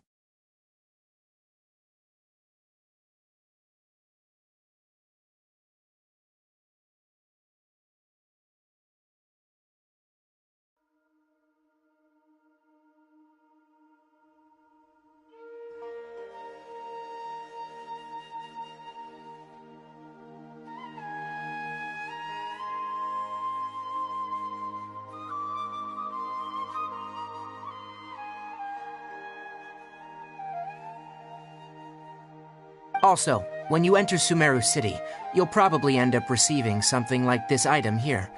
I'm not sure if it will ever come in handy for you, but maybe you can give it a try.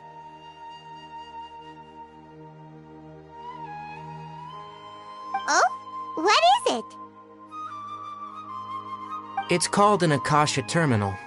It's a tool produced by the Academia that utilizes the legacy of Greater Lord Rukkhadevata. Some say that this item is the very basis of Sumeru's reputation as the City of Wisdom. Needless to say, this device and its usage fall under the Academia's expertise, so I'll leave it to them to show you how to use it. Great! Next up, Sumeru City! But wait, before that... That's right! Tainari, we have something important to say to Kale before we leave.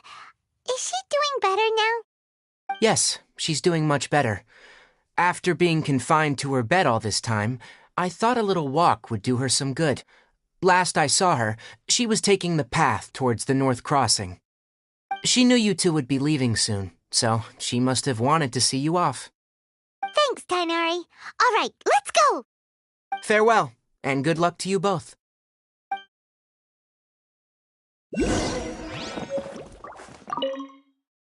Kale is waiting at the northmost crossing of Gandharvaville. You should be able to find her there. Don't you worry about Kale. I'll look after her. I'll find a way to understand the relationship between the withering and her disease. Kale is waiting at the northmost crossing of Gandharvaville. Farewell. Time to go.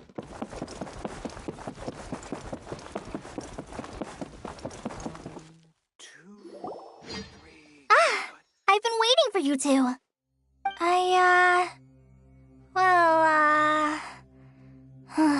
Never mind. I guess I should just wish you two a safe and successful journey. Thanks for waiting here just to see us off, Kale. We're headed to Sumeru City. Don't worry about me. I can take care of myself. My condition won't be getting in the way of my duties. I want to be a forest ranger after all. It's up to me and the others to protect the rainforest here. And, I'm sorry. I should have told you both about my condition when we first met. I just wanted you two to treat me as a normal friend, not some girl that needs your sympathy. But I guess now I understand that the most important thing is for friends to be genuine with one another. There's no need to apologize, Kale. We should be thanking you for trusting us enough to be your friends and sharing your past with us. We're probably still gonna worry about your condition, but that's because we're friends and we care about you. Thank you. That means a lot. Before you leave, I have something for you. Oh? What is it? It's my recipe for pita pockets. I told you that I'd give you a copy, remember? My handwriting is a little, messy, so please don't laugh. Yay! Thanks, Kale. Now we can eat those scrumptious little pitas whenever and wherever we like. I hope that whenever you eat them, you'll both remember your time here in Gandharvaville. Well then, I, trainee Forest Ranger Kale, bid you both farewell. Please visit Gandharvaville again. The Rangers will always be ready to assist you here.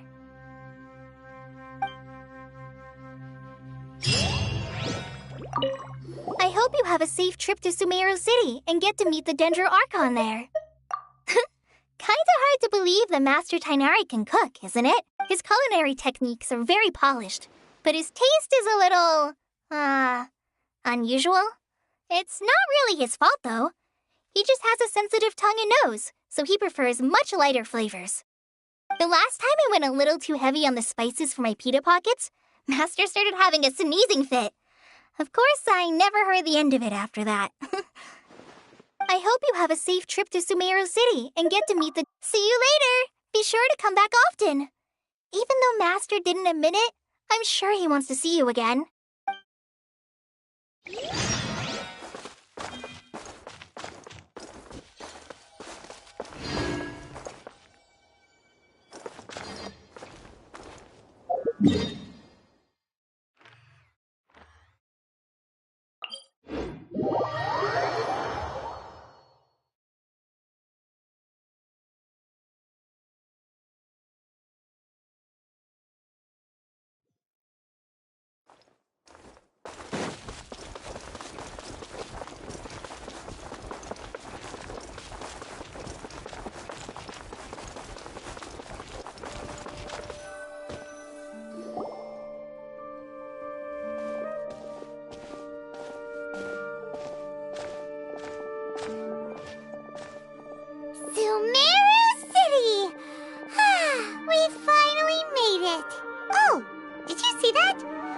people entered the city, something on their heads lit up. One moment, please, you two. It appears this is your first time visiting Sumeru City. Oh, yeah, that's right. But how did you know that? Because there's currently no information on either of you in the Akasha. But no need to worry, that won't prevent you from entering the city. In fact, the Academia conveniently provides each traveler to Sumeru City with a device. Perhaps you two have heard of the Akasha before. It's our beloved Greater Lord Rukkhadevata's lasting legacy. A treasure. After centuries of tireless research on the Akasha, the Academia created one of its most ingenious... As long as you are within Sumeru's borders, you may use an Akasha terminal to connect directly to the Akasha and access any knowledge you need. I should mention that due to technical limitations, the operation of Akasha terminals will be much smoother and more effective in large cities such as Sumeru City and Port Ormos. Oh, so this is the thing that Tainari was telling us about. It sounds pretty amazing. You two are quite fortunate. Until recently, it was standard practice to only issue Akasha terminals to outlanders who spent an extended amount of time in Sumeru. However, this policy was recently changed, and now all travelers are issued one upon arrival. Here are your Akasha terminals. Please handle them with care. It kind of looks like a leaf. To activate it, simply hold it in your hand and say the following phrase to yourself. May the mighty God bless us with their voice of wisdom. Oh! Since this little doodad lets you access knowledge, maybe we can use it to find a way to meet Lesser Lord Kusanali. Let's give it a try. Ahem. May the mighty God bless us with their voice of wisdom.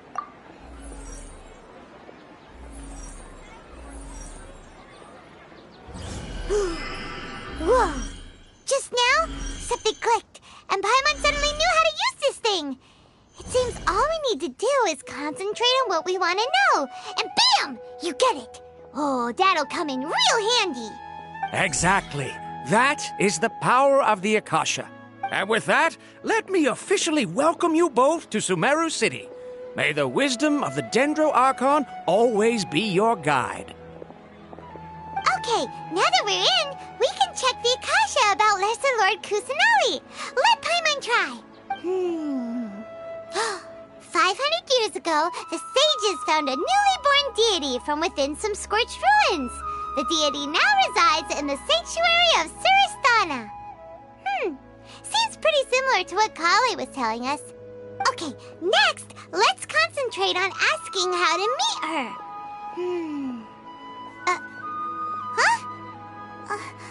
Paimon doesn't sense anything.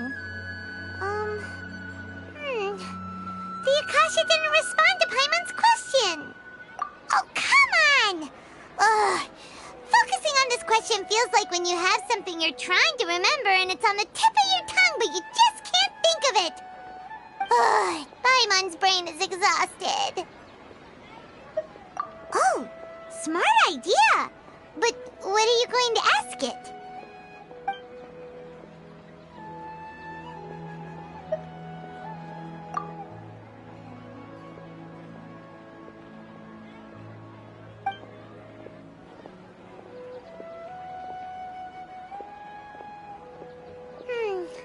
You too? Well, glad it's not just Paimon.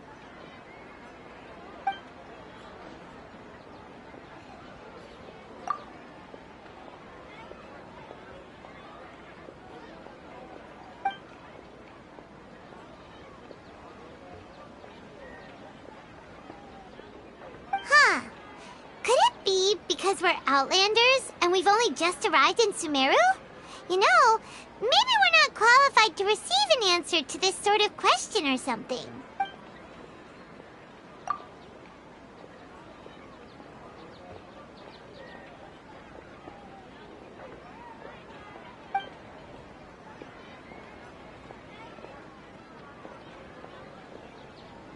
Uh-oh. Paimon's getting all teary-eyed all of a sudden. It feels like the people of Sumeru really miss their Archon. Well, seems no matter which way we try, we can't find anything that'll lead us to Lesser Lord Kusanali. Guess guess our only choice now is to try meeting with the researcher that Tighnari recommended. He's from Sumeru and even has a position in the academia. Maybe he'll be able to access more info from the Akasha.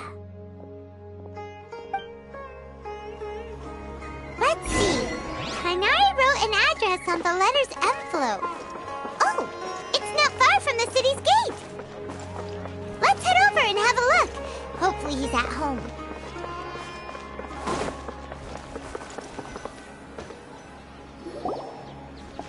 Hello, are you Rohawi? Yes, that's me. Great! You see, Tighnari sent us here and... What? Tighnari? Please, there's no need to say anything, really. Sure, I admit that the article I published last month wasn't my best work, and maybe the data didn't produce the most convincing results, but... Here! This is a letter from Tighnari! Oh, let me see... Oh! Ooh. Seems even Tighnari acknowledges my innate ability for procuring information. So, what is it you two would like to know? We want to meet with Lesser Lord Kusanali. Do you know a way we can do that? You mean you want to meet the Dendro-Archon herself? This isn't exactly my area of expertise, but let me see what I can find in the Akasha.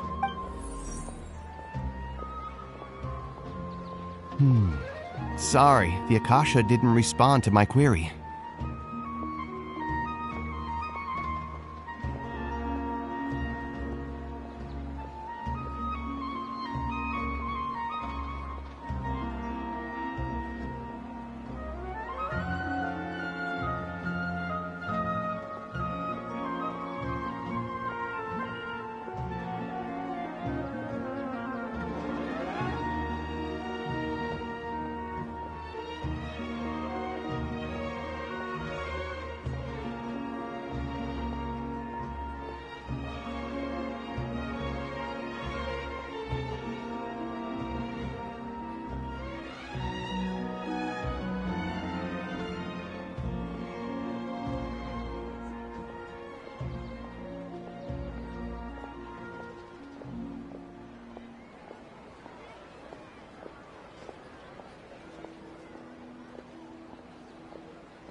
You too?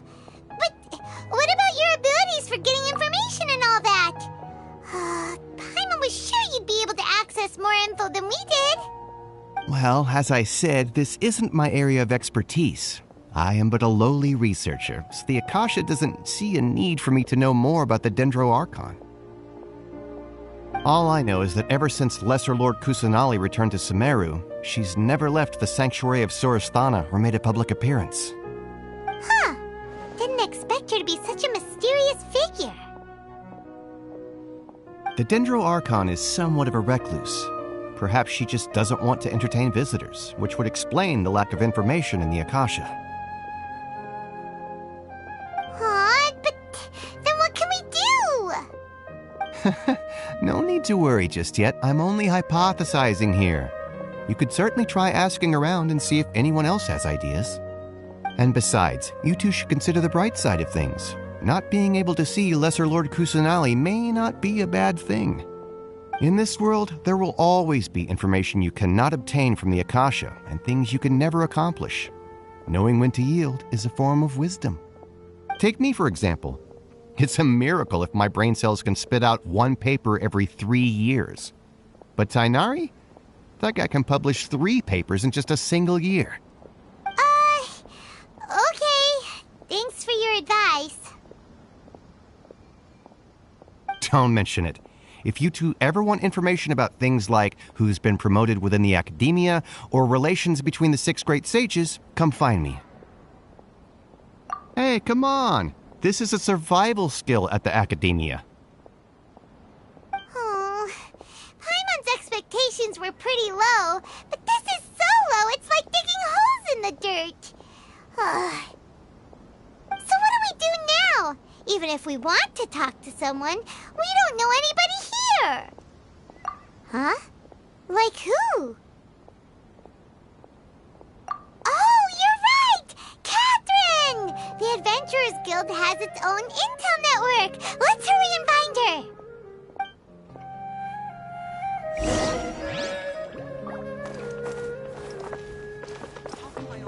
Say something like that about me.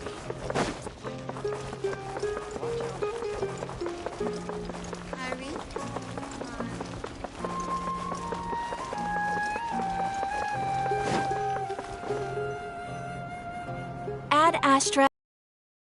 Hello, Traveler and Paimon. Catherine, we need your help with something. Understood. The Adventurers Guild is always ready to serve you. With what do you require assistance?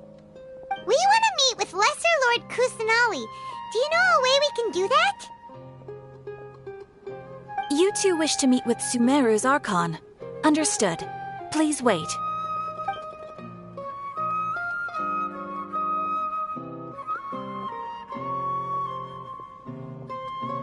I apologize, but I am unable to call up any relevant information in the Akasha.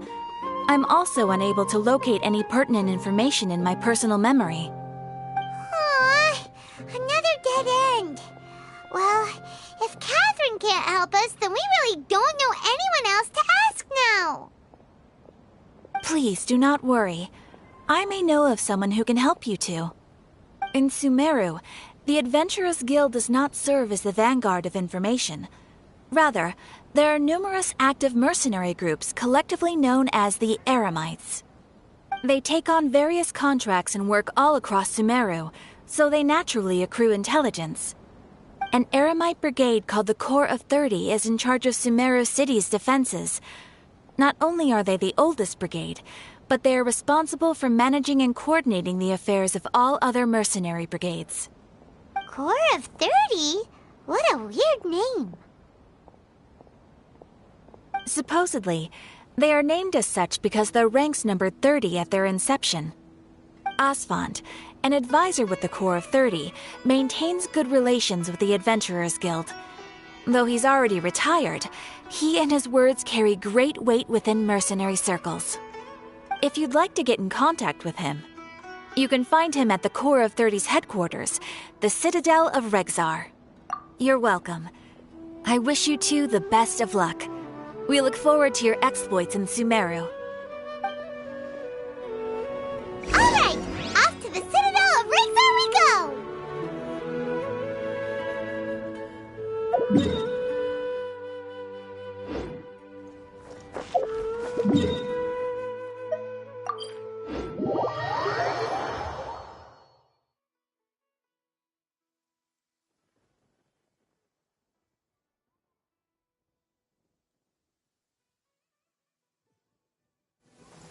Taking a stroll in the middle of a downpour certainly rouses the spirit.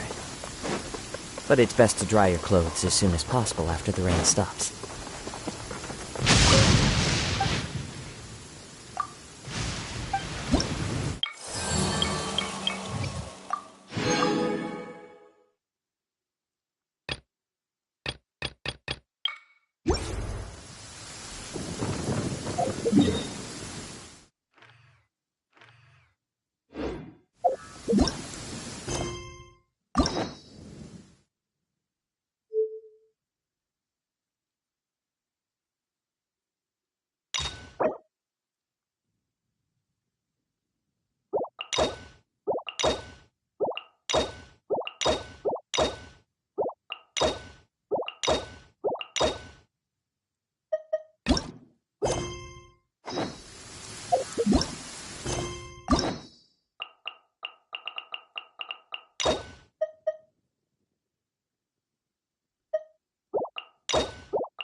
Wherever in this world I roam, I carry memories of my home.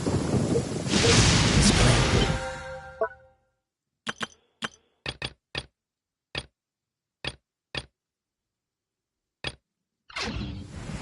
It is the last link I have.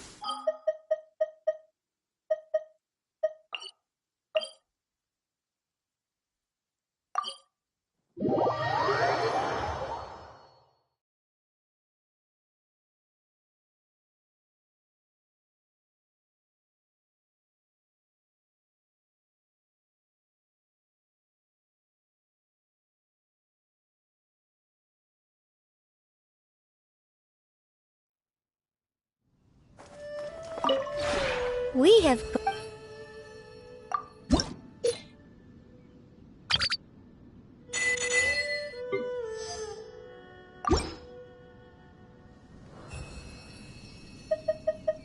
If you ever...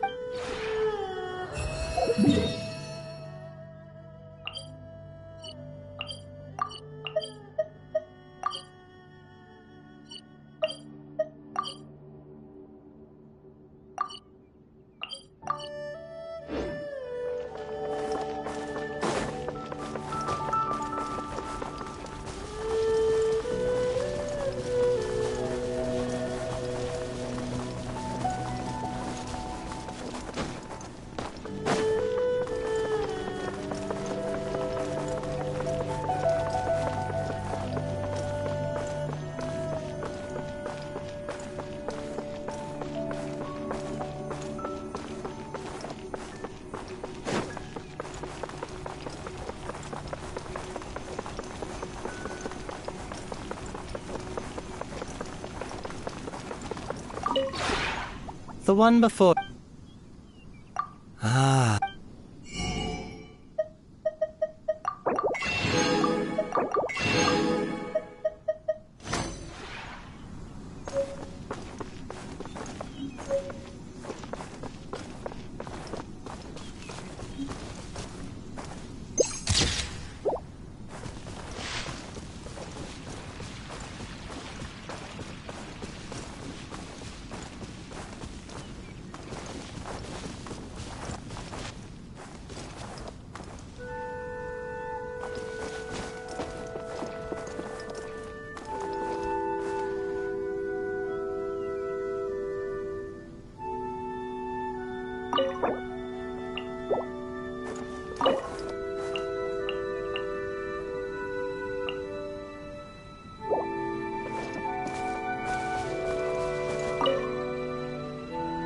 Hello.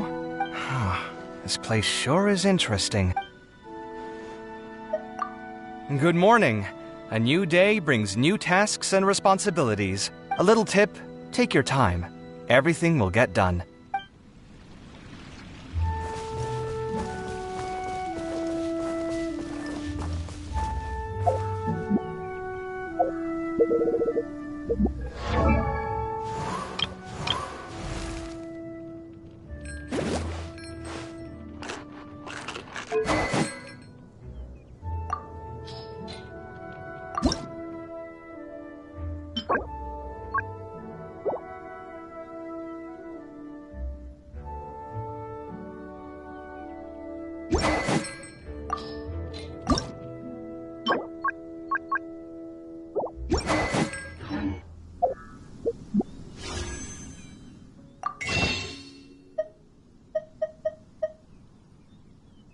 This scenery is wonderful. Surely enough to convince anyone to become a wanderer.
This scenery is wonderful. Surely enough to convince anyone to become a wanderer.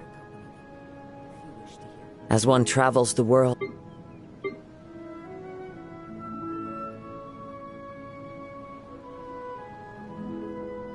As one travels the world, sorrows and frustrations are bound to journey with you.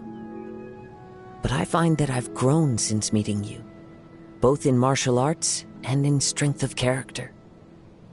I am confident that I will be more at ease in life from this point forth. I carry memories of my home. This blade. It is the last link I have to the land of my birth.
This scenery is wonderful. Surely enough to convince anyone to become a wanderer.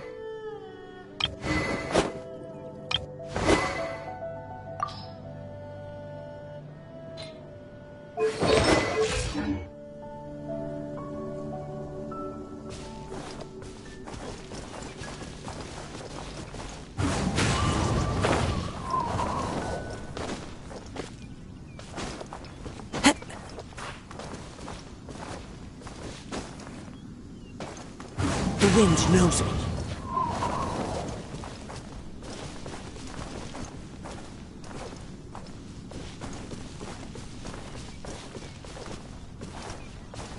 Into the wind!